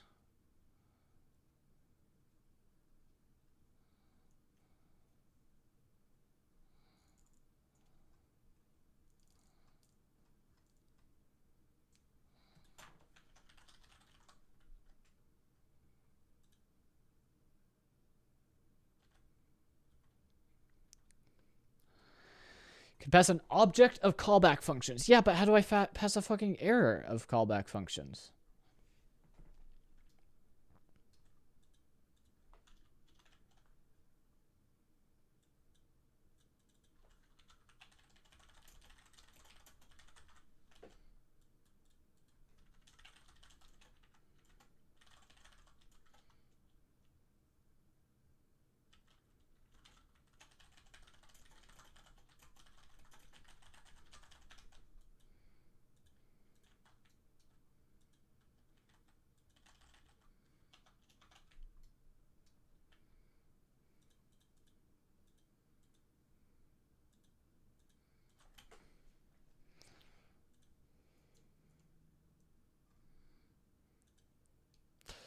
Okay, mode on... Oh, mode. Aha. What is revalidate mode? After you... Oh, okay, okay. Makes sense.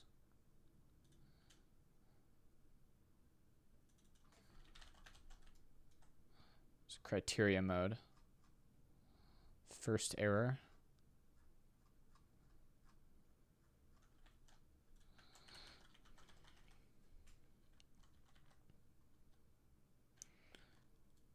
Only the first... Okay, that makes sense.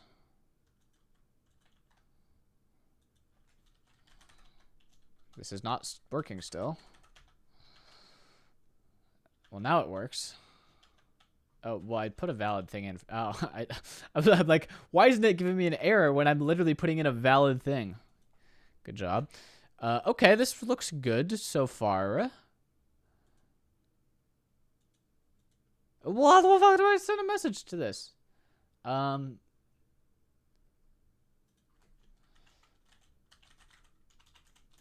I do this.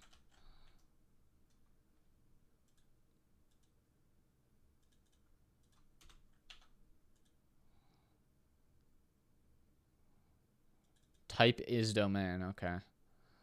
Makes sense. But message.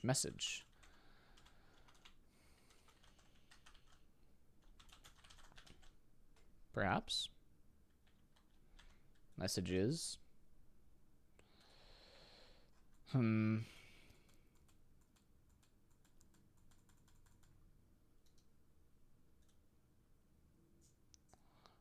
validation. Handle errors. No.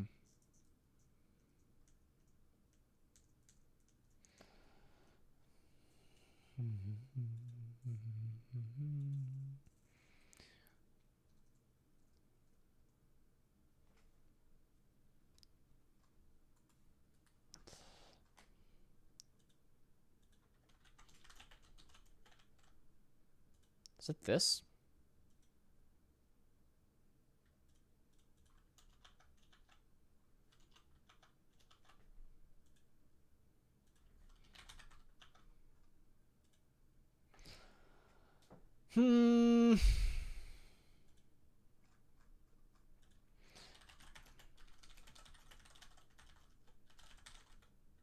Aha, the top result.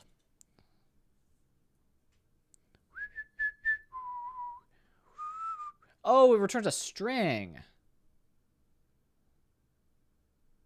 Oh, I saw this before and then I was like, I forgot about it.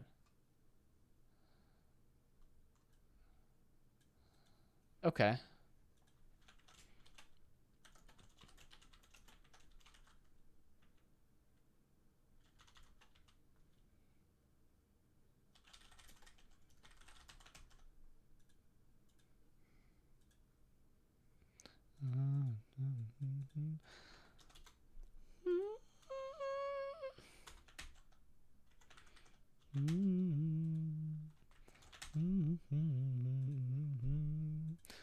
Domain is invalid. Okay, there we go. Okay, so now inside my input thingies. No, I want to pass the error inside here. Error equals errors dot name. How am I saving Ludwig money? I'm building a advanced administrative panel that will save dozens of work hours for the merch company. Uh-oh. Ah, dot message. Oh, come on. Just give me a break. Give me actual typings, please. Can I...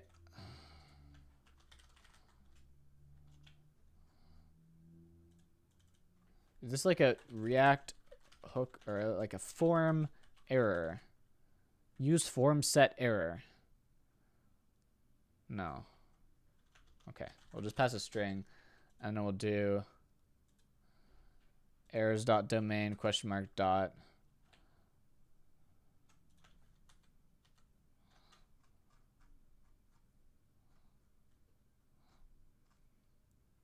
message.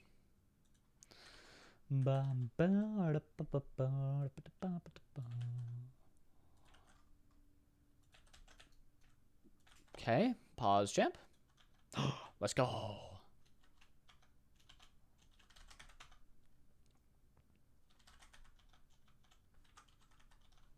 And if I press this, ooh, we need to revalidate. Okay. Luckily, I saw this earlier. Should validate true. Nice. Okay. Very cool. Very cool. Can I do like is valid?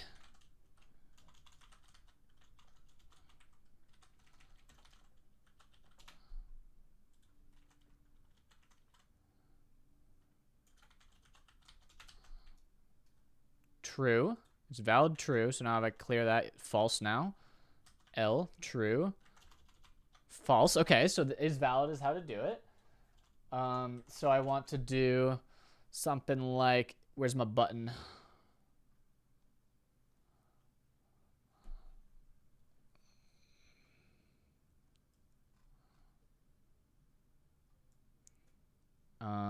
Is it here? Yes.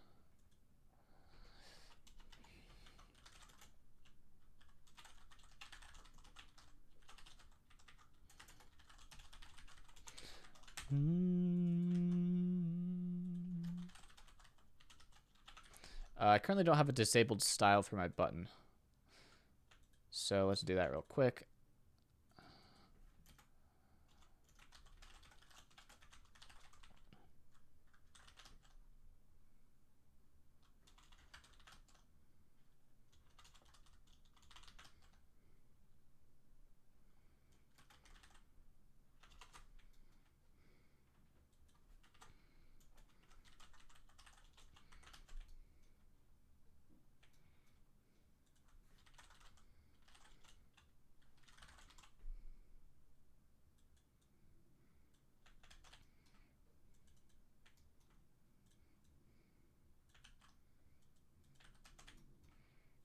Okay, got a little button here that doesn't do nothing. And now if I change this to .gg, not bad. Not bad at all, chat. Okay, let's make the store name have a minimum of like 4 characters.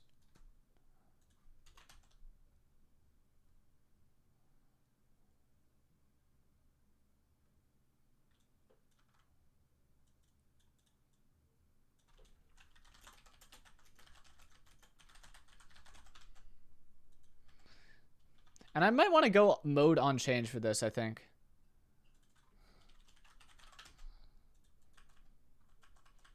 Well, that doesn't do anything. Reload. Okay. I think this is better. Yeah, I think this is better for sure. Alright, I'll be right back, chat. And when I come back, we'll do the thing for adding a schedule, which is going to be very tricky.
All right. Oh, hit the corner. Nice, nice.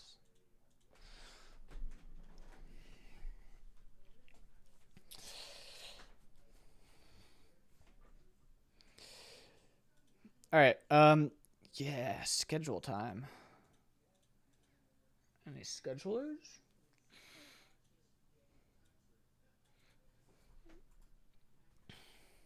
Okay, so I think what I want to do for the schedule is I basically want to do this, one of these boxes, except it fills the whole width.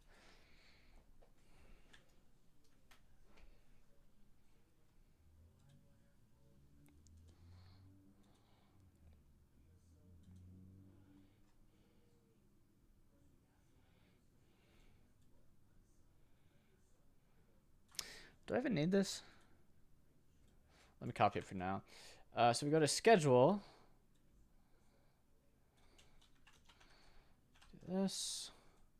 Except we want flex 1. Let's add a button.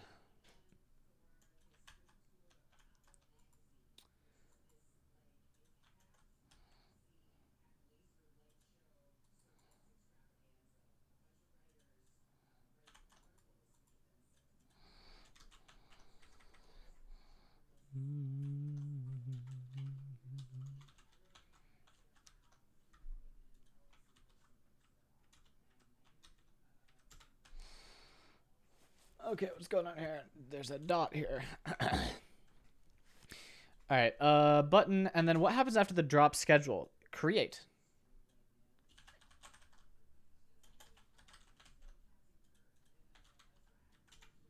But not create drop. Create store. So if I click this, we get nothing. But if I now get rid of, well, I guess I do want those, but not this, not that. Yes, that. And then we go to here. Boom.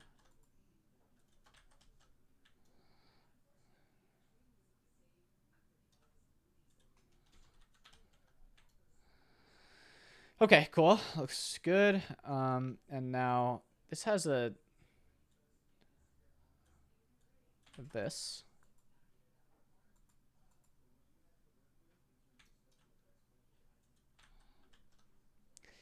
Okay, so drop schedules.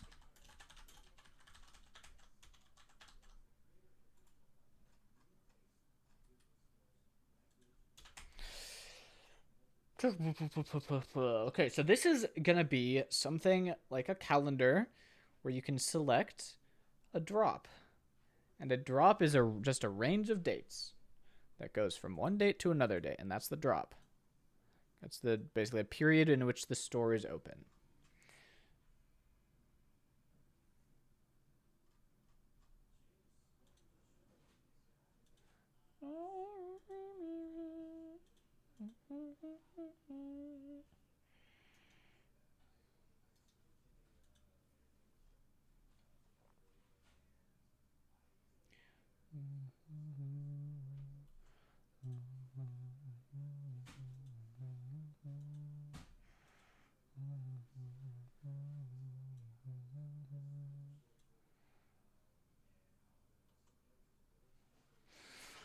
Okay, get rid of this.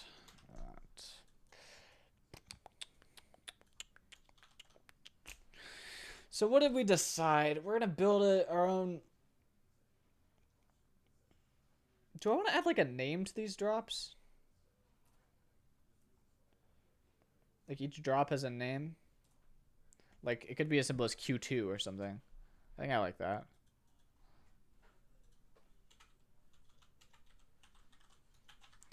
Is there anything else I need for this, for a drop? To identify it. A drop goes from a period, it has a name optionally, maybe? Yeah, I can make the name optional.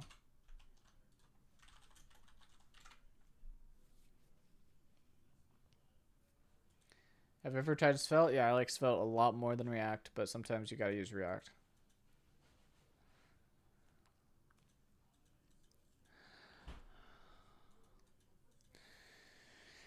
Yeah, I like two fields with date pickers, except not quite. We want something more like, not like that.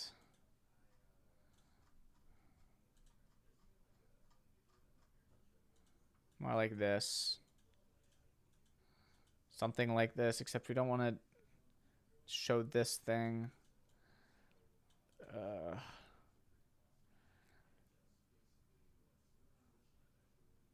This will be the second calendar that I make.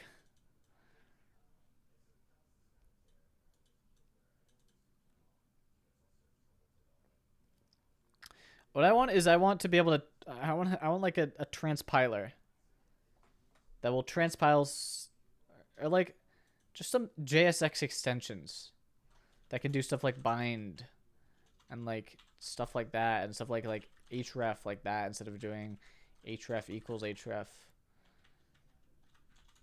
Just like the best features of Svelte in React. That would be great.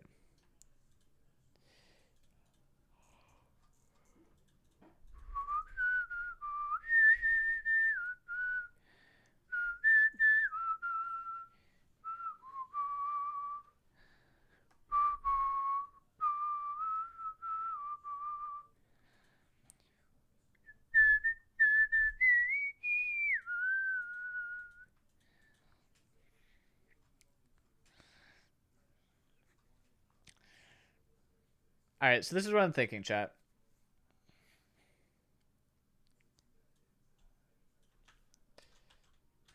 Add drops. And we'll have like a little button.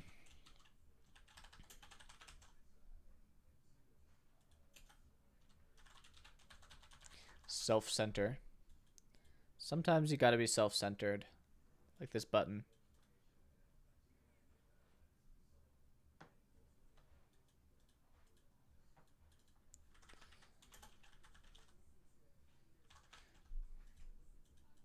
So we have an add drop button.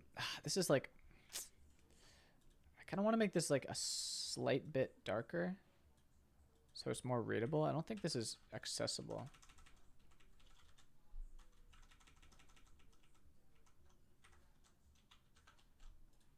That's better.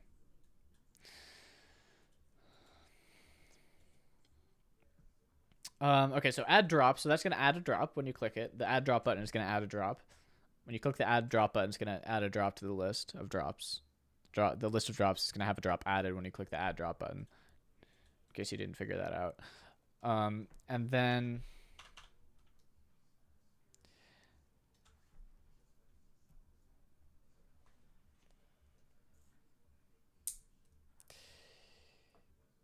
Can I yoink from the form context?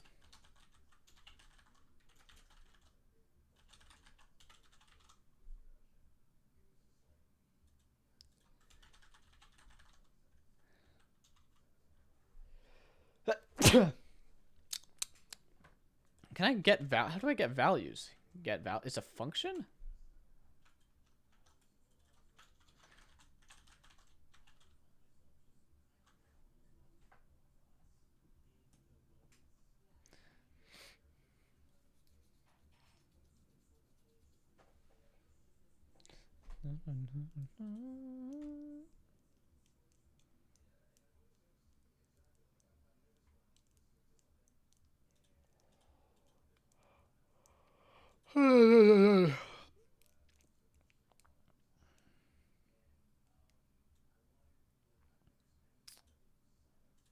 So can I pass something? Oh, okay.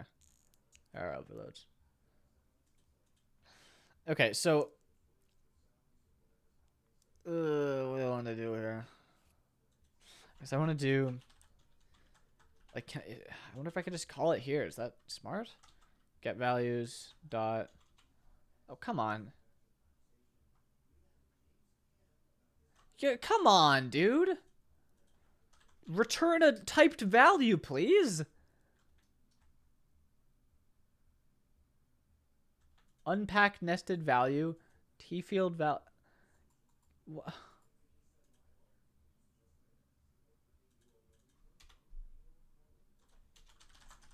You're gonna, right?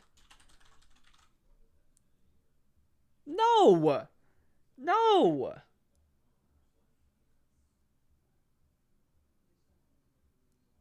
Oh, do I need to pass maybe this thing? Export type form, create form. Maybe that's what I've been missing all along.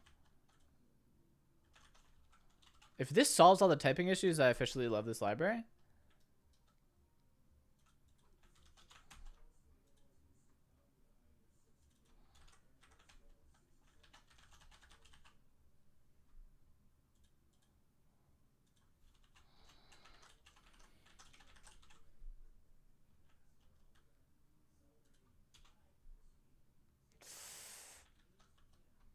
No, doesn't solve all the typing issues, unfortunately.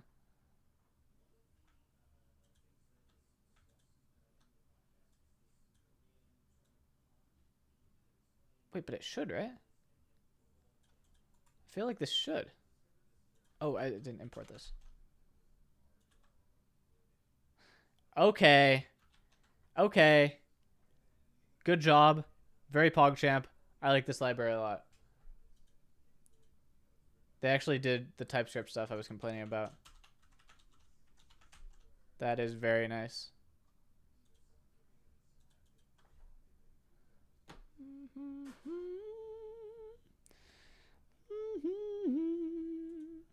So if I do, can I do this?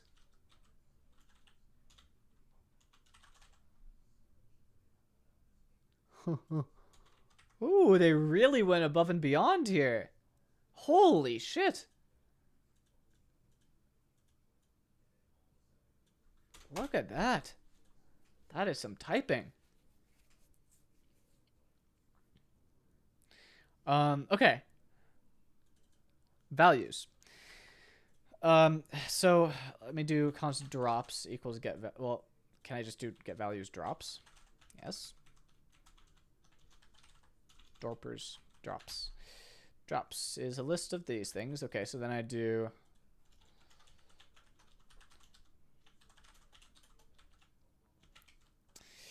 okay, and then drop date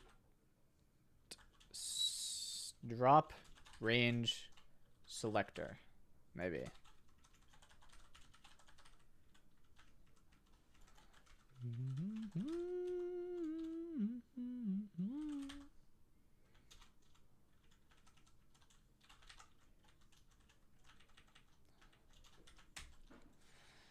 Try a little harder.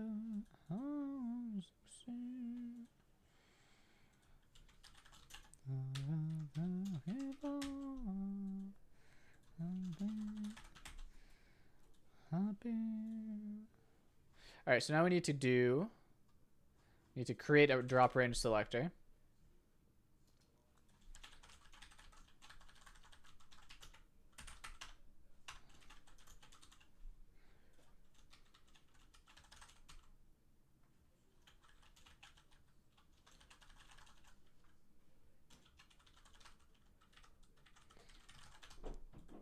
Like so.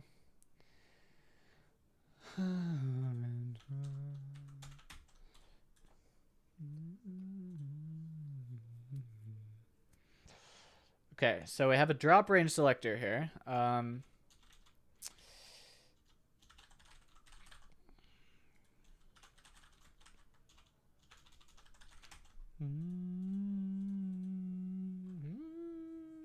Yo, Milky Dev, thank you for the big raid. Appreciate it.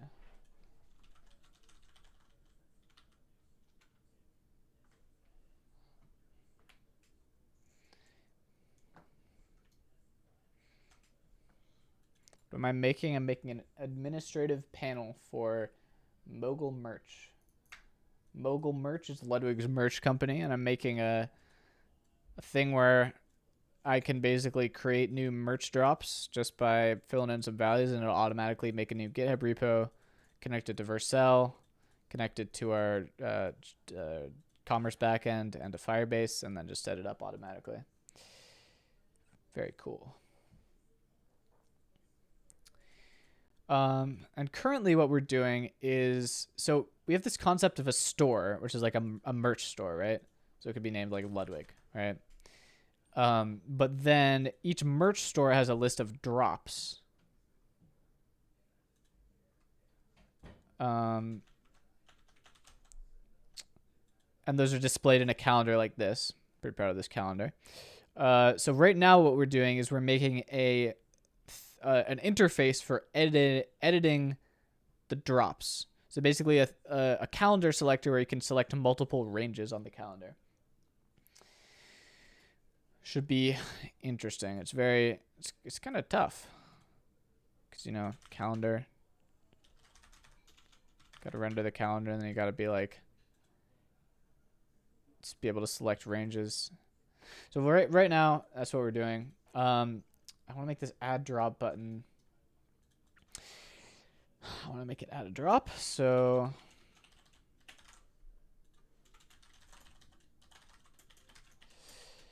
is there a way for this with this React hook form thing? So I know you can do like set value.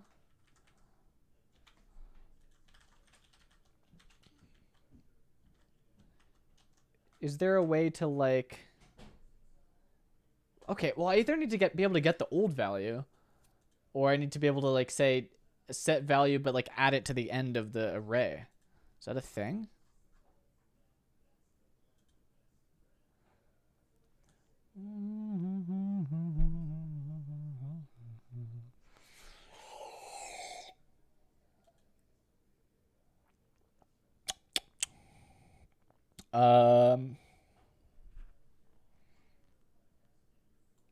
Where the fuck was I?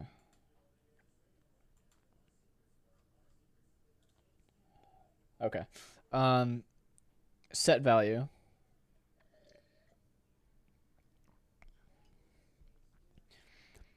Target a single field by name when used with field array. It's recommended to use field arrays methods such as replace or update instead.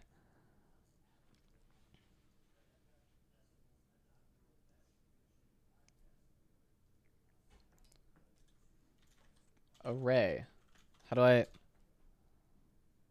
do I use field array? Wait, this is crazy. So I can do like const replace equals use field array. Does this automatically connect to the context?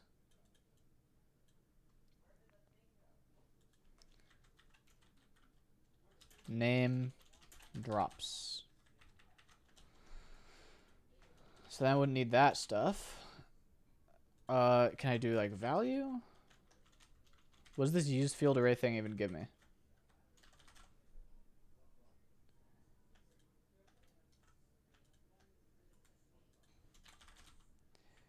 Drops off. Okay, so it can do fields. Wait, that's just a string array though.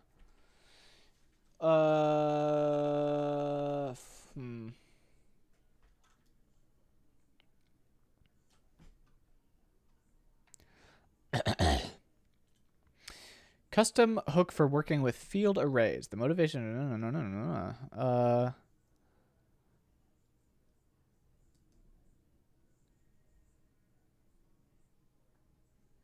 Control. What is control? It's optional if you're using form context. Okay, cool. Required. Should unregister. Okay, don't need that.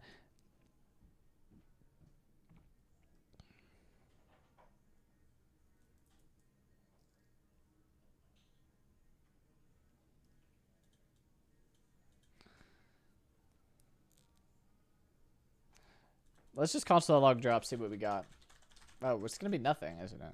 Because there are no drops. Actually, we can implement the add drop function really quick, which should do drops dot append. Ooh, I gotta do this actually. Probably, right? Yeah. Okay. Okay. Append name opens. Well, just don't need that. Okay. Let's see what this gives us then.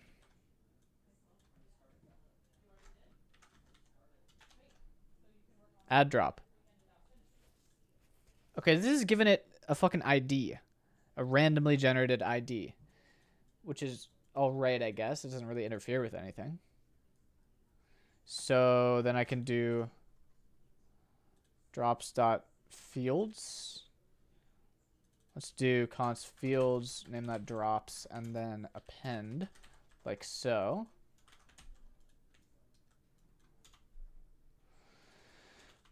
And then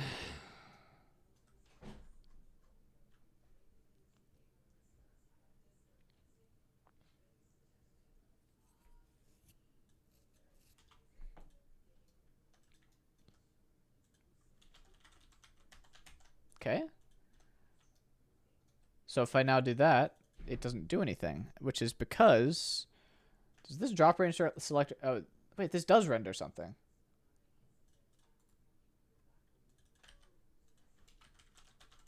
Oh, but the name is empty though. Aha, there we go. So this is appending to the array pretty easily. And now what?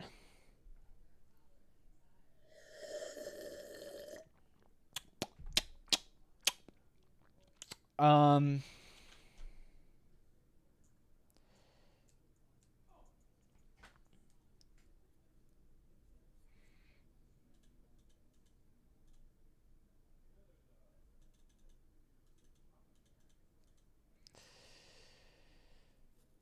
what should the default value for open and close be? I guess it doesn't matter.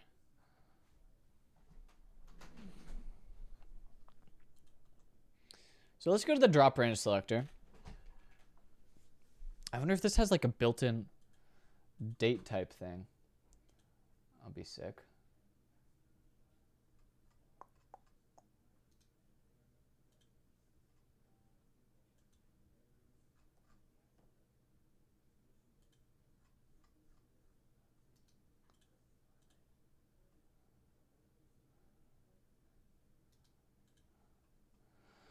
Expected Hopper, thank you for the prime. Oh, we have 298 subscribers, chat.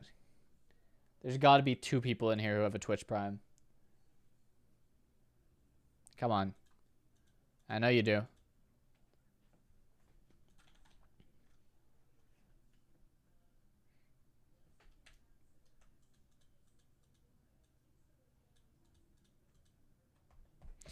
What do we want this to look like?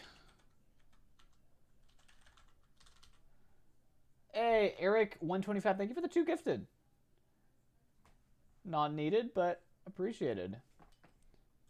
Hope you didn't feel pressured to gift a sub. So we want to do something like this. That looks bad. No, we just want to do a border.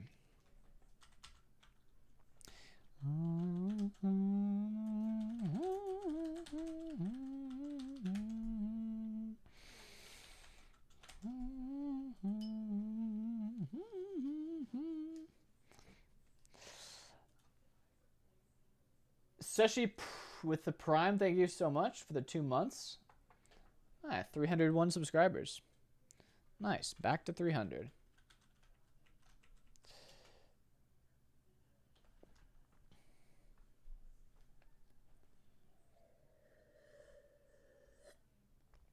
All right, so I want now to make this test.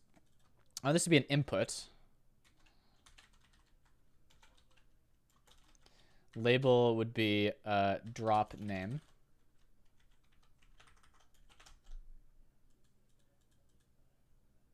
What is this? Ooh, I don't necessarily want this vertical margin.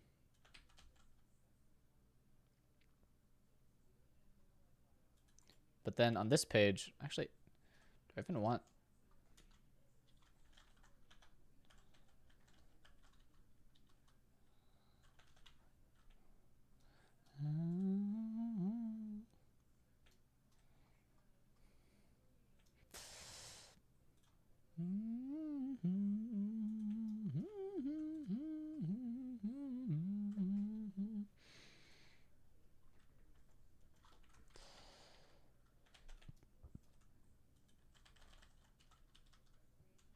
Ah, why does that jump?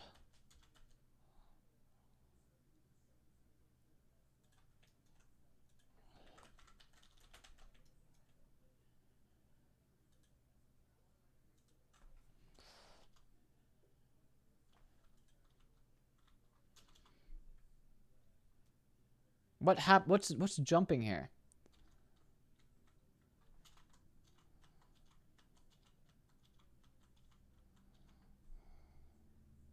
And 20 by 20. 320 by 20. The border? No, it can't be, right?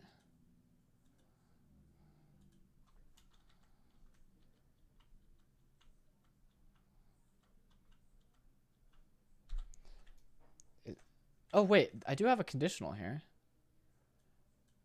But no, it's all colors.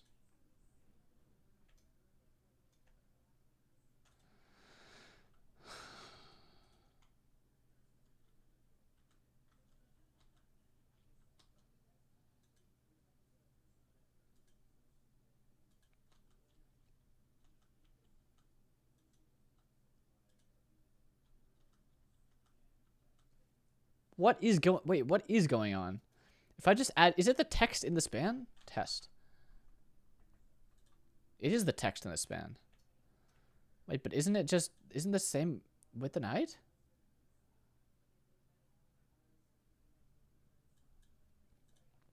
The height is 20 pixels. Margin top is 8.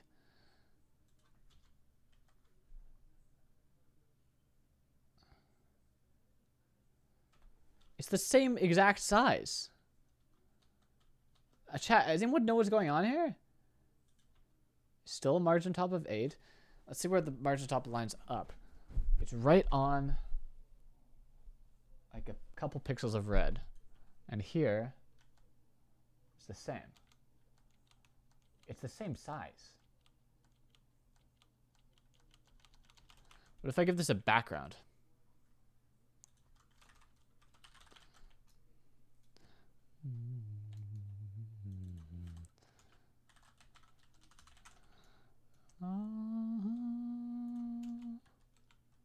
It's the same size, chat. It's the exact same place.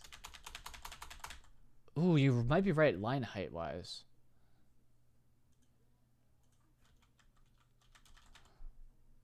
What if I set the line height exactly to 20 pixels? No. I set the max height.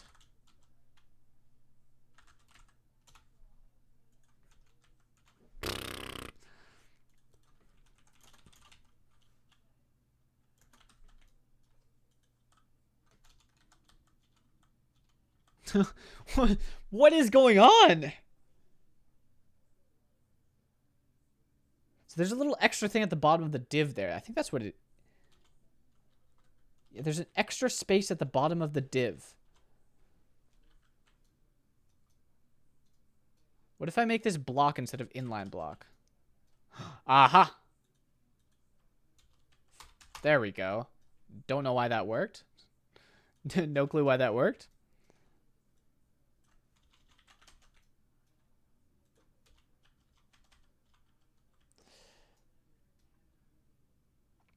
Okay. Back to configure store, and now I want to set a margin bottom on all of these.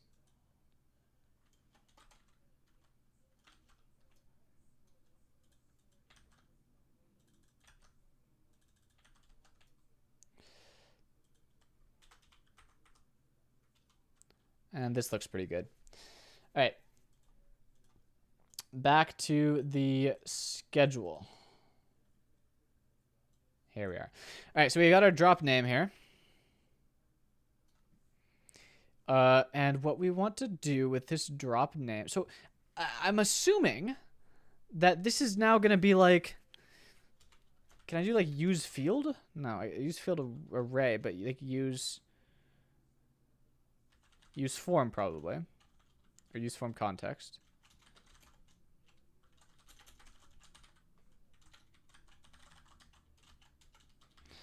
Hold on.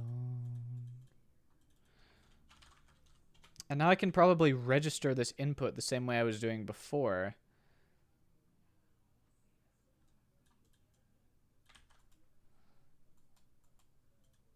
Except something like... Okay, it's not the password, it's the...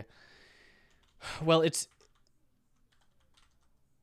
drops and then the index, but Do I want the index or do I want like the ID? Can I do it based on the ID?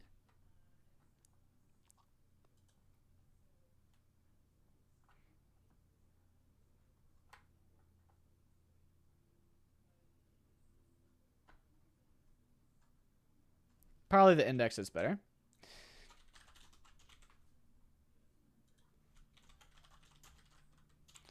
So that's what the documentation says.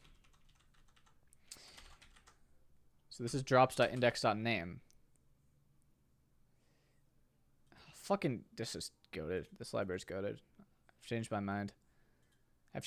This library is super good. Their TypeScript is immaculate.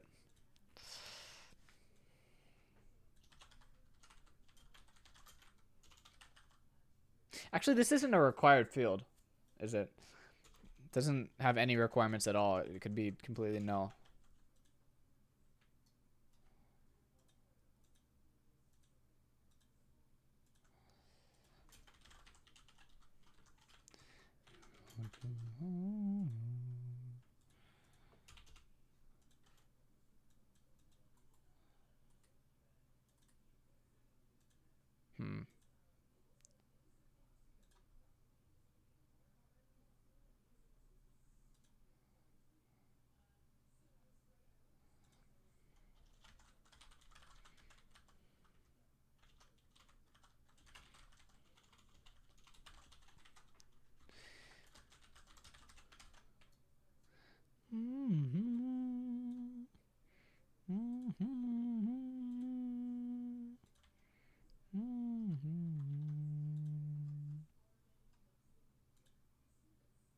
This is like not updating somehow.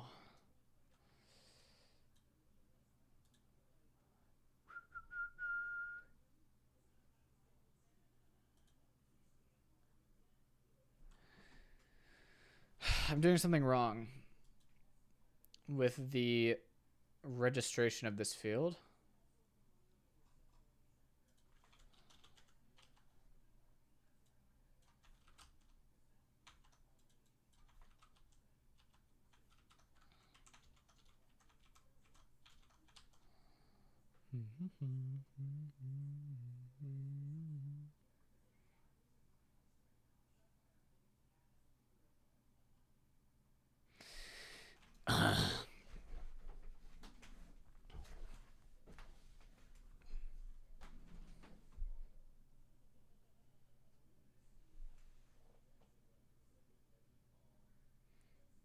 Oh, shit. Okay, I paused my Slack notifications just in time before this guy potentially sent me an API key in plain text.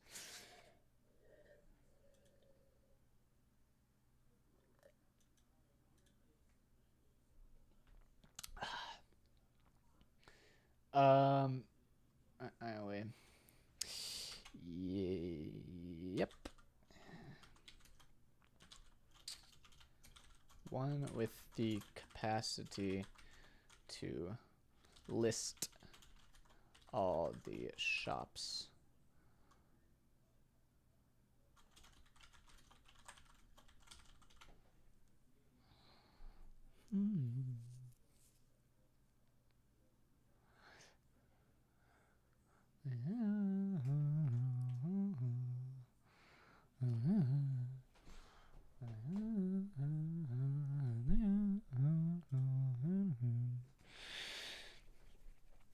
Okay.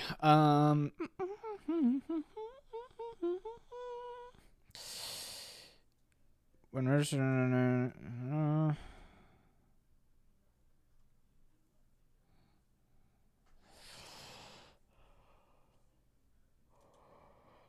register test.index.firstname. But like that's what I have here.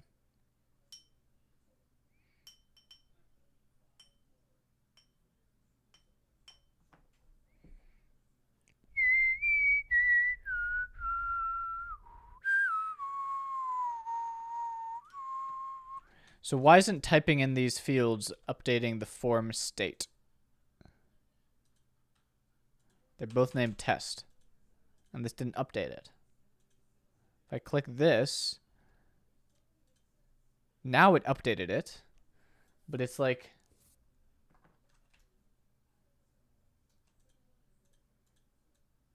what if I do this, I guess? No, that didn't work.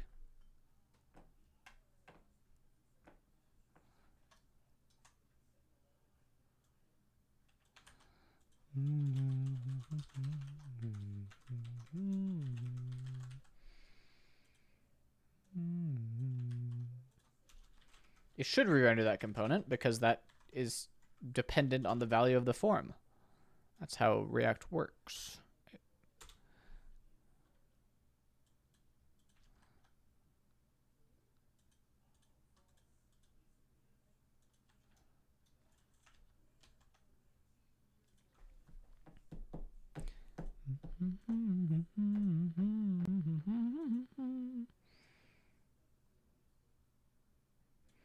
Okay, so this should be setting some things. I mean, that seems all in order.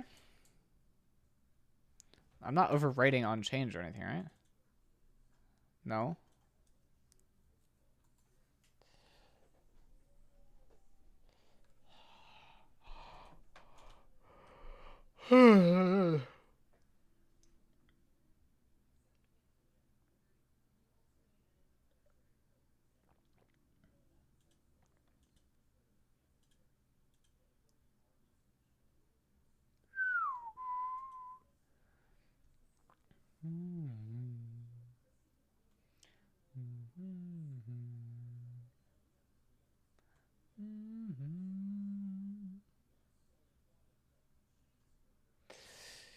Fuck.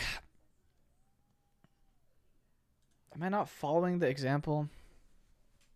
Custom register. Fields.map. This is what I'm doing.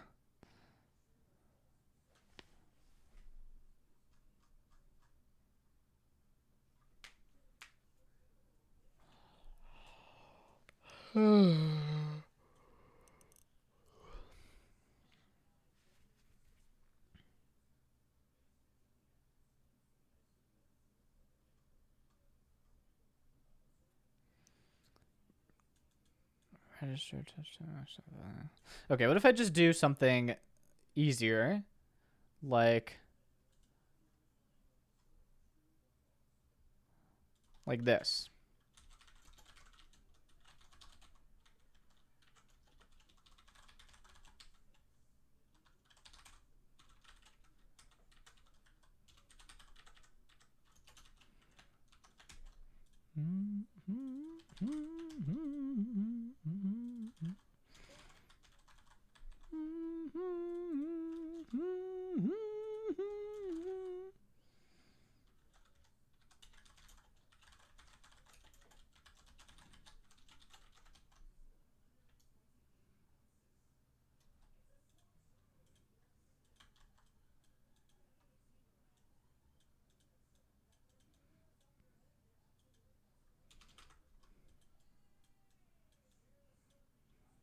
It's not. Well, now it's not updating anything at all.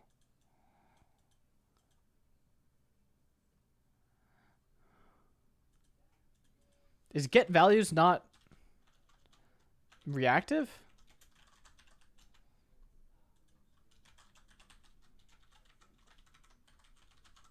Was it working all along and then this thing is just weird?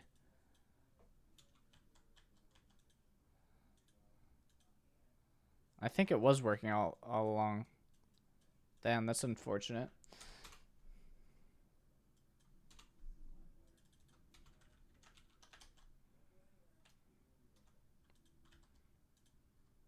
No, but what? Oh, why is this not updated? That's the question. Ah, yeah, that's a problem. That's still a problem. Or I guess it isn't a problem because I don't actually need to display the drop name. But if I did, it would be a problem.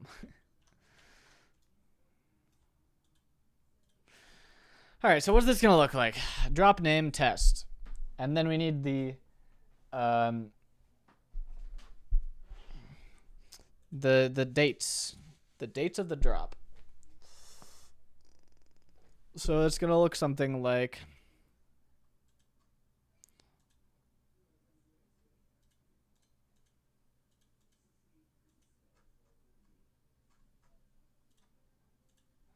this. Ooh, this is a date range and it's not a time range.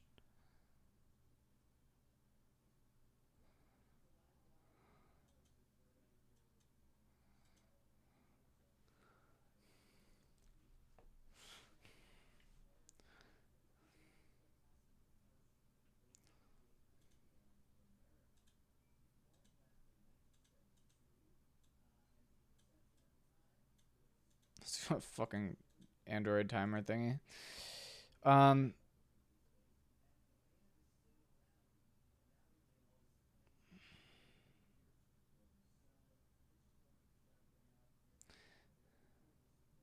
So what if we don't have...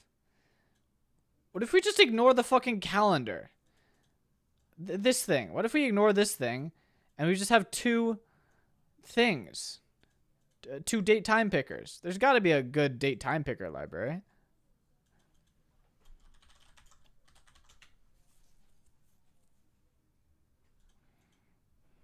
Like this? Well,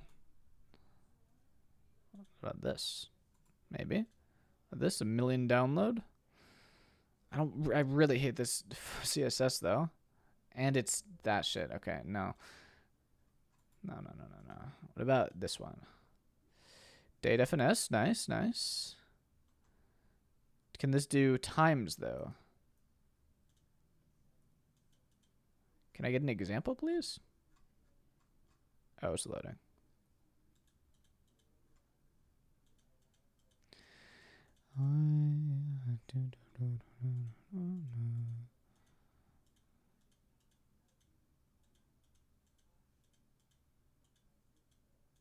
This is not what I want to be doing.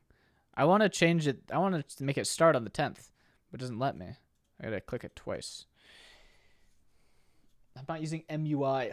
Get out. The fuck out. No MUI. I don't want to install the entire fucking MUI bulk shit. Set up their CSS dumbass stuff just for this one single date picker.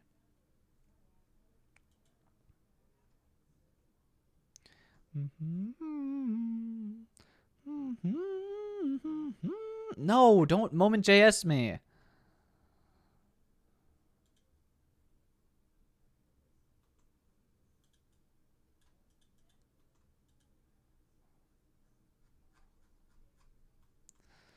Come on. Oh, here we are. Wow, that's crazy. Is this just, you just type in here? What?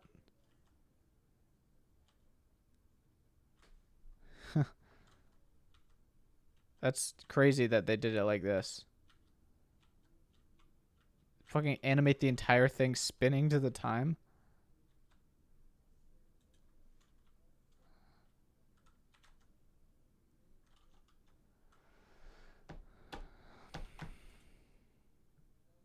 Yeah, I don't like this.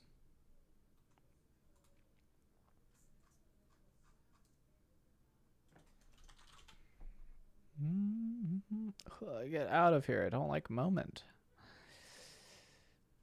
RC Picker. Ooh, big downloads. Good. Live demo. Always good. Where's the demo? Here we are. Oh.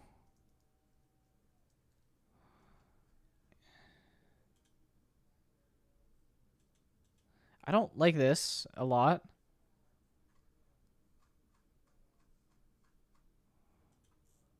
I'd rather just have a masked input.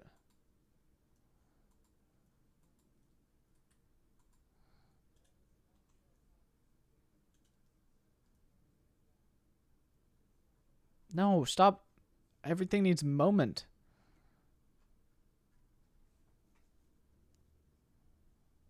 Live clock.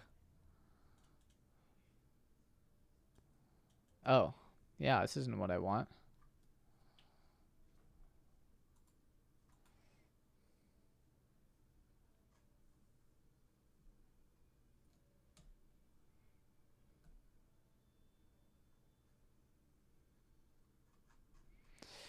I guess I just want a masked input. Well, I want the date. I think a calendar is good for the date. But for the time, I don't want any like clock hands or like stuff like that. I just want like a field where you can type in the time and it'll automatically React masked 12 downloads. Thank you very much. React masked time. Okay.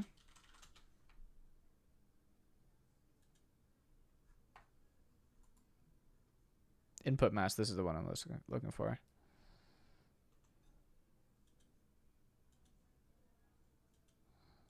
Yeah, this one's pretty good.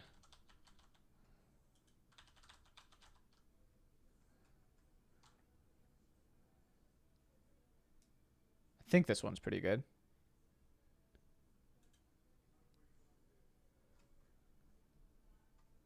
Known issues.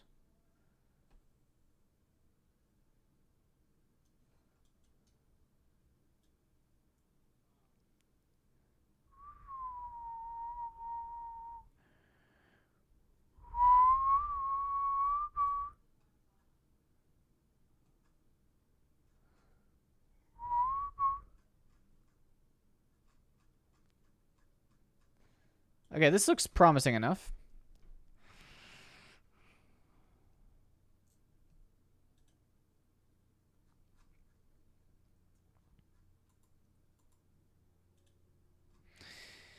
Okay, does this have TypeScript? Nice types.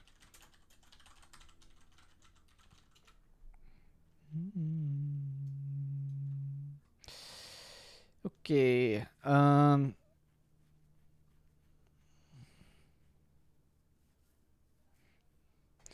so how does this work?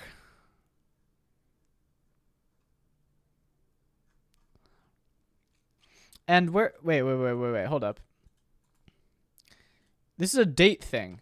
What happens if I type 9 here? I don't want to be able to type 9999. God damn it. You shouldn't be able to type this because that's not a valid date. You should type 9 and it should automatically go like that. Or like if you're typing in a time, imagine. If you type in 3, it should go to 03. I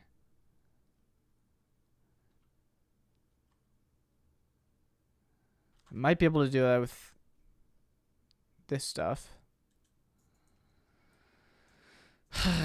Okay, we'll see.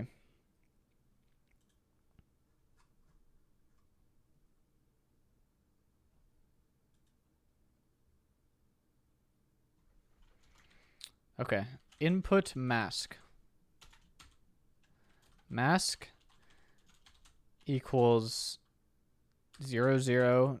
Do I want to do seconds as well? Sure, why not?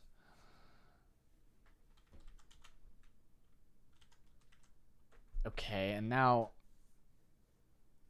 oh god, this is, I wonder if this is compatible.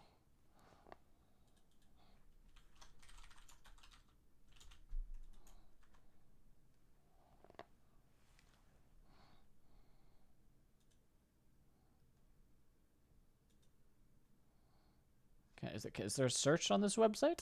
No, bad website. Mask. No.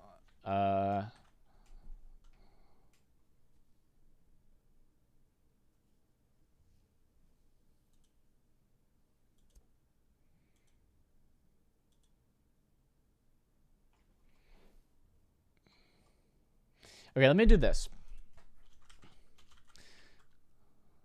So it's going to give me props, and I have to pass these to the input. What are the props?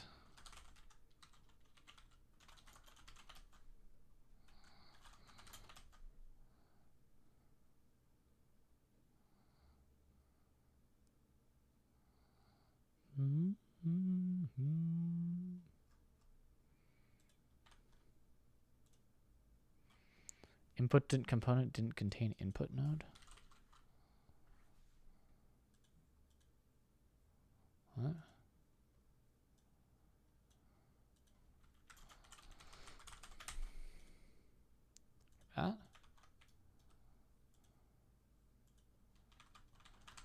Find DOM node is deprecated. Oh god.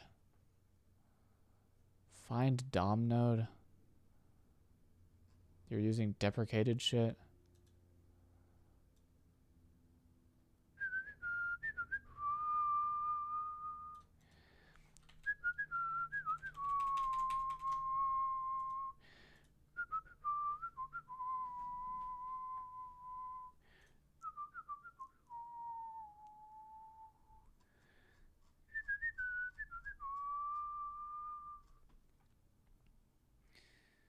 There was a V3 branch.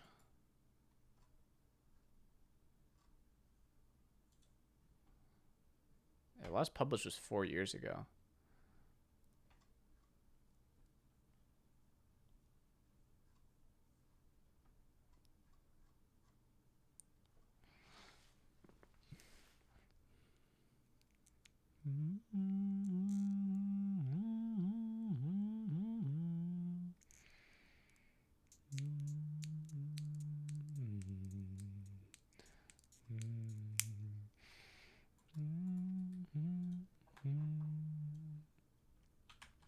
The 3.0 version has 96,000 downloads, which is crazy.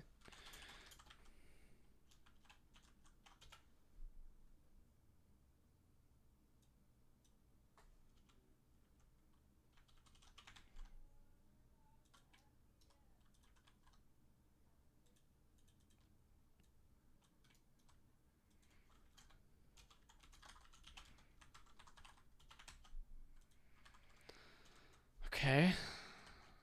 I can't type in this. Oh, I gotta use 9s for the mask.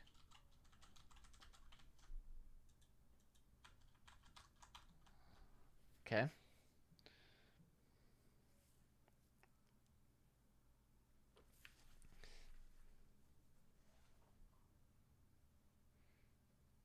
But then how do I deal with AM and PM? I feel like there's a better mask library than this one. React number format. Maybe it's this one.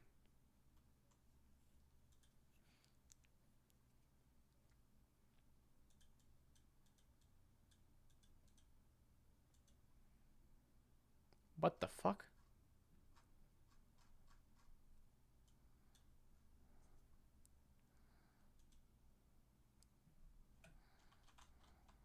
Ah. Look at that. If I type a 1, I can type 1231. If I type a 9, automatically fills with 09. Now that is what I'm looking for.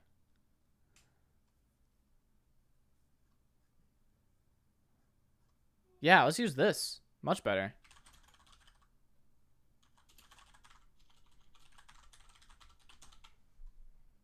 More downloads too.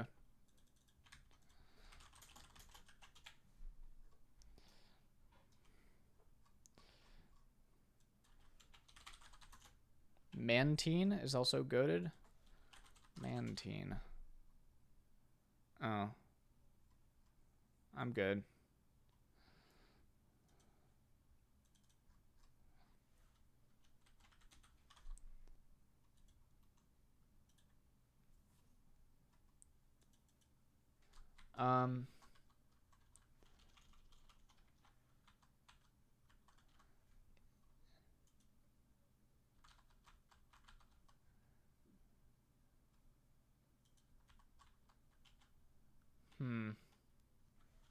This does look good, actually. This Mantine thing. But it's got like...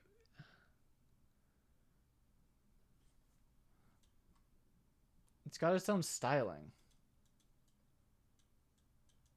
There's an unstyled variant. But if this is importing all the styling library...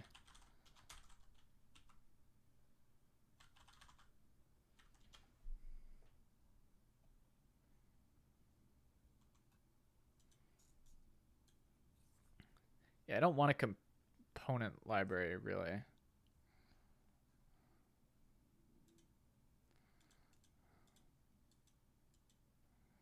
Oh, this has a date range picker as well.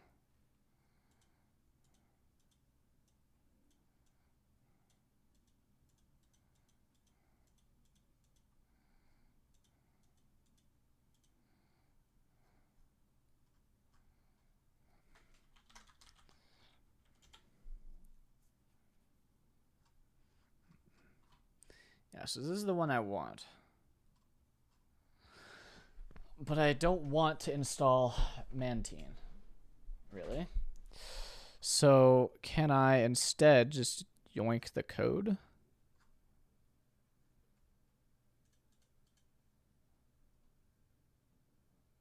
Modification, distribution, private use, commercial use. Okay. Yep.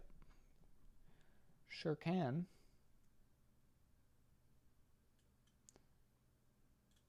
Mantine has hooks for some unstyled things. Wait, hold up. Nope. Alright, let's yoink this.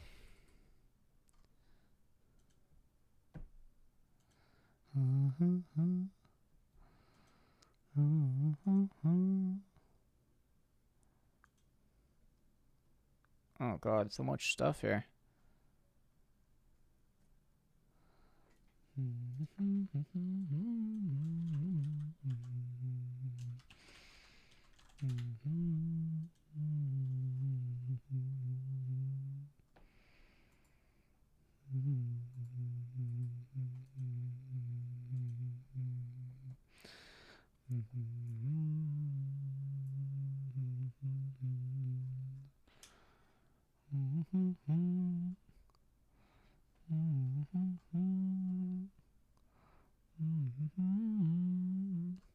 Okay, this looks fairly cool. Is this multiple inputs in the same thing? Is that how it works?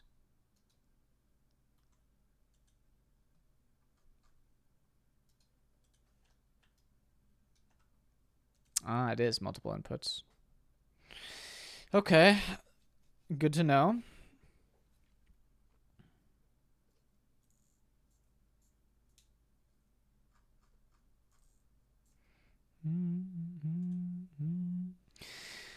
Okay, so let's start with what's this?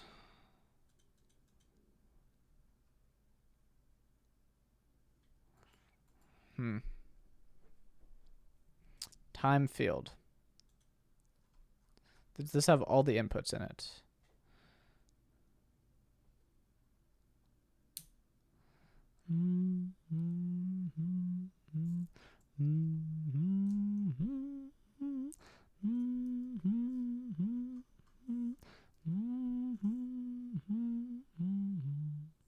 Let me look at the React DevTools. Yes.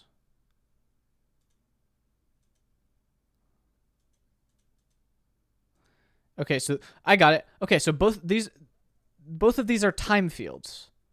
And then this is an AM/PM input. Got it. So they just use 2 time fields and then 1 AM/PM input. So let's just fucking steal their code.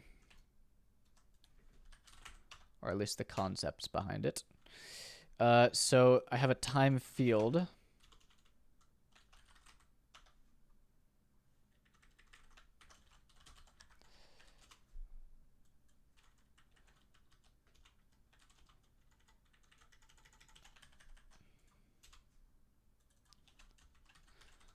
This. And now, okay, well, how does this work? So as digits entered. Some styling stuff. We need a ref.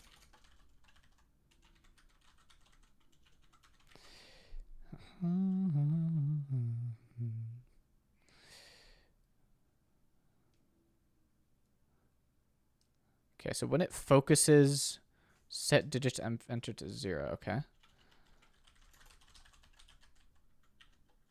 Now on focus.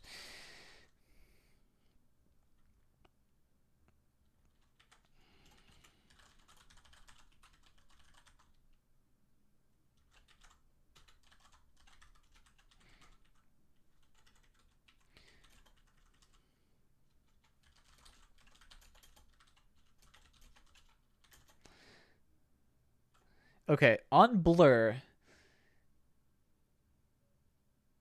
So we're just calling on change here. I don't know if I need this yet.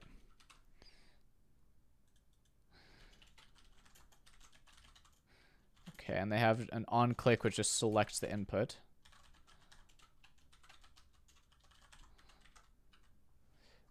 key down. So this is where the stuff is gonna happen, right?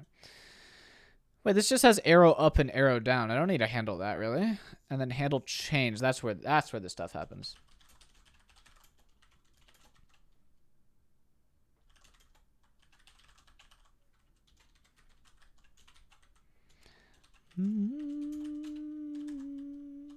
Okay, so digits entered is the number of digits that they've typed.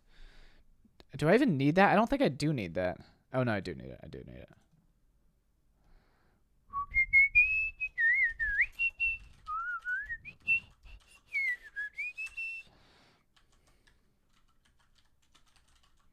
Can I just do value as number?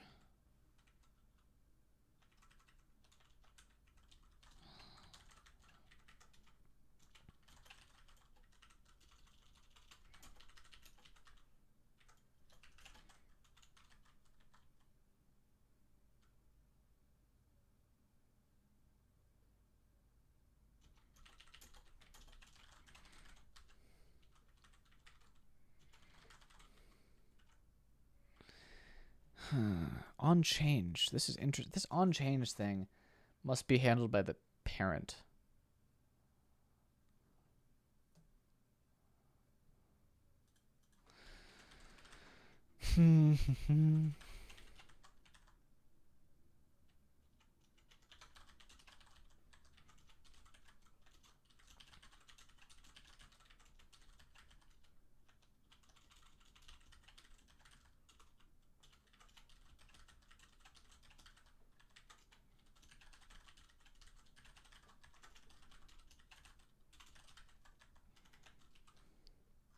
So this does get a value passed to it? Okay.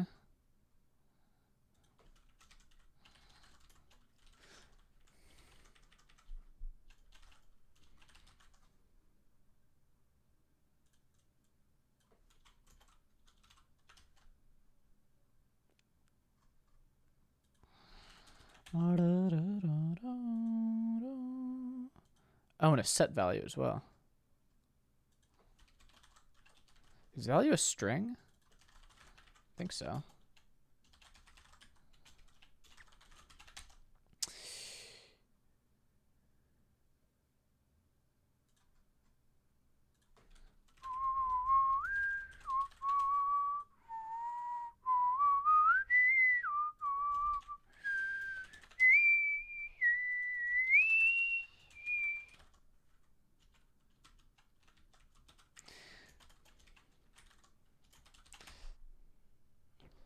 All right, so there's our time field. That's the start of it. We might need to come back to this. Let's go to the, I guess, time input now. Does this have like time fields in it? Yes.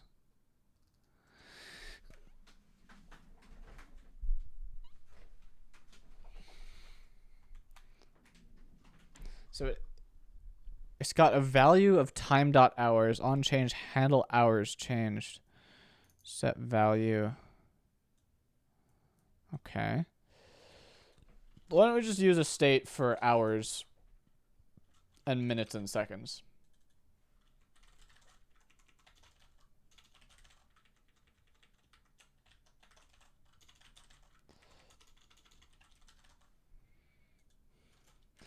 Let me just do value equals hours. Set value equals set hours. Value equals minutes. Set value equals set minutes.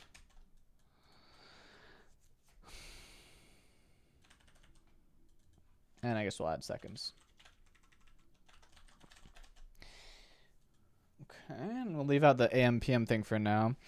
Now this has just got some input stuff with separator, classes, and then set values the same. Then the only thing on here is a ref and an on change. So handle hours changed. Gotcha. So here's some logic. Oh, and what is create time handler? Heck.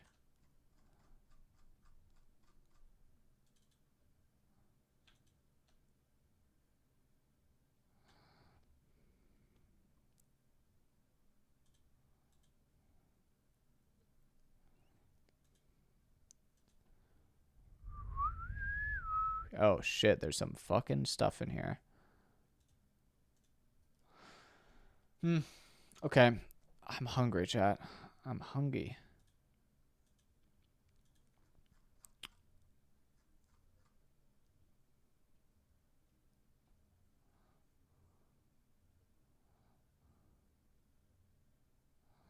Okay, we'll just get time values.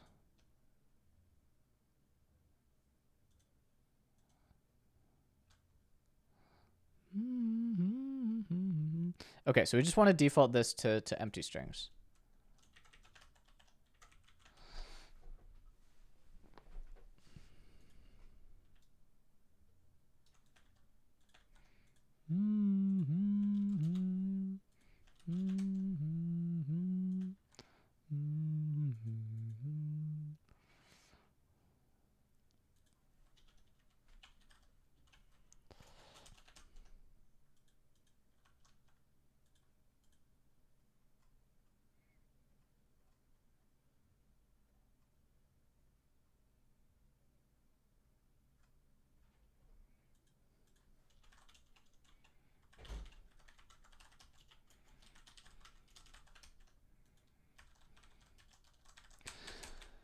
Okay.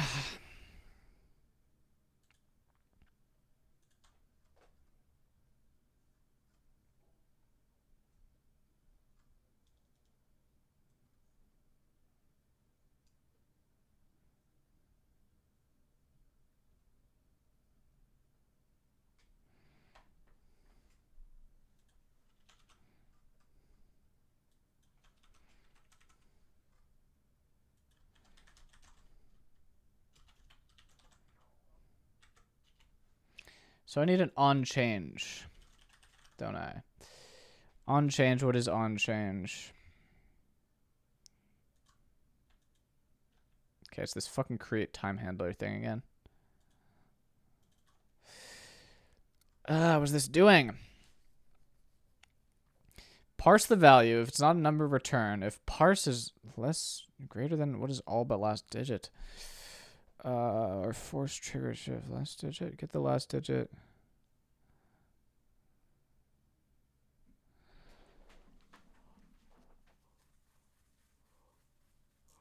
Well, I'll just do a bit of yoinkage then, most likely.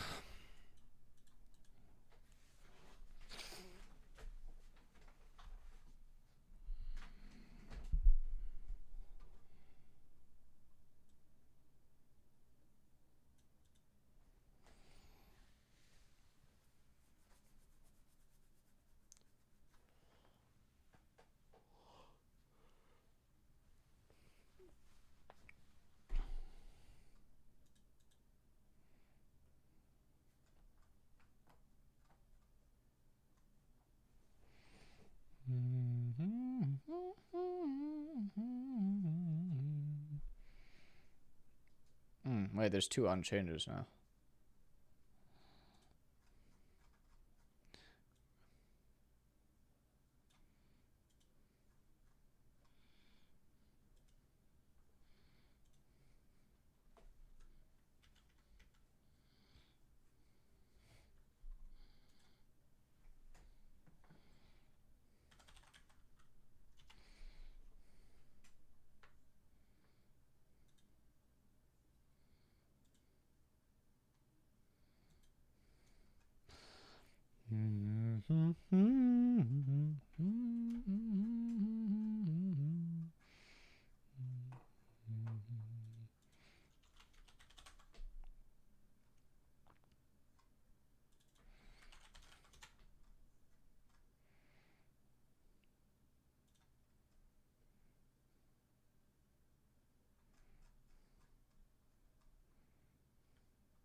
What's this force trigger shift thing? It does happen sometimes. Okay.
Okay, parsed. I don't know what this all but last is.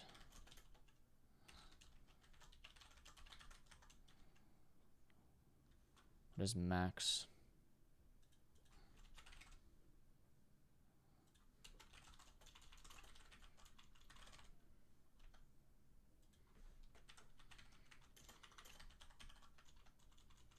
Oh god. Optimize your code a bit. Put the booleans first. If it's a raw boolean, it's faster to compute.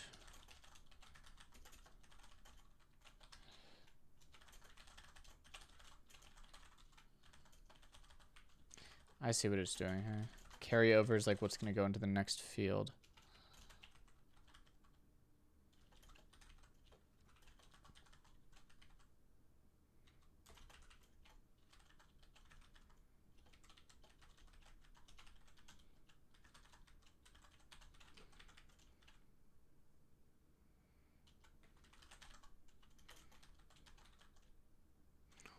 Okay, what is pad time?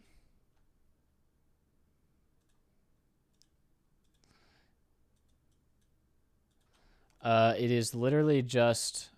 What the heck is wrong on this? I guess I'll just use this as is. But this is a weird way to write this function.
Okay, this is doing a clamp.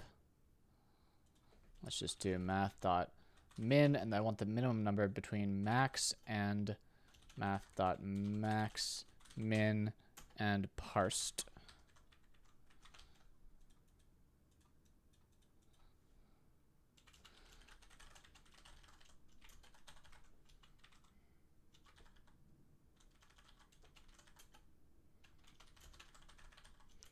This code is like, some parts of it are just weirdly written.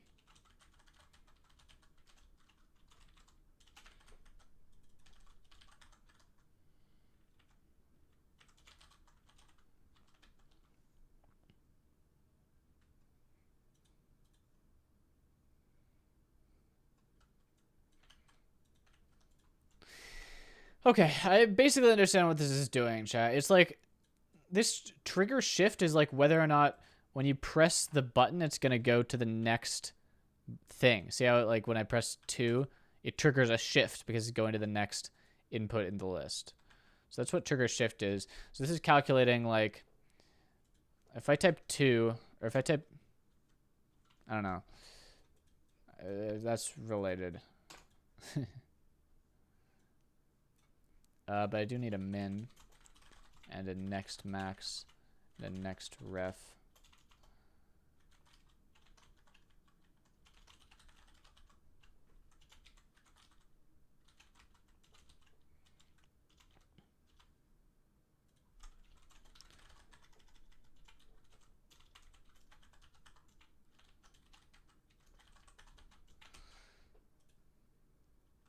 Okay, all but last digit time. What does that look like?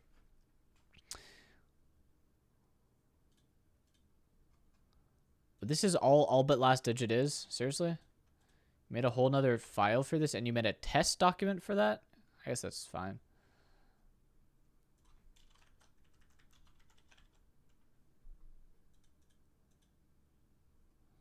Slightly weird. Okay. So we have our create time handler thing. Where's that used? Well, in our handle change, we know that this on change has to be type of, or return type of create time handler, right?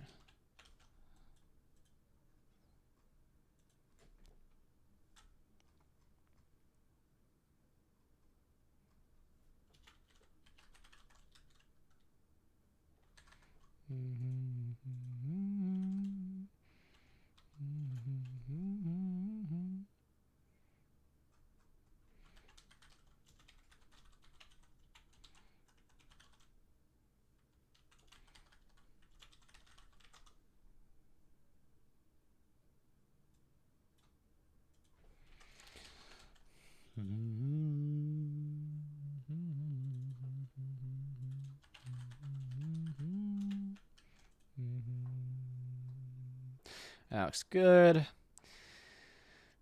Handle change.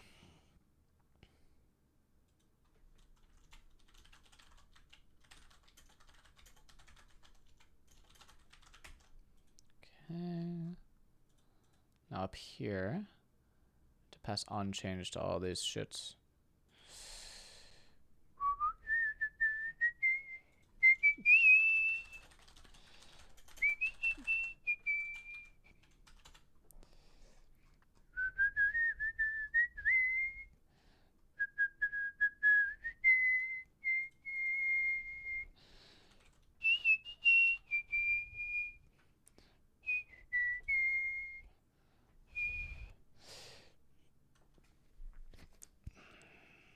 Set date. Shouldn't this just be like set hours value, and then if minute or if carry over, set minutes carry over. Can you hear me now? Minimum equals 1. Maximum equals 12. Next ref equals... Ooh, I need refs to all of these, huh? Ah, I need 4 fucking refs to all of these, huh? God damn it.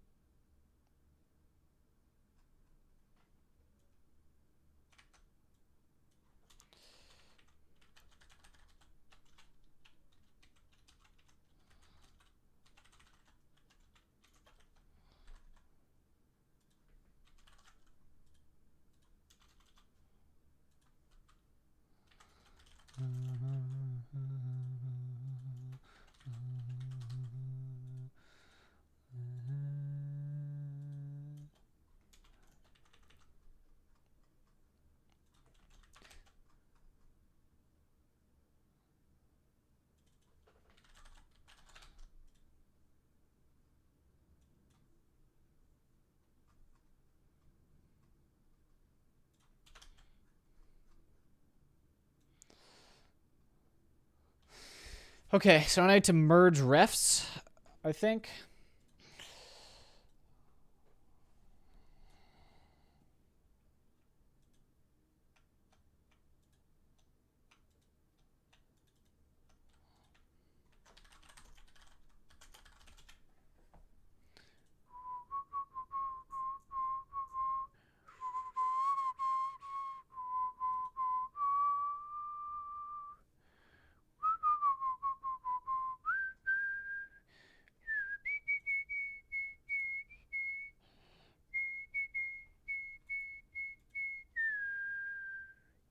Why is there an index and an index.tsx? Oh, that's JS. I see.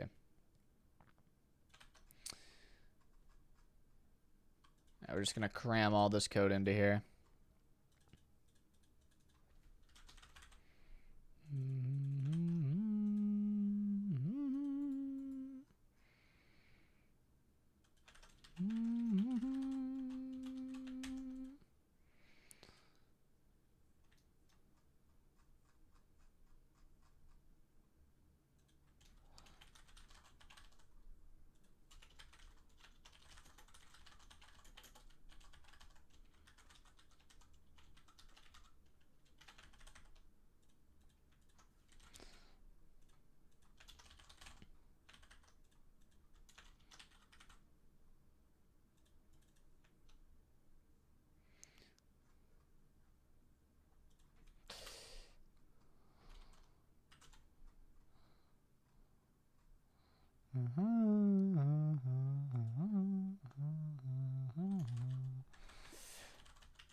Let me change this function up so that's not.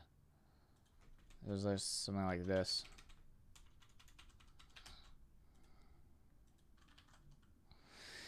Okay, almost there, chat. Patience, patience.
Okay. Oh,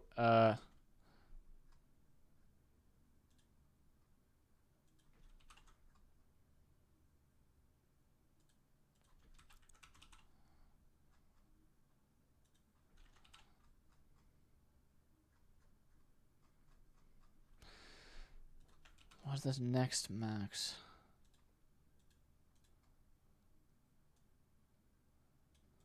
Oh, I see.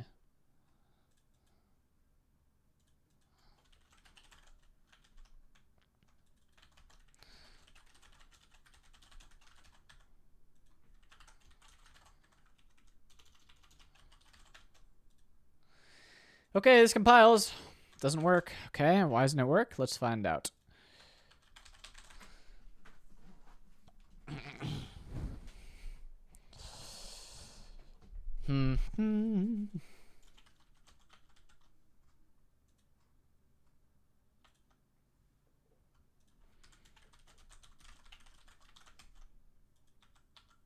NAN, why is it NAN? Because I fucked with it here.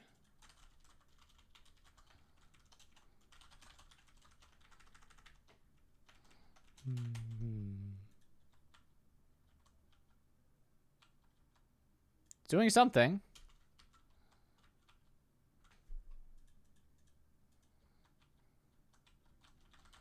Not quite working though, huh? So if I type in 1, 2, 2 works. If I type in 4, 3, 0, 1. Okay, weird. Well, this is unfortunate. This is like a weird bug now. I don't really know where it's getting triggered by.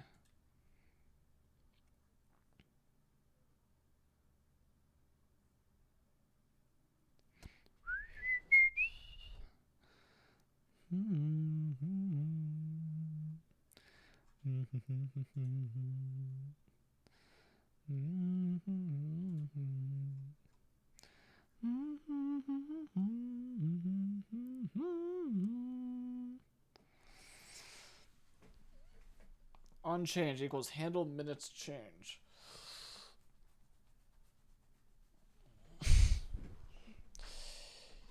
Set value.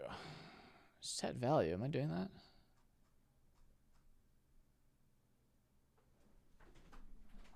Yeah. Size with separator. Class name.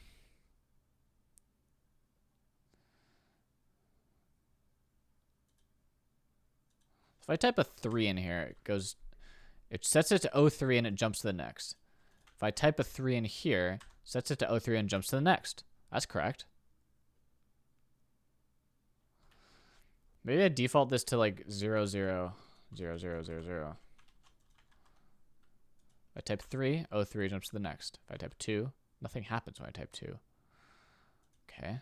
Well, let's keep just flowing with it. If I type a 2 here, types 2 and jumps to the next. If I type a 2 here, Types 2, jumps to the next. If I type a 1, does nothing. If I type a 1 here, it prints 0, 1.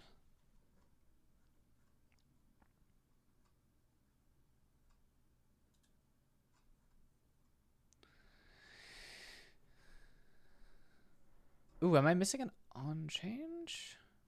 Does this go? Wait, hold up. I think I...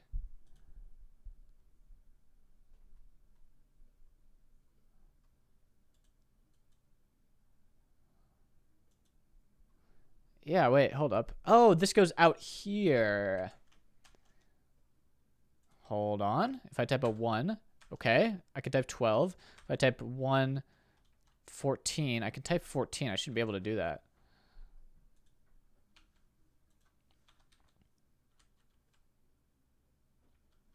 I think my pad time thing is wrong as well. Let me just yoink this again.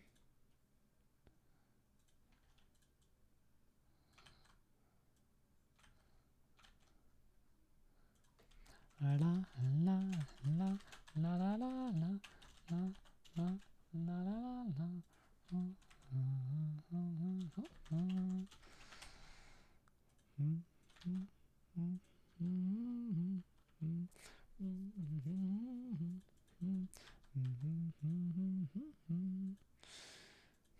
It's very close, chat. This is close, isn't it?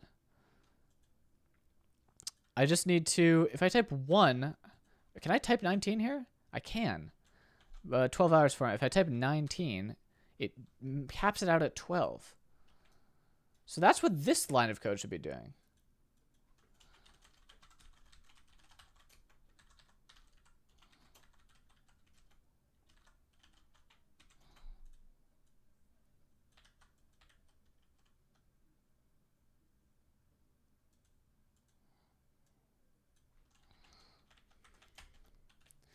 Da, da, da, da, da, da, da.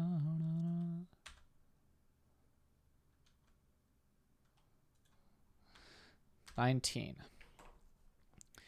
19, 1. So it's between, should be between 1 and 12.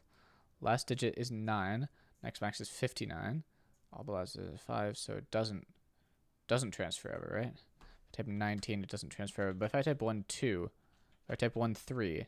Ah, look at that. It transfers over the 3. 130. Yeah, I got it. Okay. So this is transferring it over. It's transferring over the 3. Look at that. It's actually transferring it over. It's just not. Did I screw this up?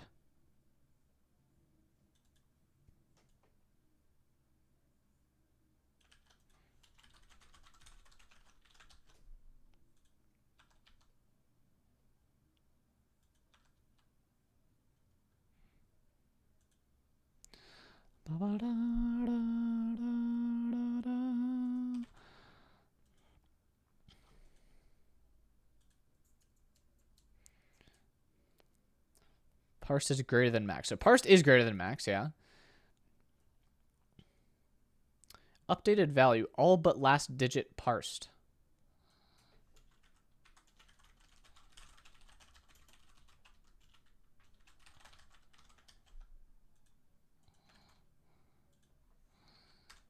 $12.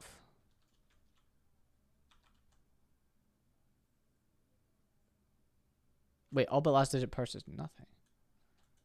13, 1, 13, 4. Wait, this makes sense. It's just not updating it or something.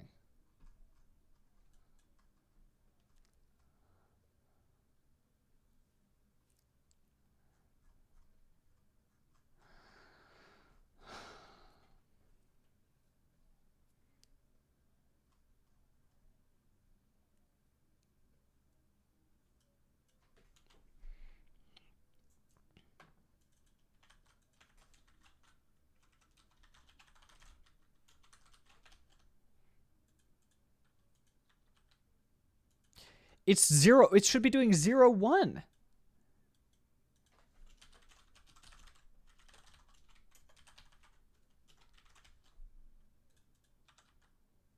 Zero 1 0 5. Okay, so this function is working correctly. It's something with this, huh? Handle hours, console log value, carry over. 1 undefined. Shouldn't it be 0, 1 undefined? 0, 1, 0. Get rid of this.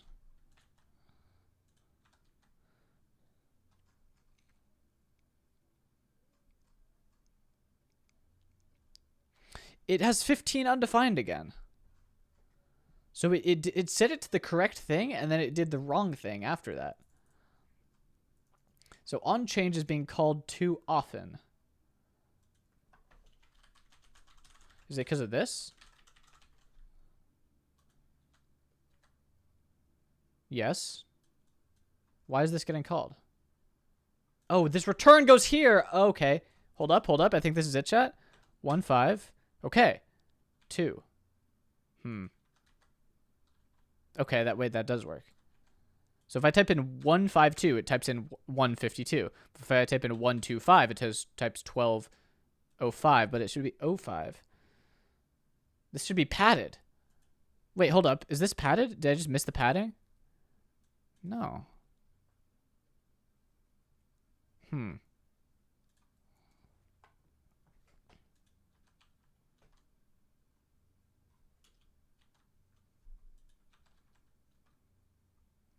What happens if I type a backspace? Oh, it doesn't work very well.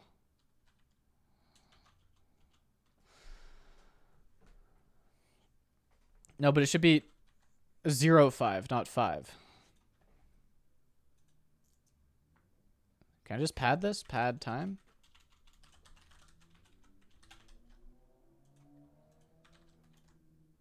No. Or maybe if I... Okay, that works.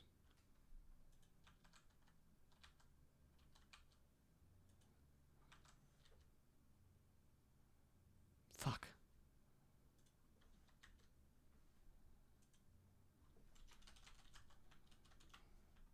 Oh, 19 doesn't work, of course.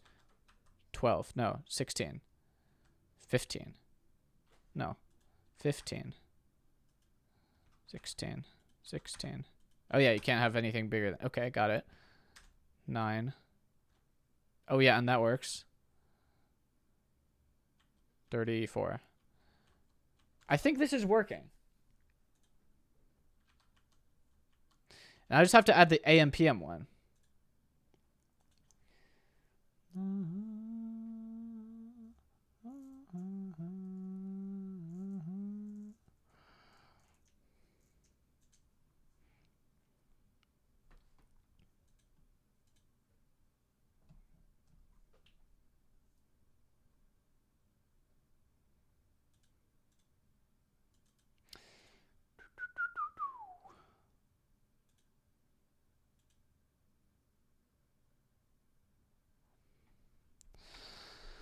Okay, AM PM input.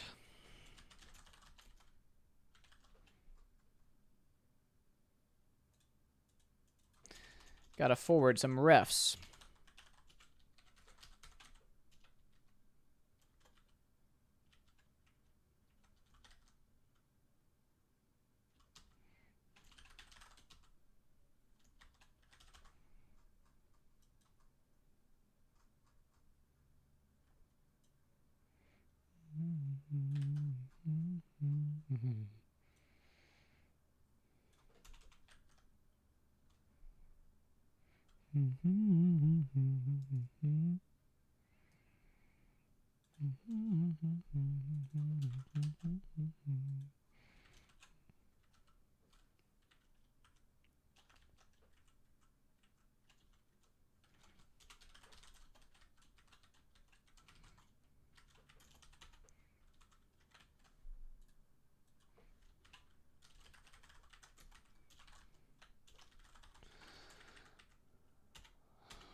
Right.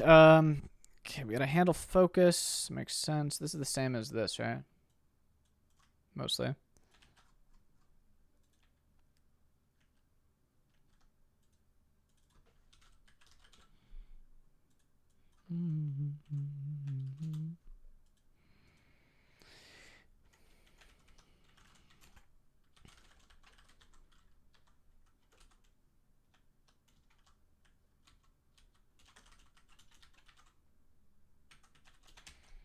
Okay, so far so good.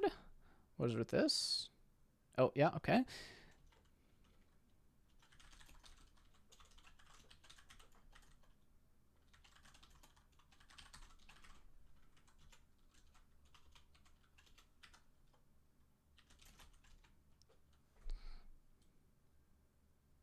Wait, no, I don't want this.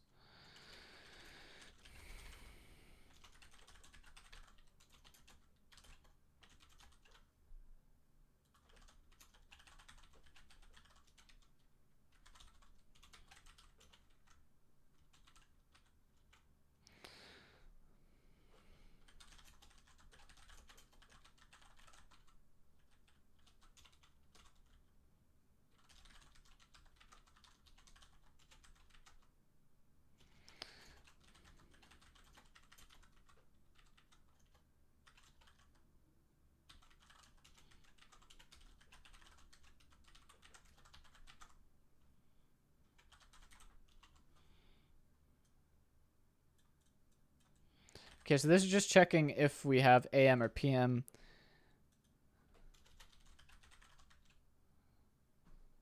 What's this? Why does it have an on change here?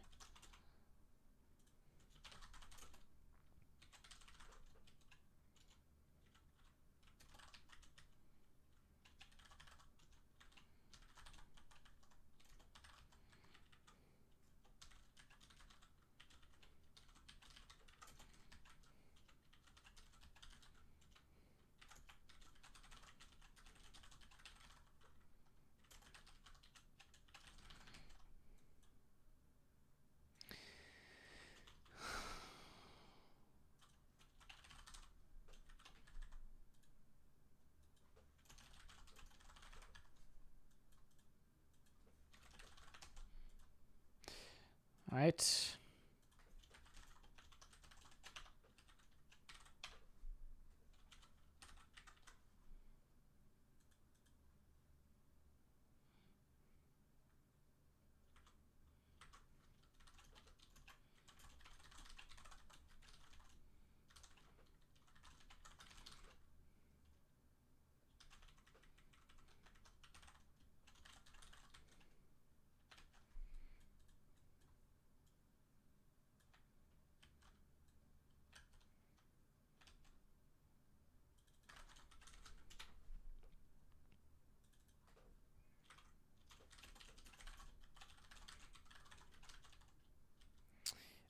Get the hours and date using local time. What is this return?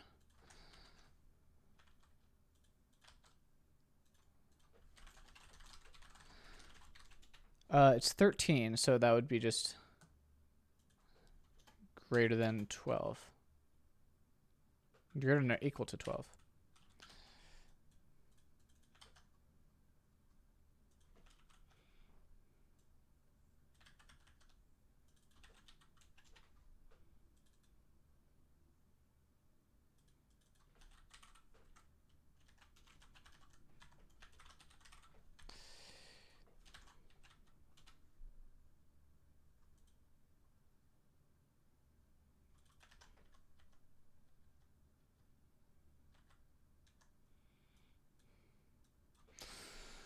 Okay. Are we done yet?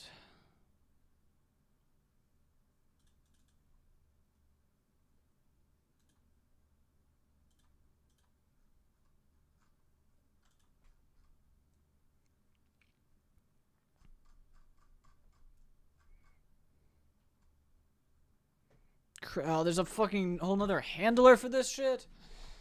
Oh, goodness gracious.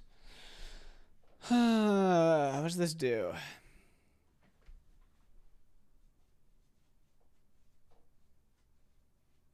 Is this important at all? Val lower. Just triggers on change on val lower if it's AM or PM.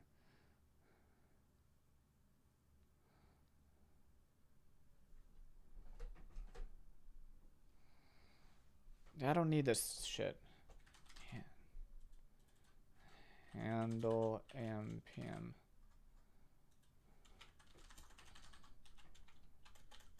And this trigger shift thing I don't need, because I don't have a next thing to trigger to.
Oh, I see.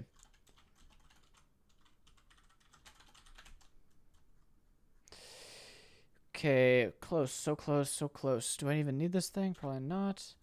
Got that. Get rid of this. Get rid of that. Okay. 12. Okay, I want to type in a random time. Let's say what time it is right now. 1:53:11 p.m.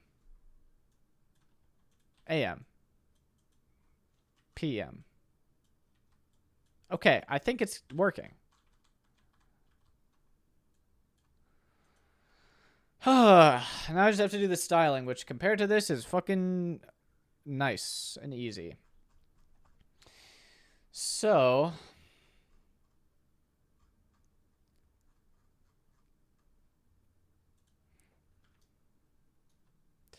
we'll just yoink this from our own input.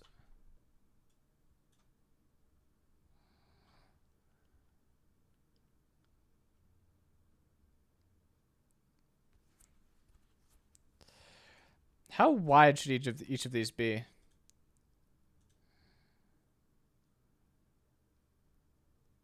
And what was...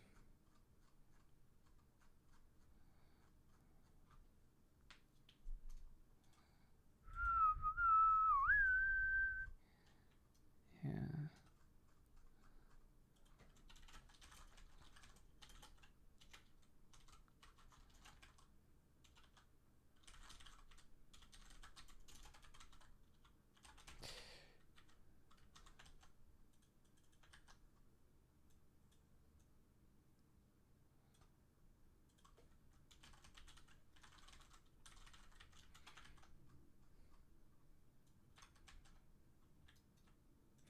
Okay, what should the width of these be? Like 24 pixels? That's pretty close. 20? That's good. Enough.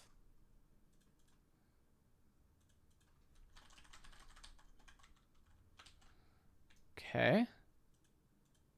Let's make it 24 so I can fit in AM, PM. Okay, looks good.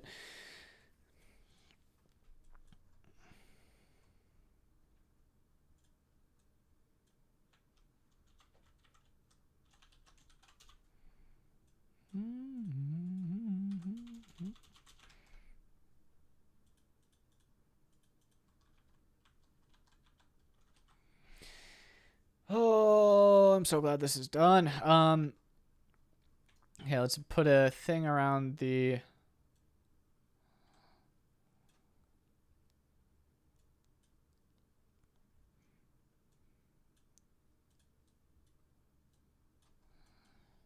div. Okay. Okay, focus within BG white over 10, all right? Nice. Okay.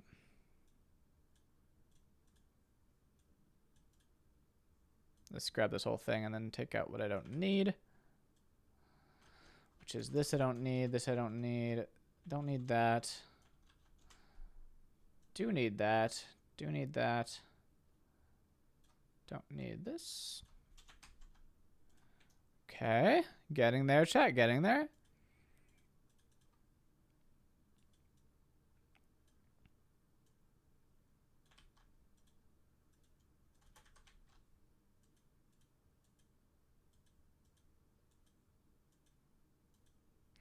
So this focus within is not working, is it?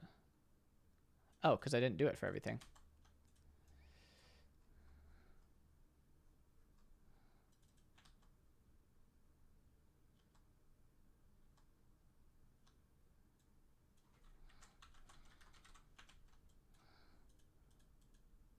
Oh, yeah. Oh, fuck yeah. Okay. Now that's a fucking date input. God. Chat, that took a while.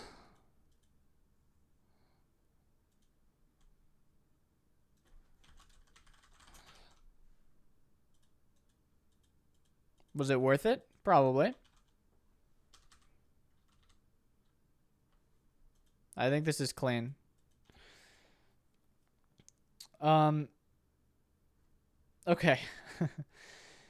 Okay, I think I'm gonna take like a 5-minute break, get some water, get some food, distract myself from this awful travesty of making a thing work. Wait, before I do that, let's go to the global styles and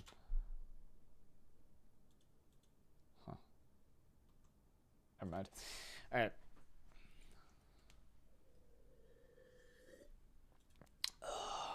And I will play music. Musical item.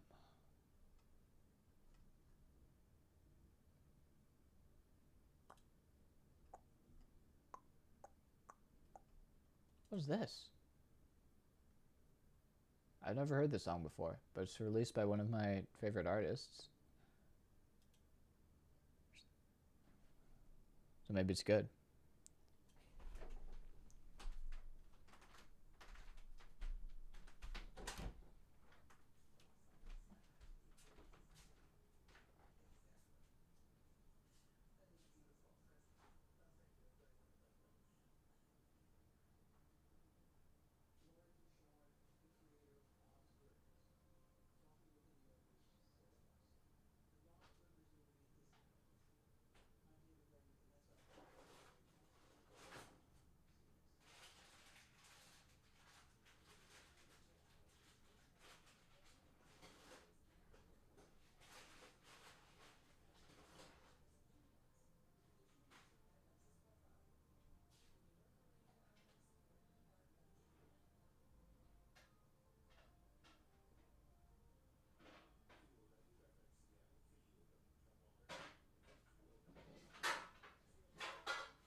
How's it going, chat? Remind me in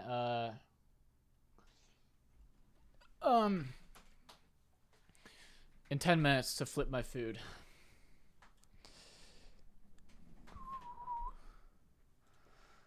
Okay. That song was alright.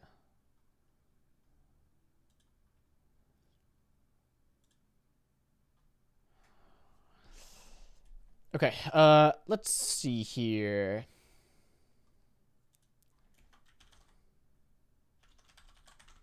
Select none. What does that look like? That is what we want.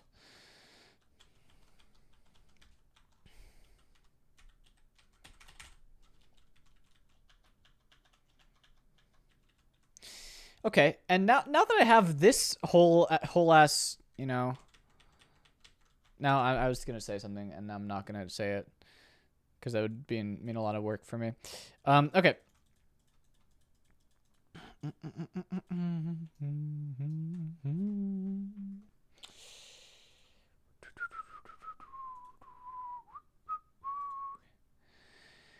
Okay. So, the thing that I'm making, chat, is a place where you can add drops. Each drop is a time range and a number. Or, a time range and a name. So, add drop. Cool. So, there's our drop name, and now we want to have, like... finally building again. Okay. We want to have, like, a flex row here, which can have, like, 2 items in it.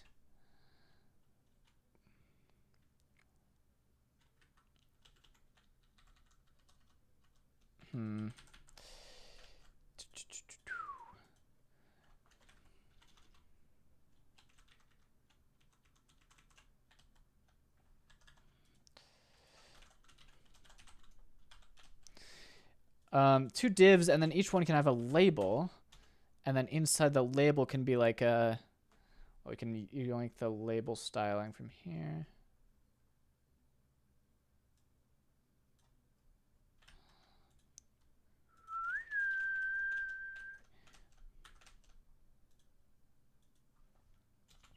And this would be like drop opens, or like opens at, maybe. Let's see, what was MUI? MUI is check in, check out, start to end, drop starts, drop ends. Should this be like drop opens, or should it be opens at as a label? And the other one would be drop closes, or maybe it's store opens and store closes, actually. That makes the most sense to me.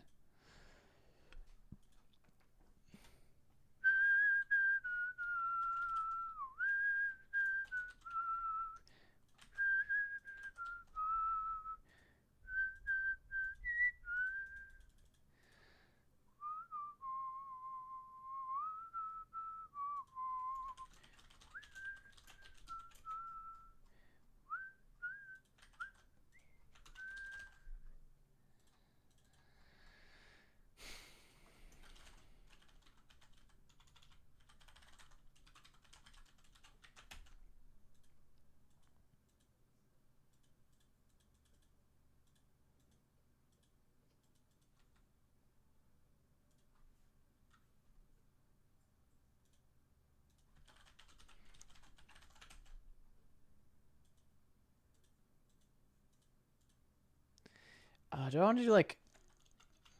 I think I want to do cursor I-beam, or cursor text. And then... yeah, see, now we have the text effect even when we're over the div. That is pretty sick. Okay. That's wrong. It should be 14. It should be hours modulo 12, I guess.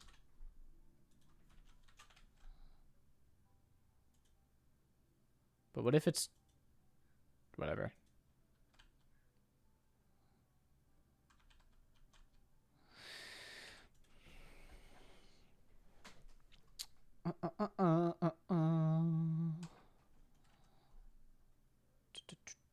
Get rid of this one. Just sitting there. Okay, we can also add some like MT4 to this button, so it kind of goes down. Or actually, let's do something like this. Let's have this be a div. Is this a flex box already? It is. Good. TW equals flex 1.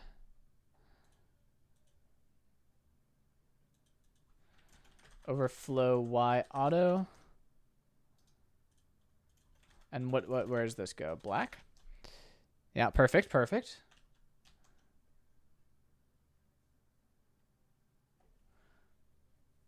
I still involved with the development of Truffle? A bit.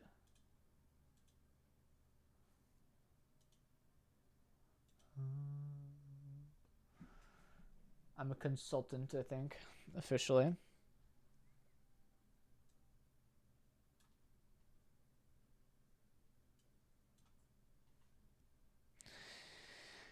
Let's go back here. Let's add a gap between these, maybe.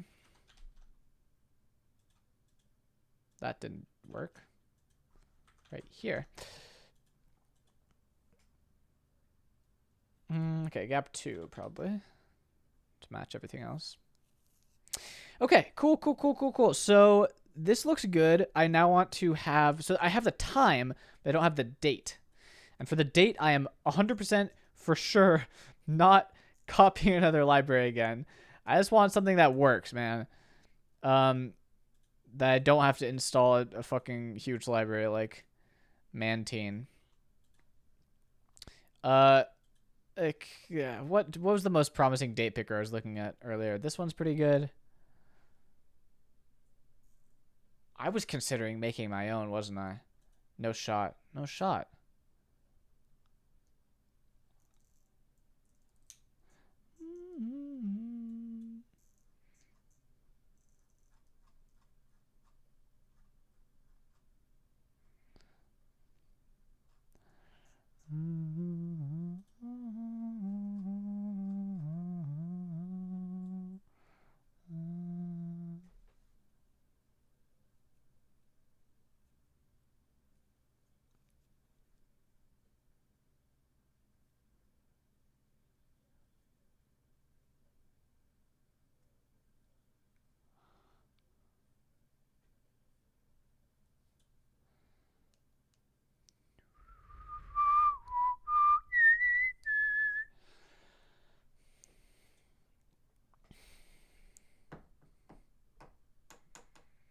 What if, chat, I have...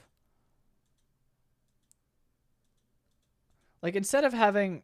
Oh, God. Wait, this isn't what I want. I gotta fix something. In the time input. I gotta fix the propagation, right? Yeah.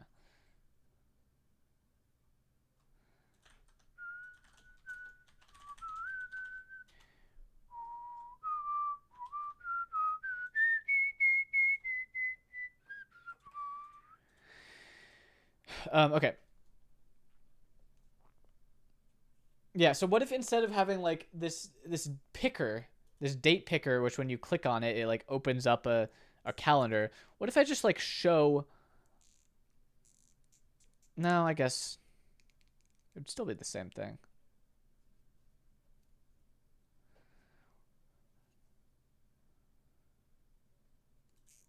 No, yeah, I do. I guess I do want the calendar. Fuck. How do I find... chat, does anyone remember what the most promising library I had earlier was?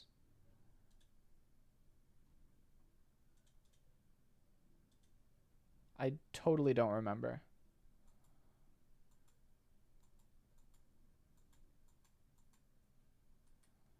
Is it this one?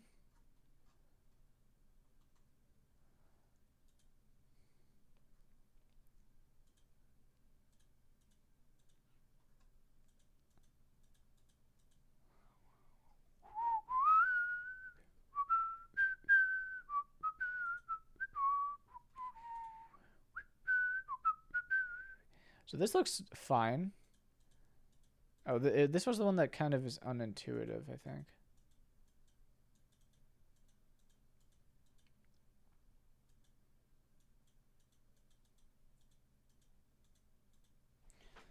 But I mean, I guess it's fine. Flip my food. Oh, good point.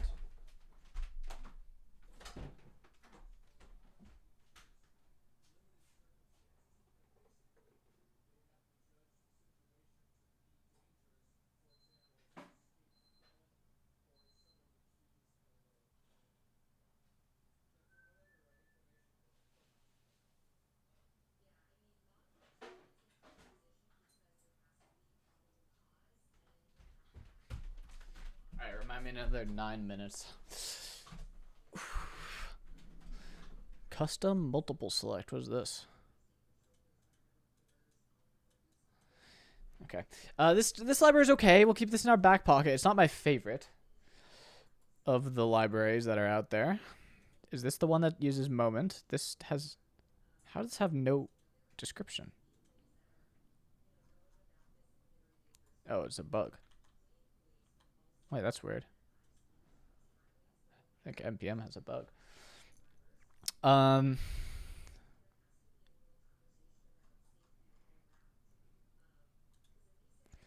React date picker. So this one's fine, but the styling is so bad. And, oh, I don't like how you can type whatever the fuck you want in there. You shouldn't be able to do that.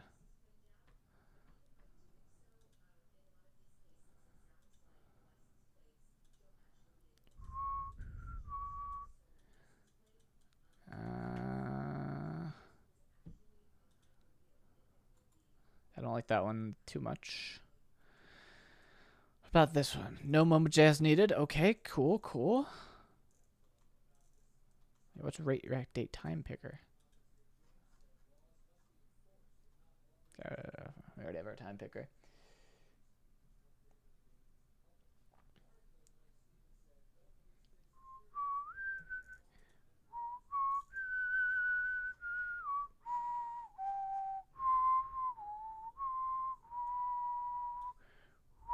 Oh, this one's a really bad one. Fuck.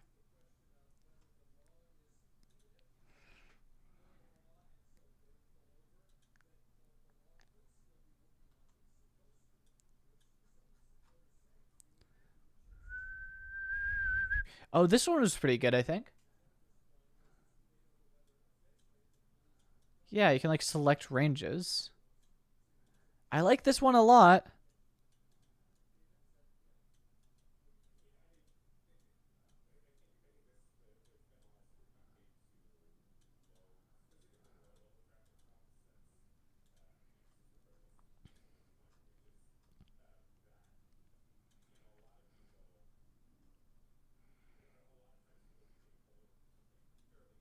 What is prevent snap refocus?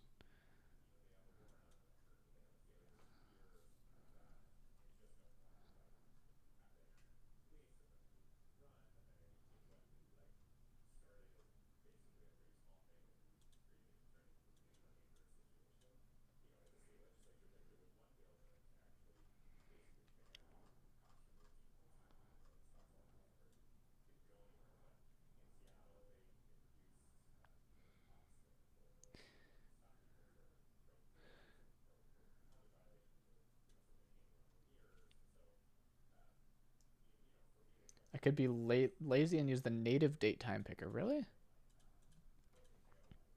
What does that look like?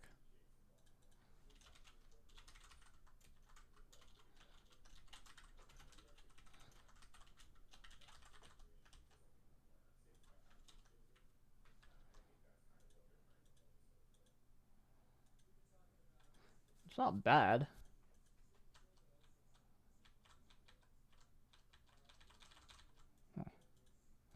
It's not that bad, but you can't select a range.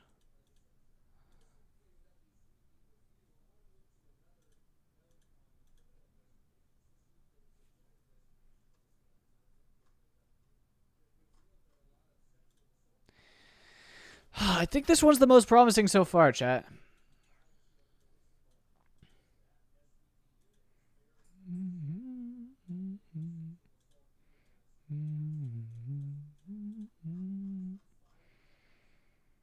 It's not perfect though. I don't like the style at all.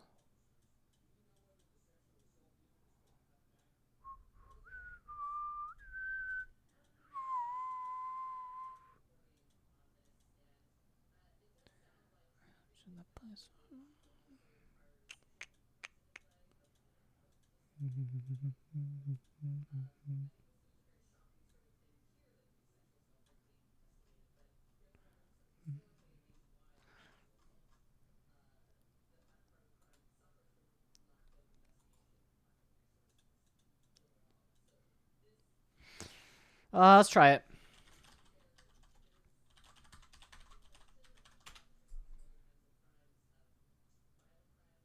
Like, I don't want to...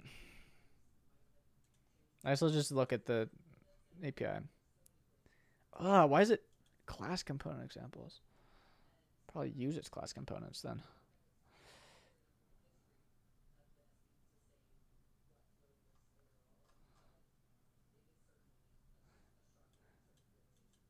So, calendar.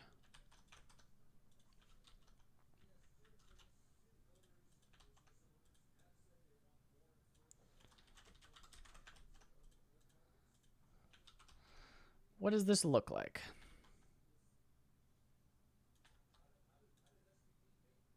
Ah, that's a calendar, all right.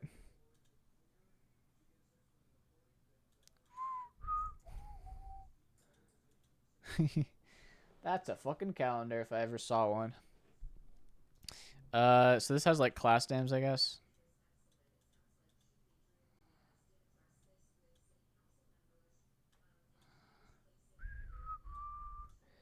RDR day, start of month. Got a shit ton of stuff on it.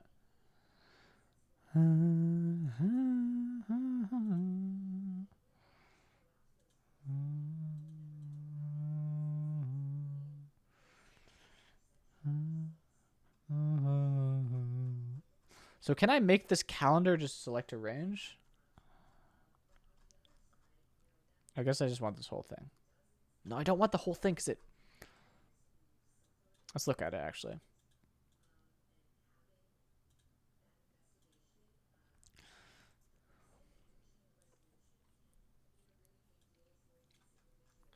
So this wraps defined range and calendar components together. So I don't want it to do that. Yeah, because it just... Okay. Date range. Well, can't I just use a date range then? Raindrops, stardrops.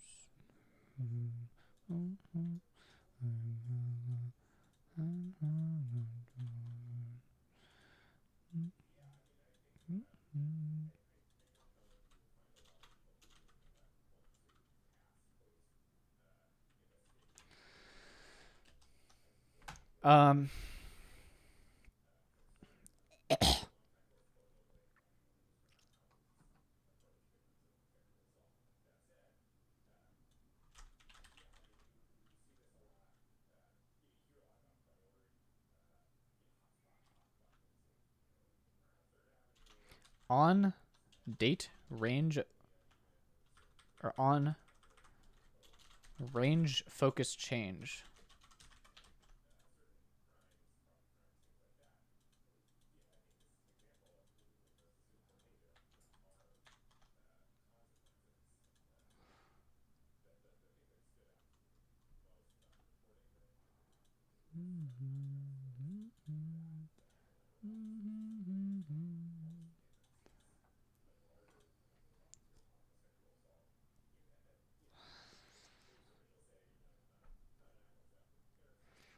So the other option, chat, is to just to have a calendar that doesn't actually react.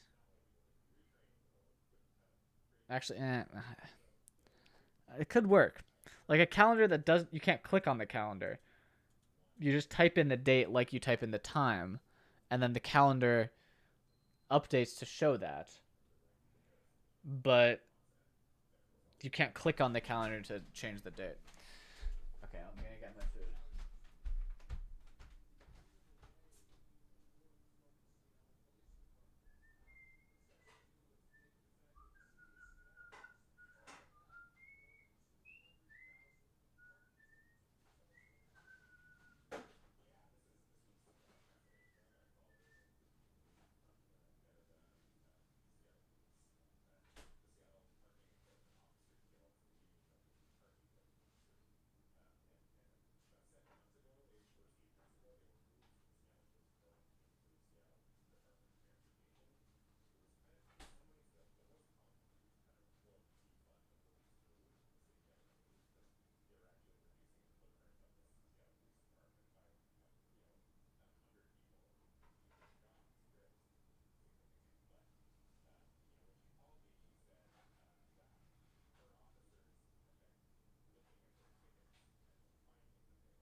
Food obtained. Does Spotify just play the same song twice in a row? That would be crazy if it did that.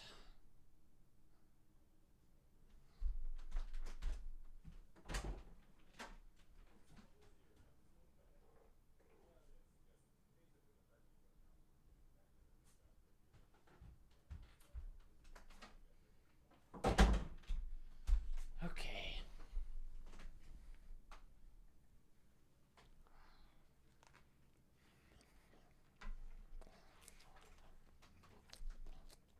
Okay.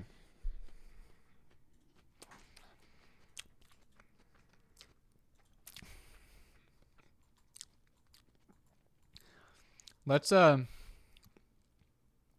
import these.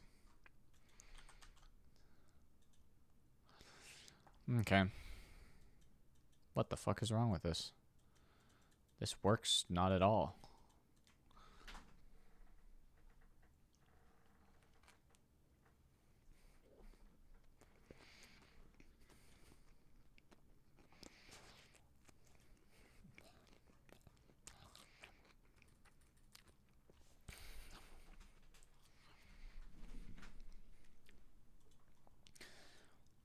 I kind of want to...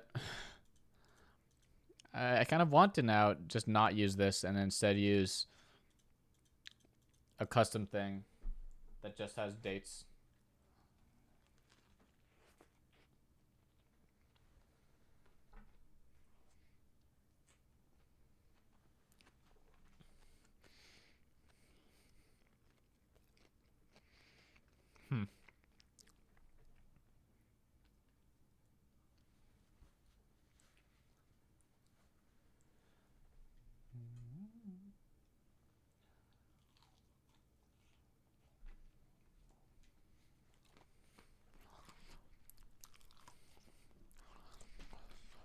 Yeah. I think I'm going to remove this library.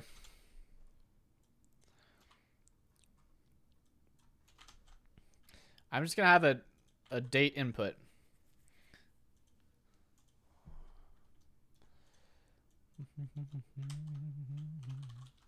And I'll use React number format for this. I still have that installed, right? Yes. What else? What am I not using here? I'm not using valid. Oh, I am using validator. Actually, it's camel case. I wonder if Zod has like a qualified domain name.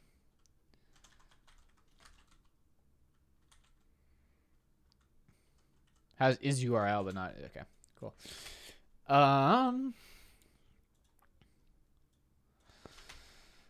Okay.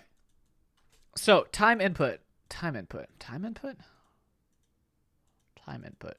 Yeah. So now we just need a date input.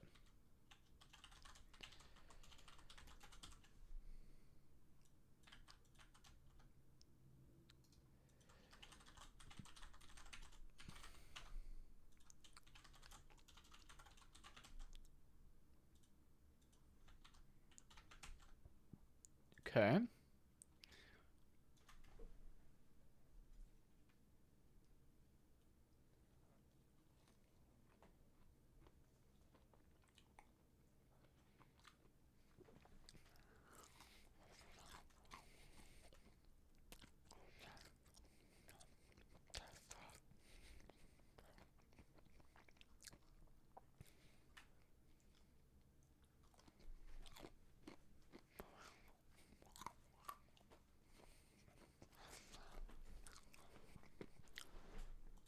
All right. So date input. We need to find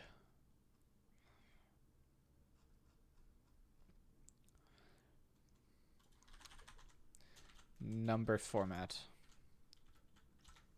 Here we are. Yeah, this has a date thing, right?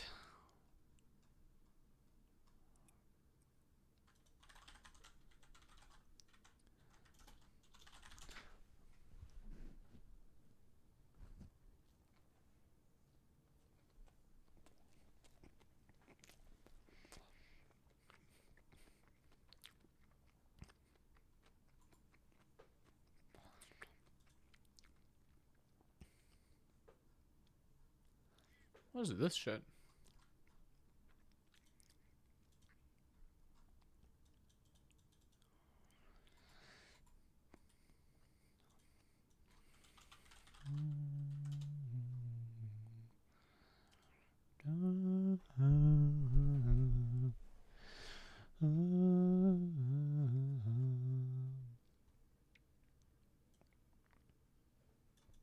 Date. Oh. Okay, let me look at the issues. I just want to find someone else who's already done this, because I don't want to build it myself. Date. Fuck.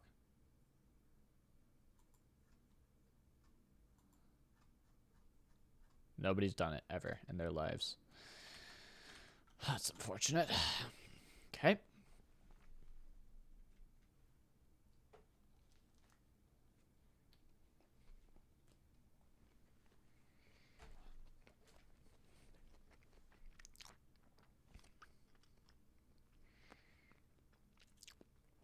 Input type date done. You might be right.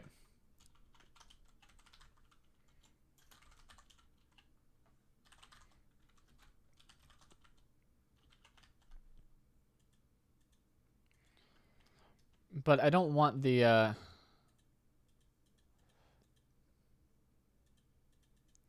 want this thing though. I guess I could have this thing. You know, I guess I don't care. I just need to restyle it.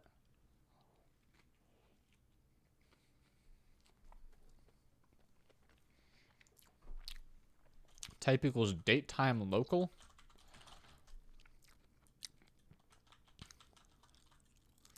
Nah. I have my time input.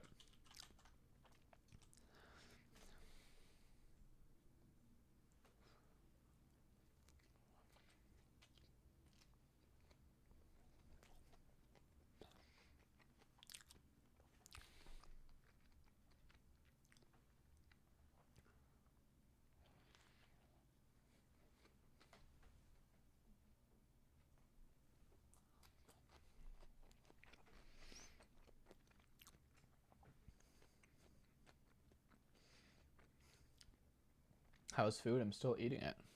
Can't tell.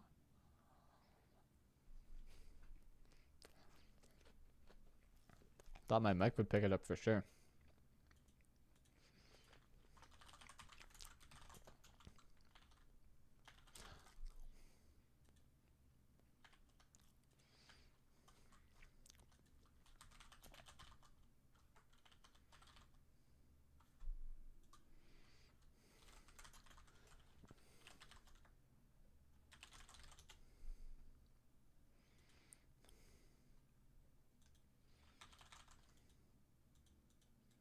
No, no, no.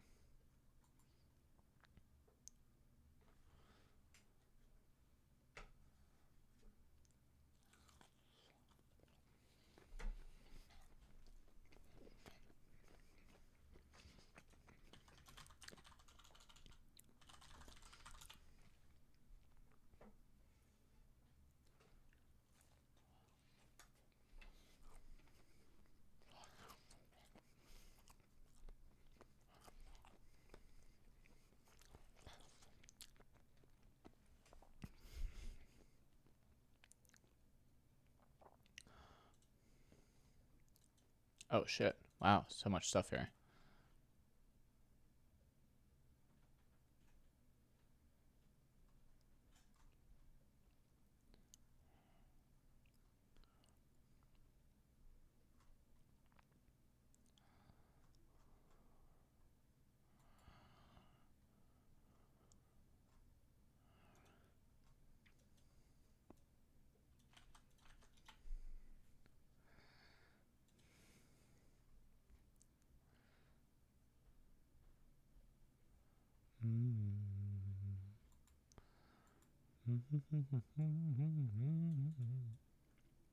WebKit calendar picker indicator, I think, is what I'm probably looking at.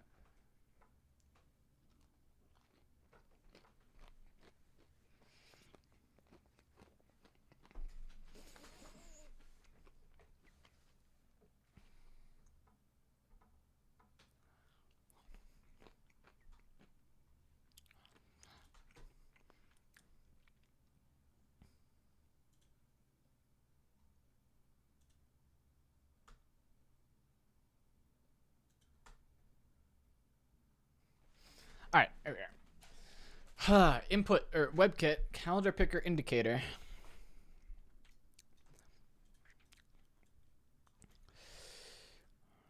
So how do I style this stuff? So placeholder does this.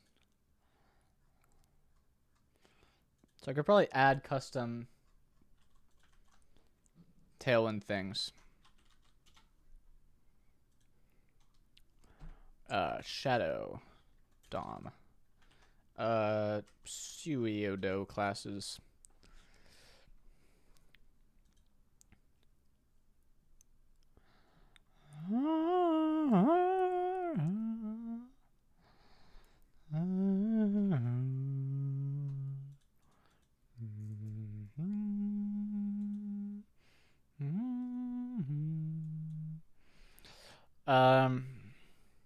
Can I have custom ones?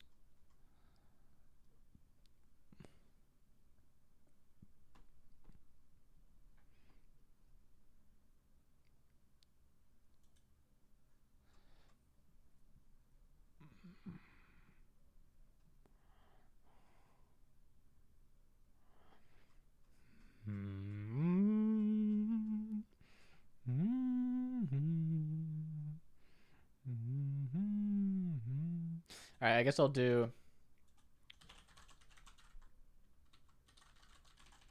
I did this right. Been a while.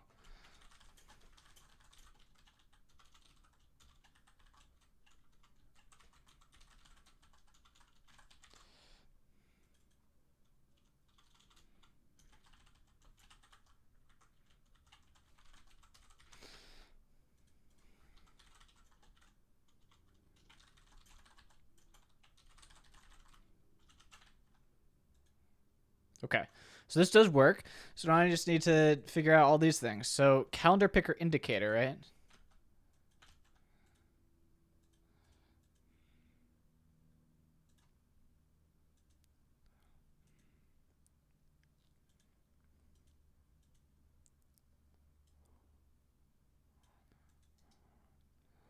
Can I like enable Shadow DOM or something? Is that what I have to do?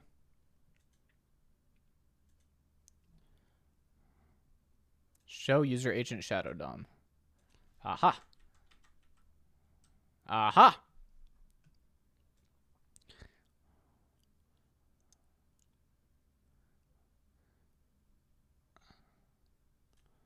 Okay, it has a weird ass background image. Displays none. I don't know if I want to have displays none. Do I want to show this? I guess I could forsake showing the calendar picker and just do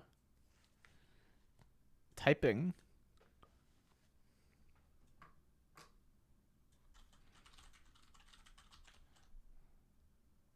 Okay, that doesn't even work.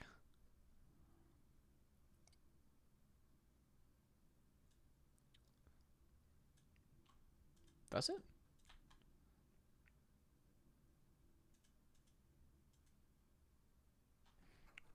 Why is that not working?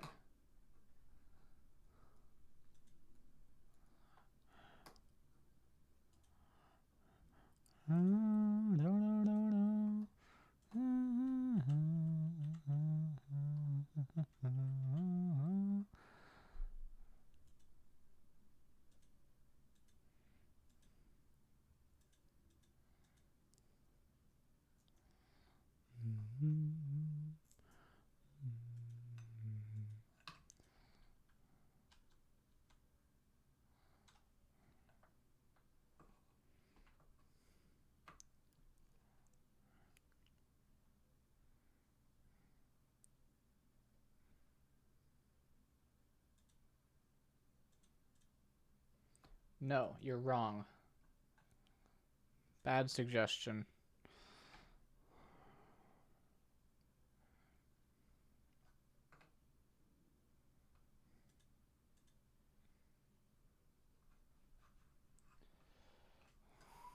I'm using Chrome, the blue dragon.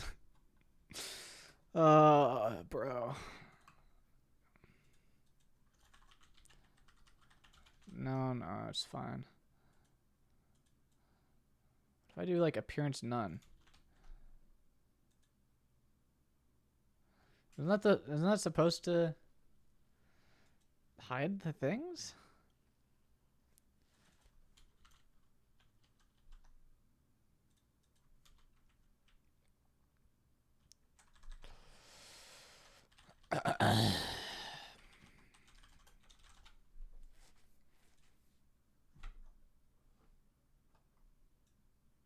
Oh, maybe I have to set the opacity to 0. I can't set it to display none for some reason because it's weird.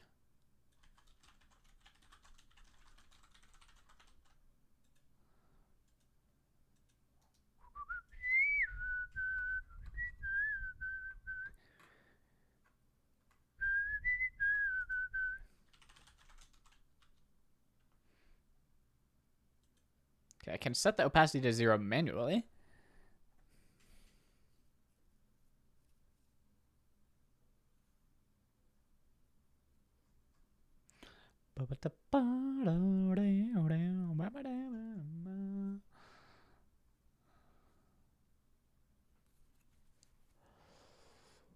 Oh.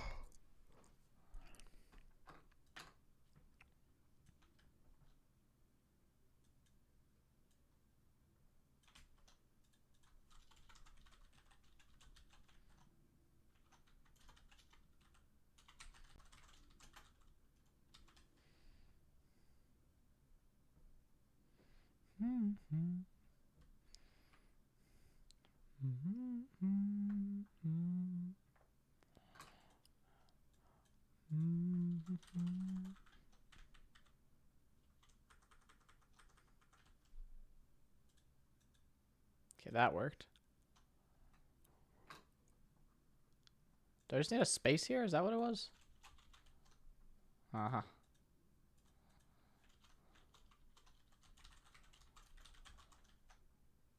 Okay, cool.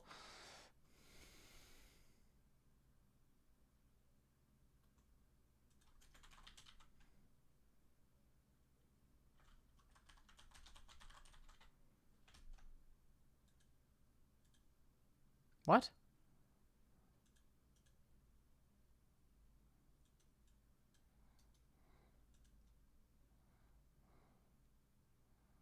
Oh.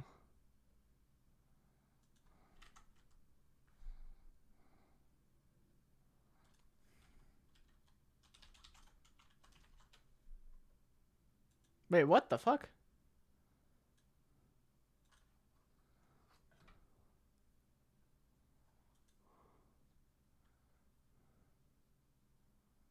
Why is this being applied to fucking everything?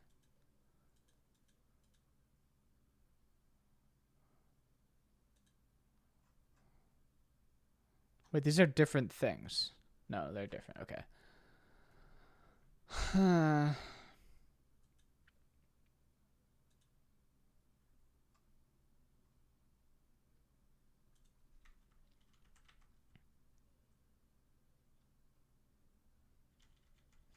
Oh, it was attaching the class up here.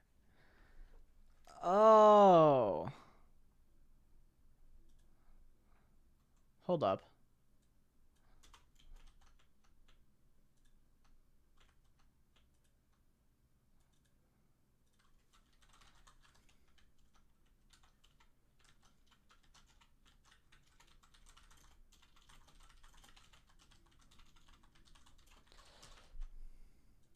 There we go.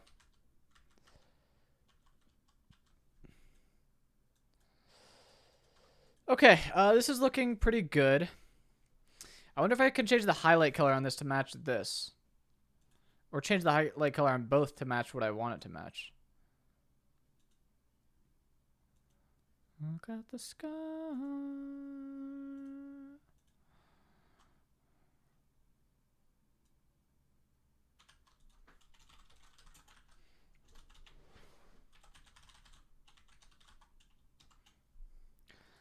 Look at the sky.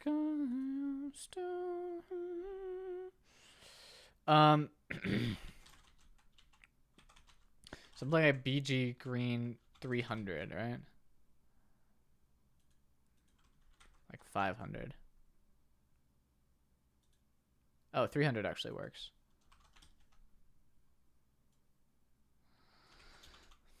So what color is this in hex?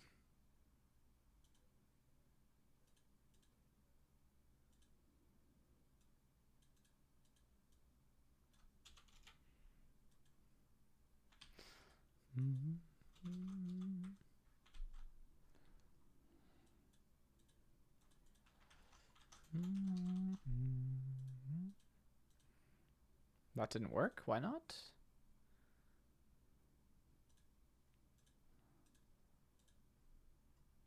Wait, what?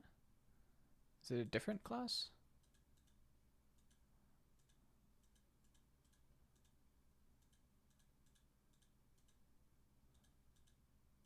What?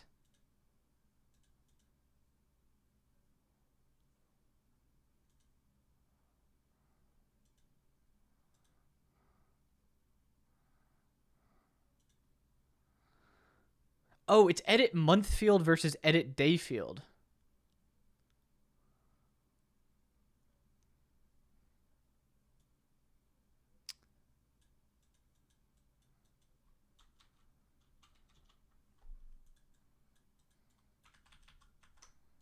And edit year field, I assume.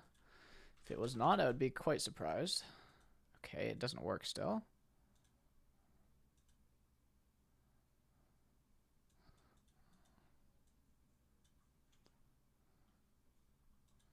Am I...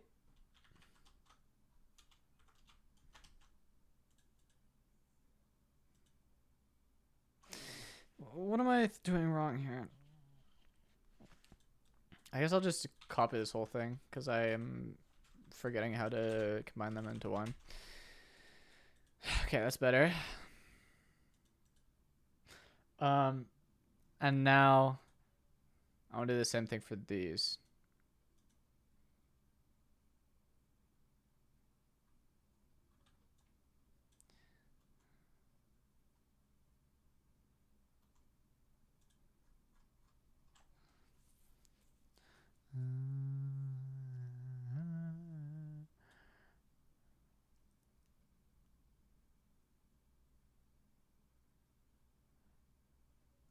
No, it's not just a space. Because I already have just a space and it's used in a different method. Look, here's just a space. Space is for children. A comma is for different things at once. Fuck, I'm really hoping that this looks bad.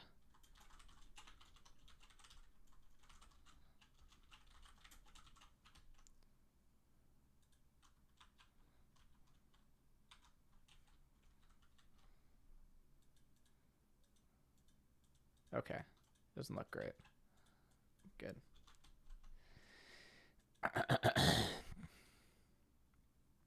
All right, so now for this back at here.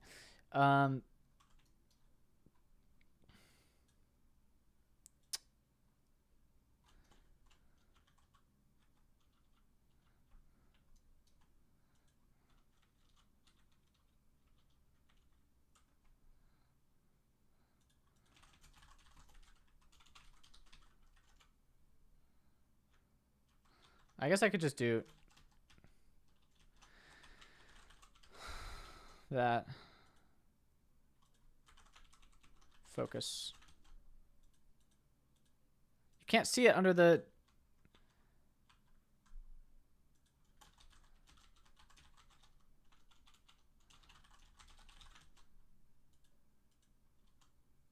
Can't see it behind the highlight. How do I get rid of the highlight? CSS. Oh god, that jump scared me. CSS text or no text highlight. No, not select none. Color.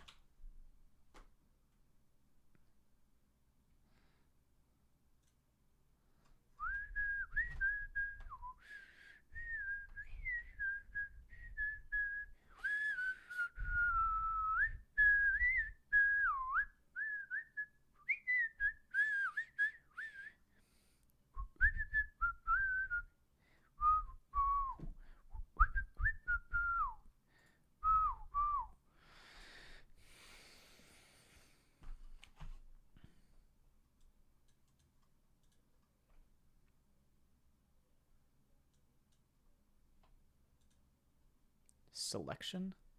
Really? Are we sure? Is this what it is?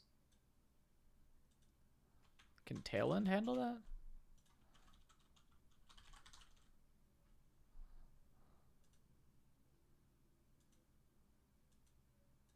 Whoa, wait, that's cool. I know that was a thing.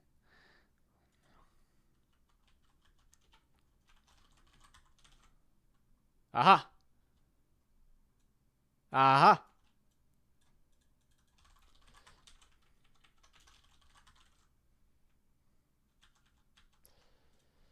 Selection BG transparent.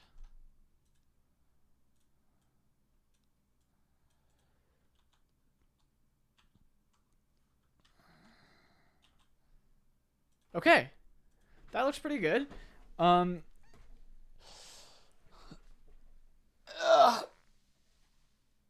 Fuck. That looks pretty good.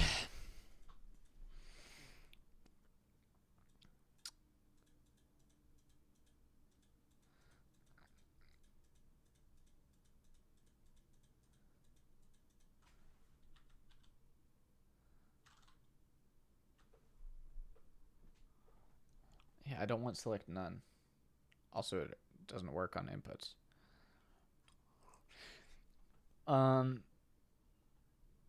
Okay, this thing, there's too many borders. Is the problem with this. There's too many borders, which makes it look very strange.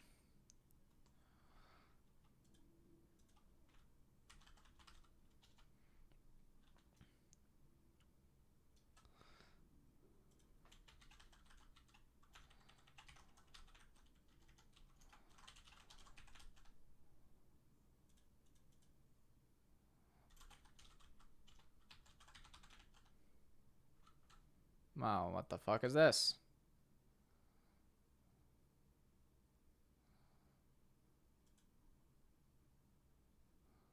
Oh, do I have self-center on this still? Yeah. It's funny. Why would it do that?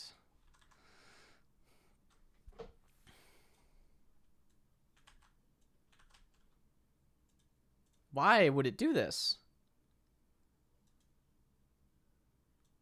Why so large?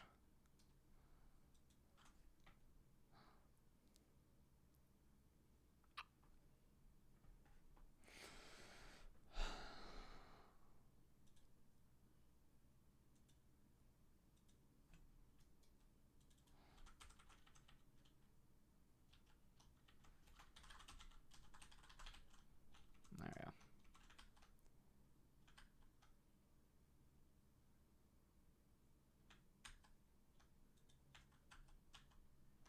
So what is wrong with this guy? Oh, he's got stuff under him. And above him. He's got a little label there. I need to change my input.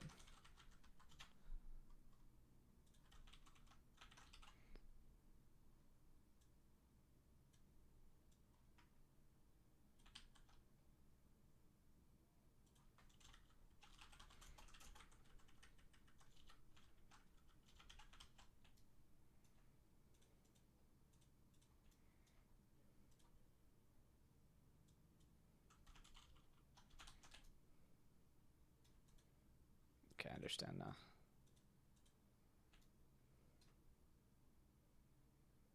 This looks weird. Different sizes.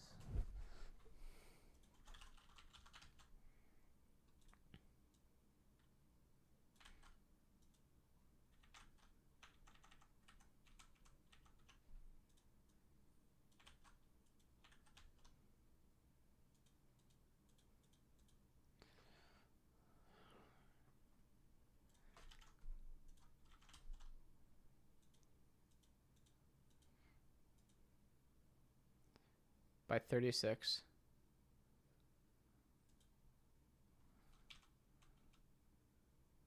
$34. $34. Okay.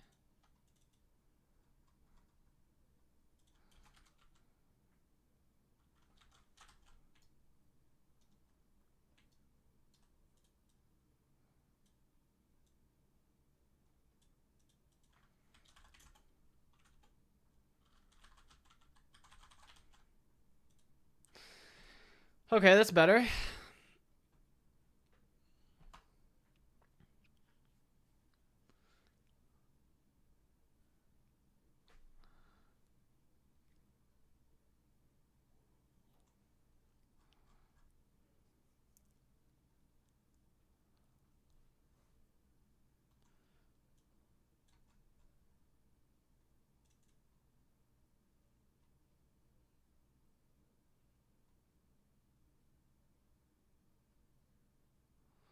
Alright, chat, I gotta be done soon. Oh, fucking 7-hour stream. I gotta be done soon. I'll do one more thing. And then I'll end stream. The one more thing will be integrating these things into the forum library.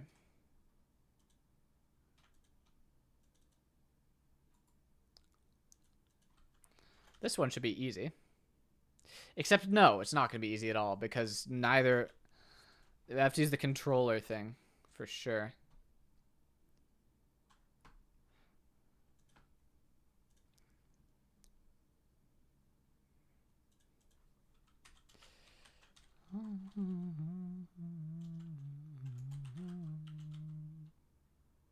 Name.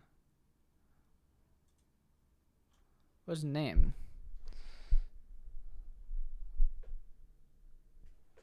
It's not clickbait. I'm literally saving him thousands of dollars.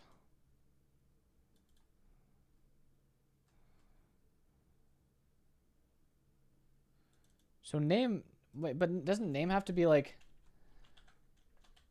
drops dot dollar index dot...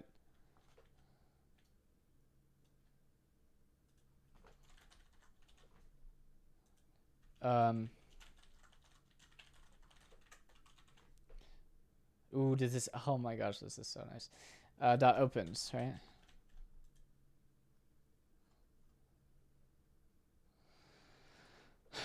Default now. Okay. Rules. Required true. Okay, wait. I don't know if this is exactly what I need.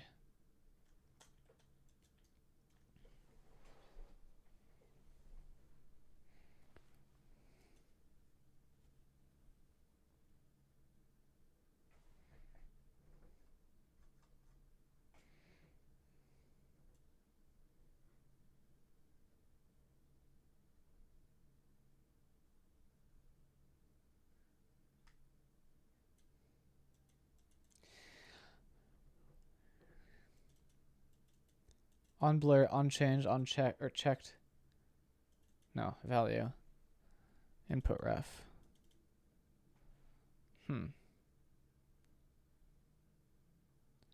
But these don't have unchanged. I have to make a custom unchange.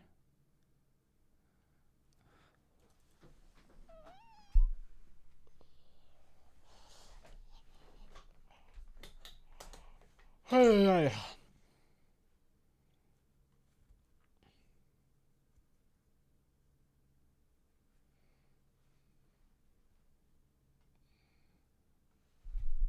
Okay, let's actually do this.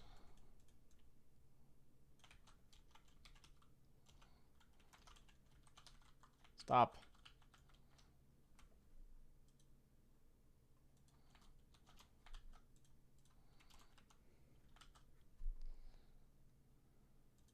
Okay, I need to render.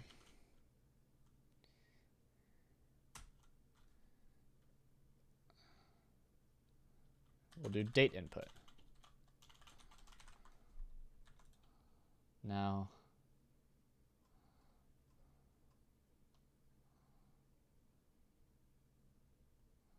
You.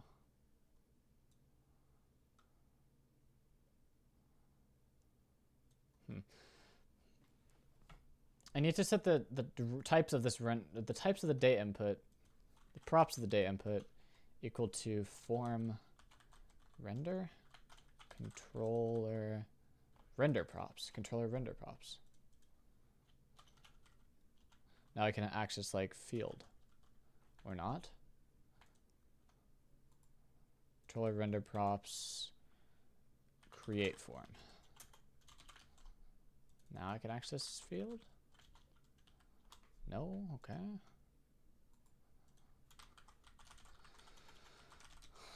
Name on Blair on change ref value. Is that not? Why is it not giving me this? Oh, on change on Blair value name ref.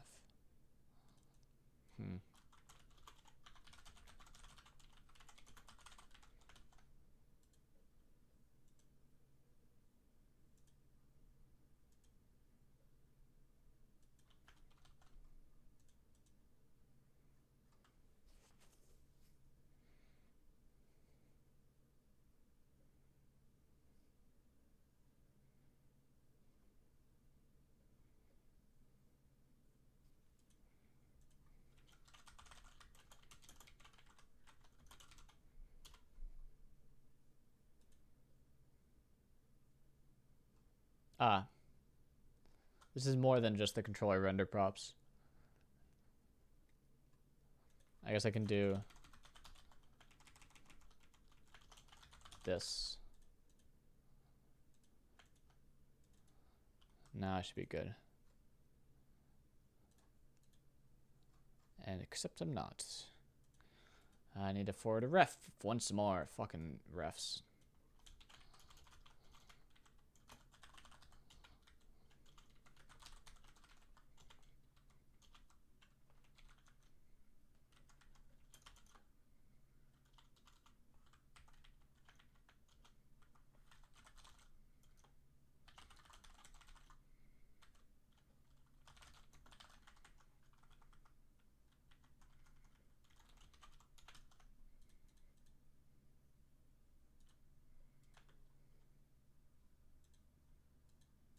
Okay.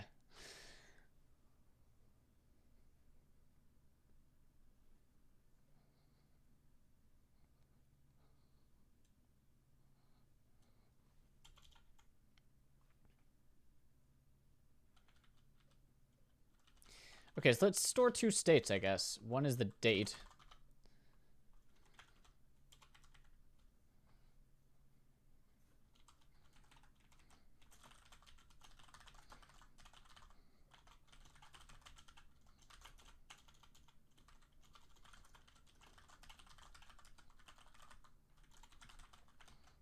Oh, I can do value as date.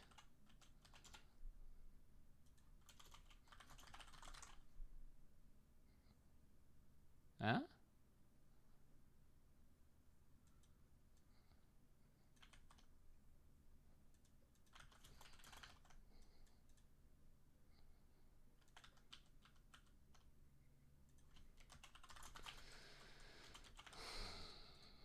And now this wants a value dot toString or something.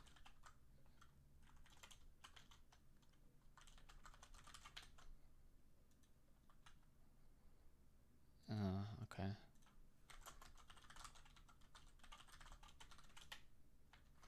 React input type date.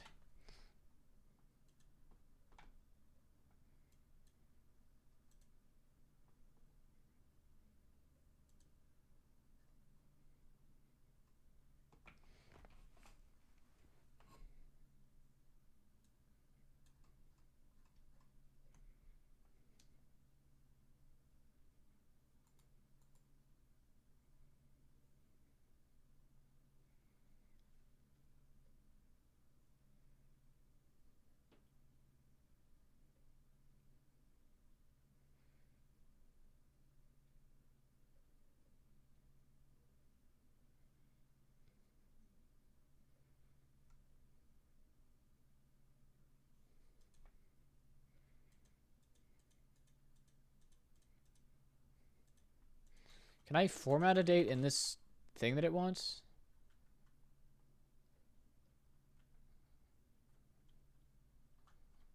To GMT string.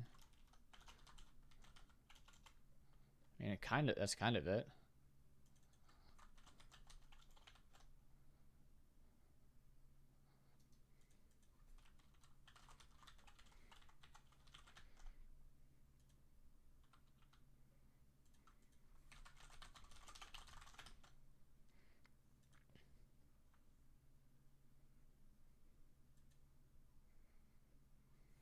Okay, let's just not use a fucking date object then.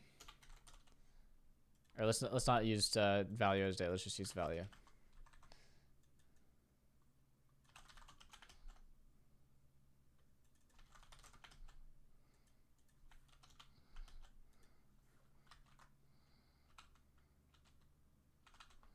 What's this shit?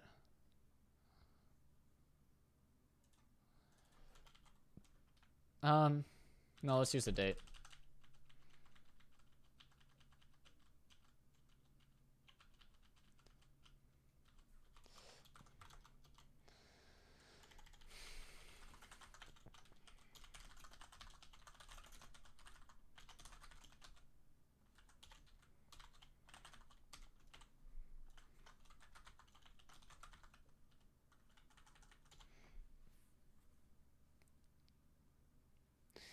Okay, so I should be able to do y.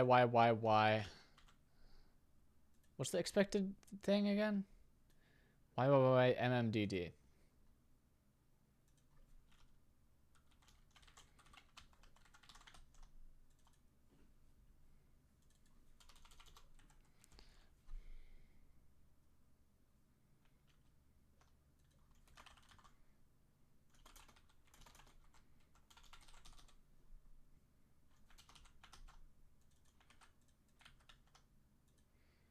Okay, 6064. Is it the fourth day? Yes, it is.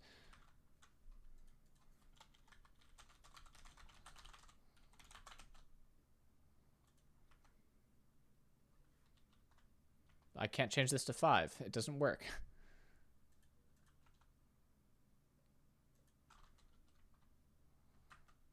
When I type 1, it's subtracting 1 day from it. What the fuck?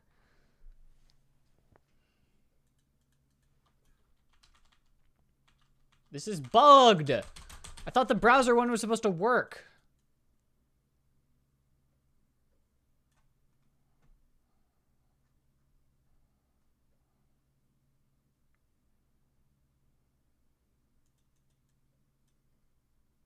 Why don't I just make this a string?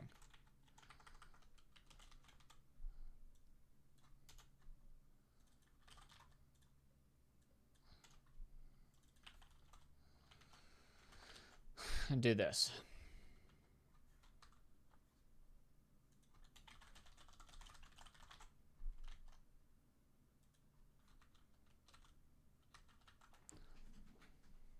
Okay.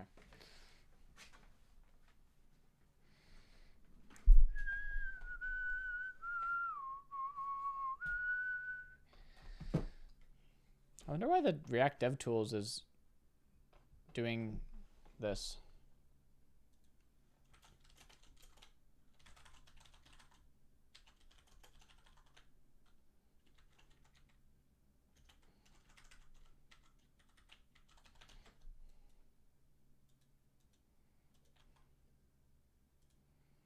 Okay. So if I type a 5, it changes to a 5. Okay. Type a 2. Yes, okay. Perfect. All right, looks good. What's next? Next thing I need to do is I need to integrate the time input to this. So const.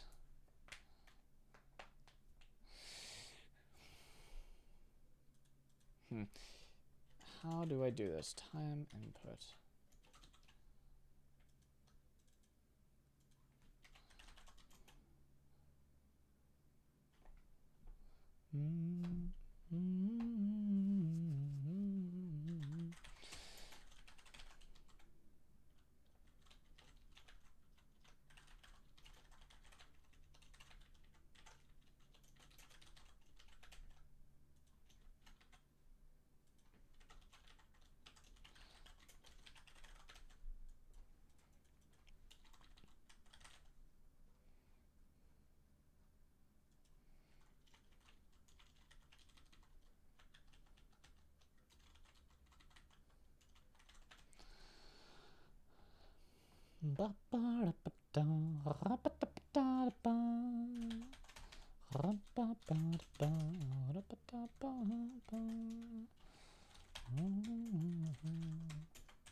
Okay.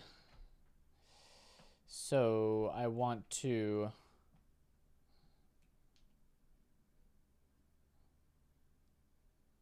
I mean,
I guess I could pull out the states.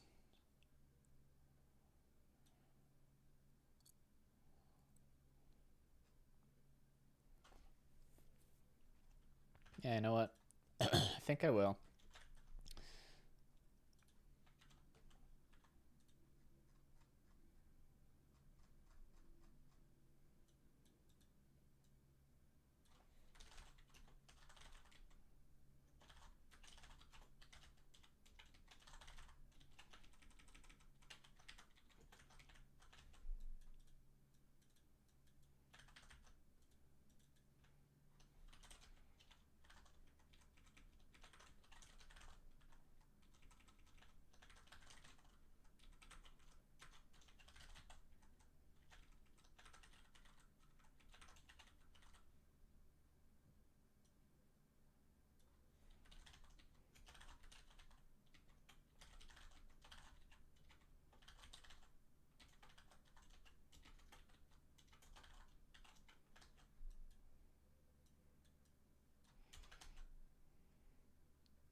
Okay, watch this, chat.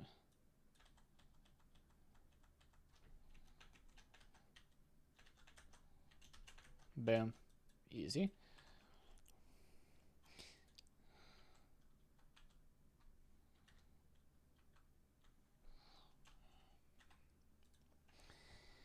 Okay. So now I have the date, the hours, the minutes, the seconds, and the AM PM. So I can now generate a date based on all of that information, an actual date object.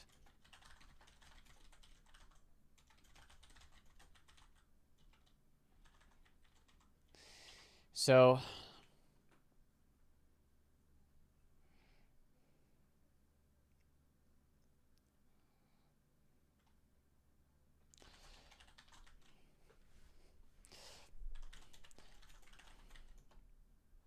can I like parse? Is there a parse method?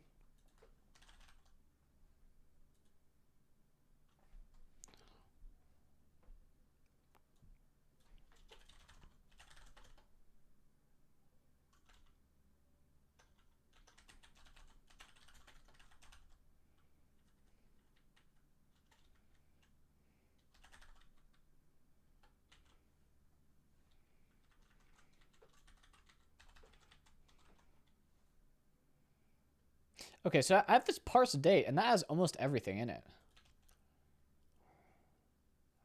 Reference date? What's reference date?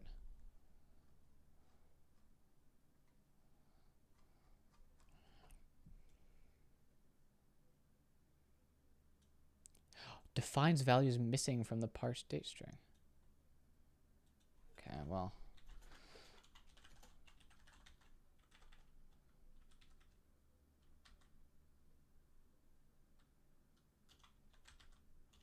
We can do 1970.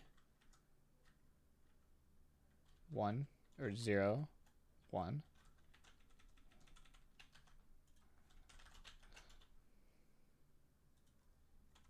And then the hours would be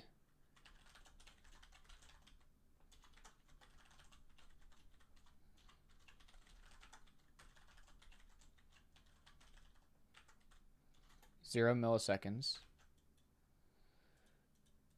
And then if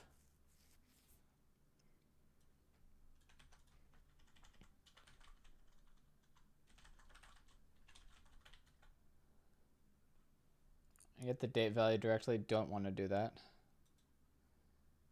You mean value is date? I can't do that because I have to start in a state.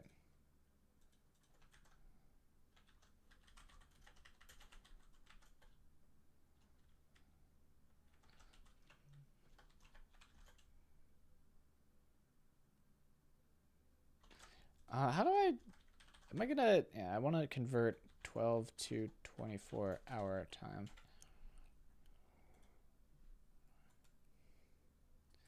I mean,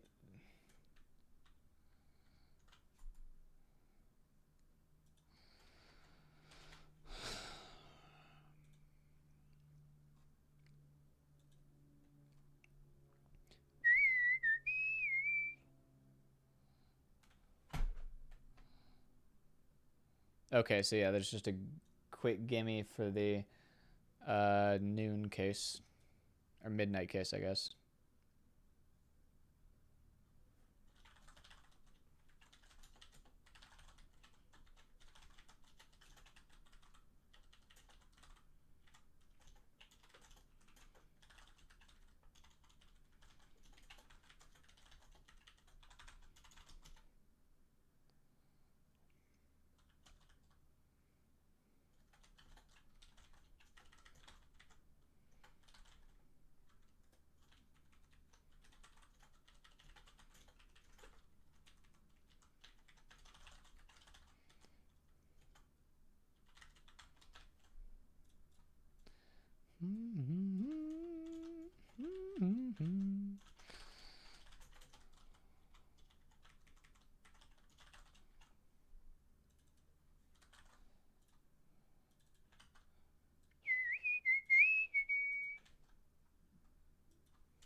Okay, fingers crossed, please.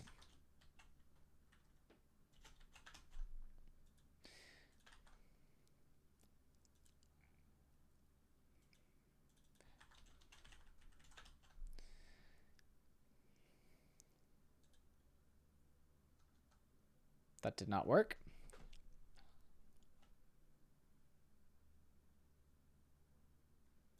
Okay, we're gonna do this a different way then.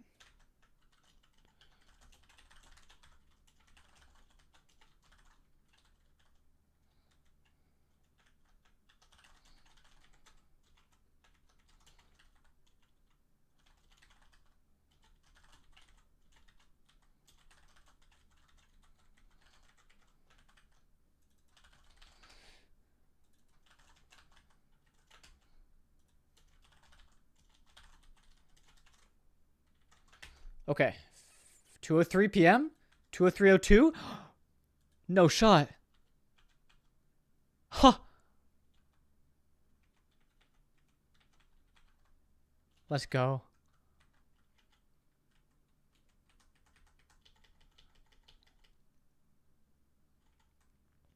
Wait, there's an invalid date somewhere in there.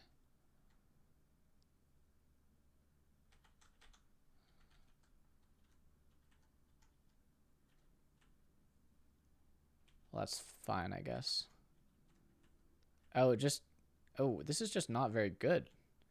It doesn't account for months with 31.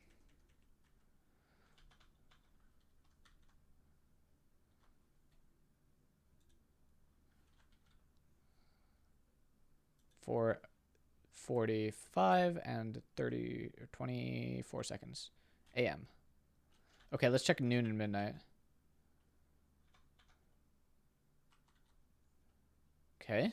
I think we got it working, chat. I think we actually got it working.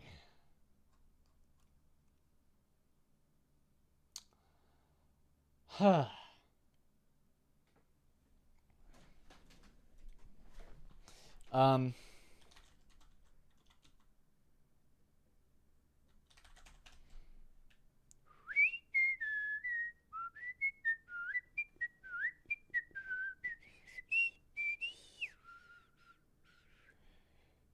So now can I do like on change?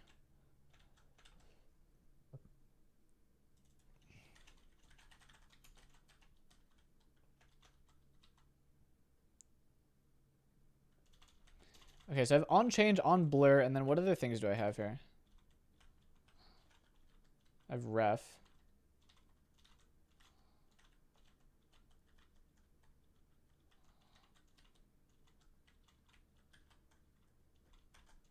Value. And name. Value, like I'm gonna respect. Okay, fuck yeah, I have to respect the value. Oh god, oh fuck, okay.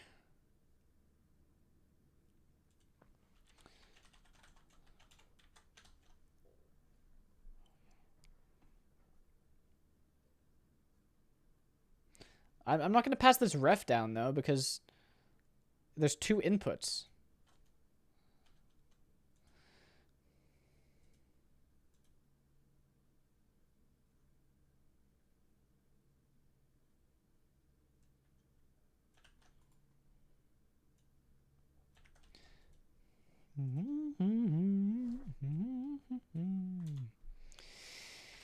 Okay, so now let me do something like I'll find this button. I'll do on click equals console.log get values drops.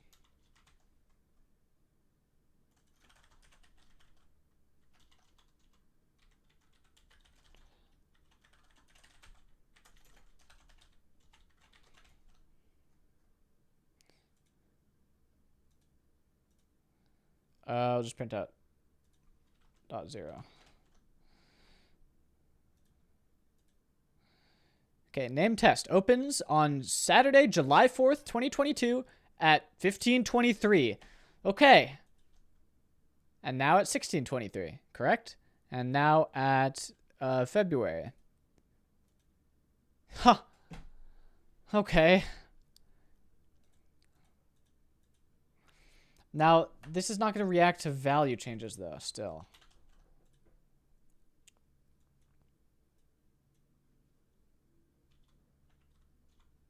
And on blur, I'm just not going to deal with. So I have to do...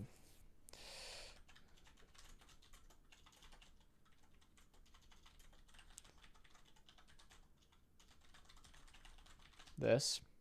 So is this going to change all the time? Yes.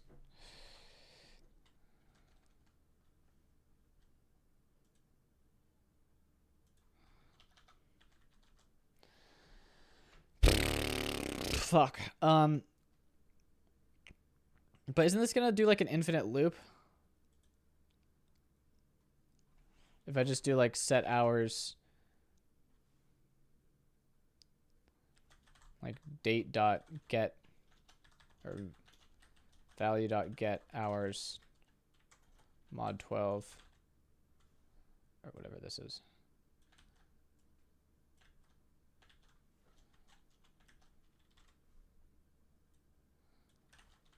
Like even if I just do this, isn't this gonna... I guess it doesn't.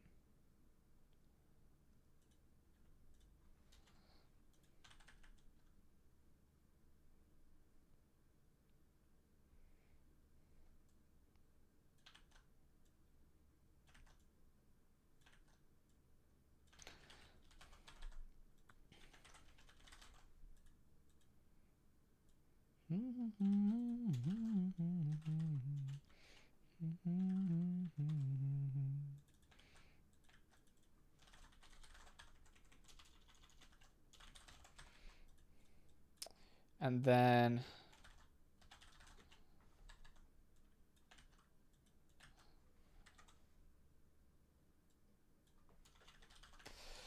okay, I think that should be good.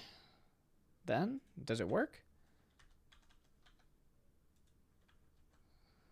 Well, I guess I can test it by doing something like do I have set value? Yeah.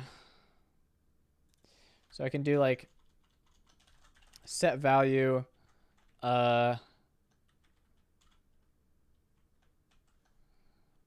drops 0 dot opens to a new date. And it seems to work. Whenever I click it, it updates it to the current time. Okay, so I think I set everything up then correctly. This is working. I just now have to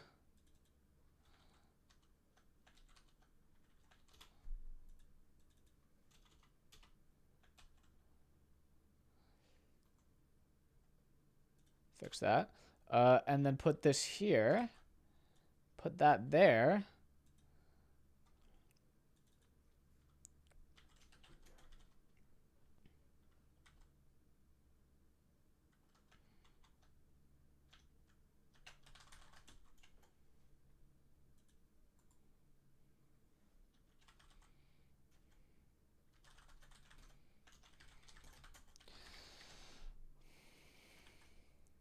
So tell me how.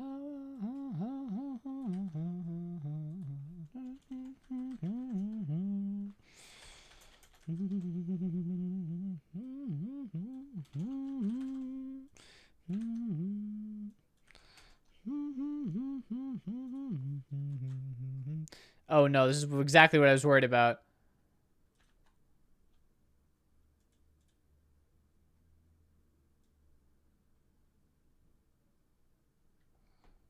Fuck.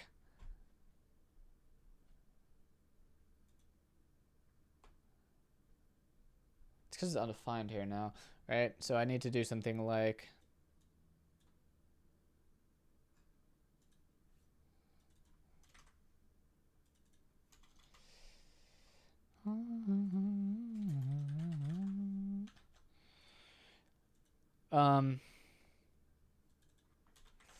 Shit, I need to do something like... Where am I appending? In the schedule? Yes.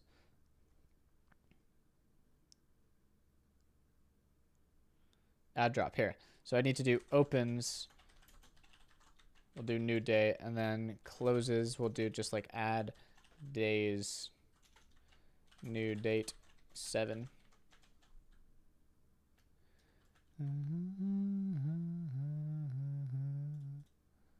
Ah, fuck. See, this is what I was worried about. Why didn't it do this earlier? I thought this was going to happen a year ago.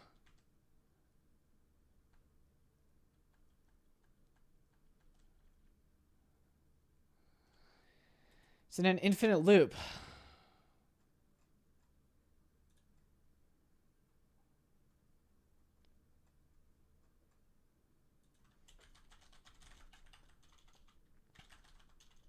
Is it because they're both pointing at the same thing? Does that solve it? Wait, I think that does solve it. Oh, phew. Thank goodness.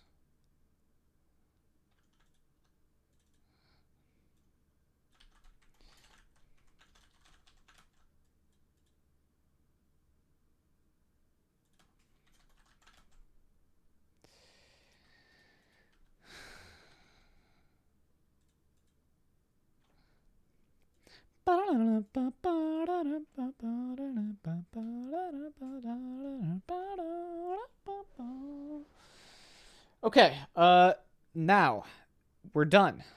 This now works. Oh, I need to do errors though.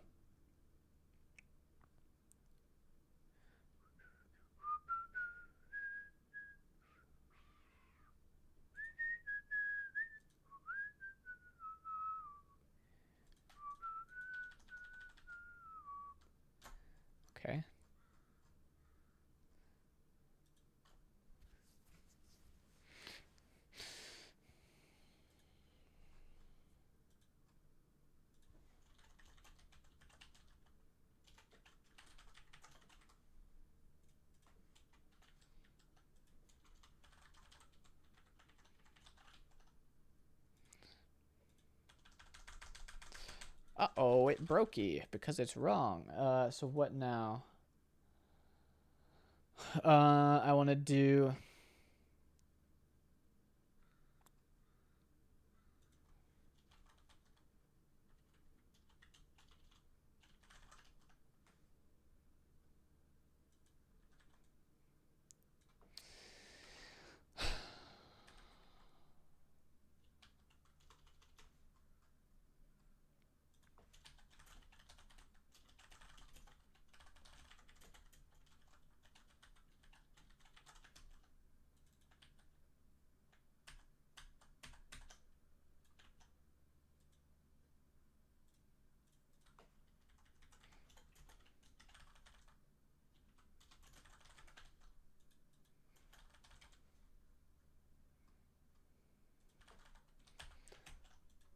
The boys that bound us will be gone.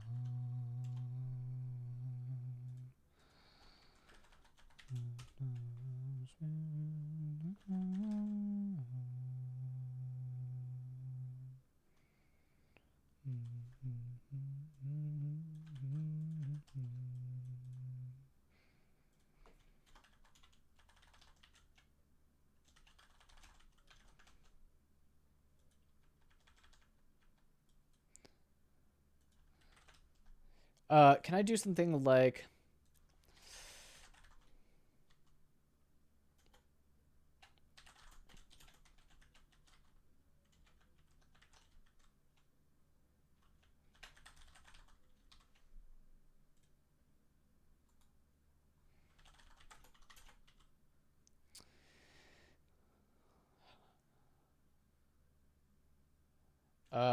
invalidate.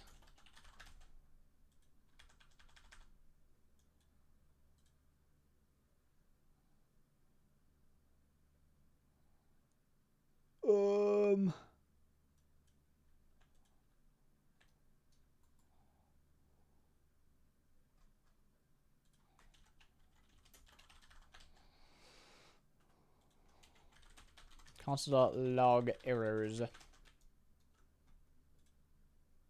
Ah, I see.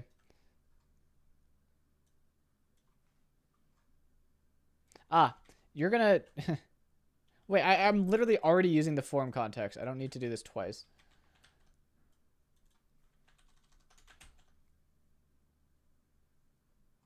And now, this is gonna be mad at me. Okay, good, good, good.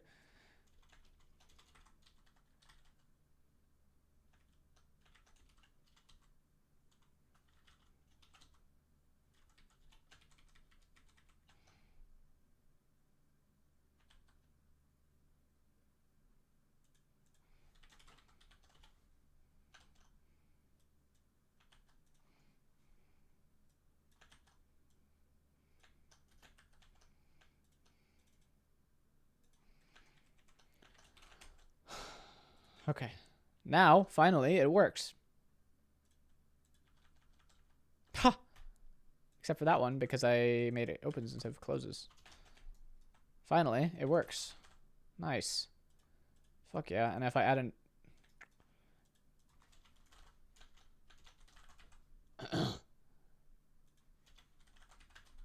Okay, thanks, Porter. Finally, it works. Nice. Fuck yeah. Okay. Okay.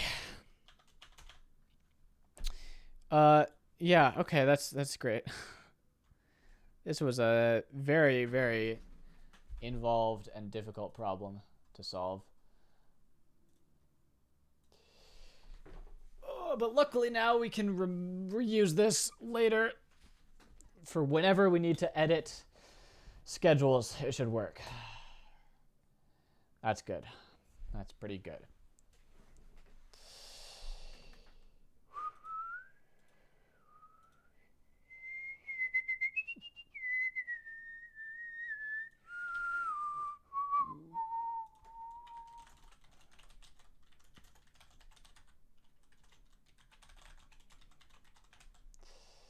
I just do that real quick.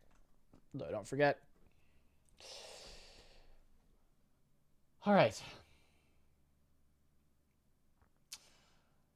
I think I'm done for today, chat. It's been a fucking almost 8-hour stream. We got a significant amount of stuff done. Take us back through it. We did this. I really like how this looks. And we did all of the stuff on the drop schedule. I think that was pretty productive.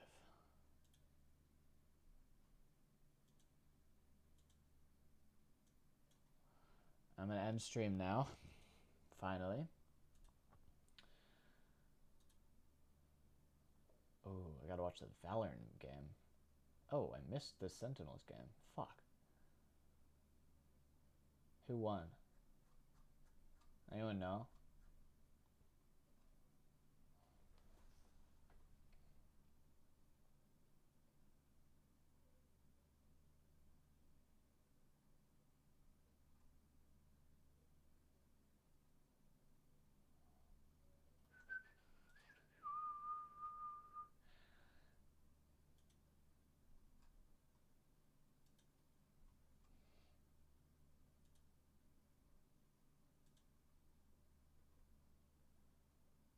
Actually, the sub for 9 months.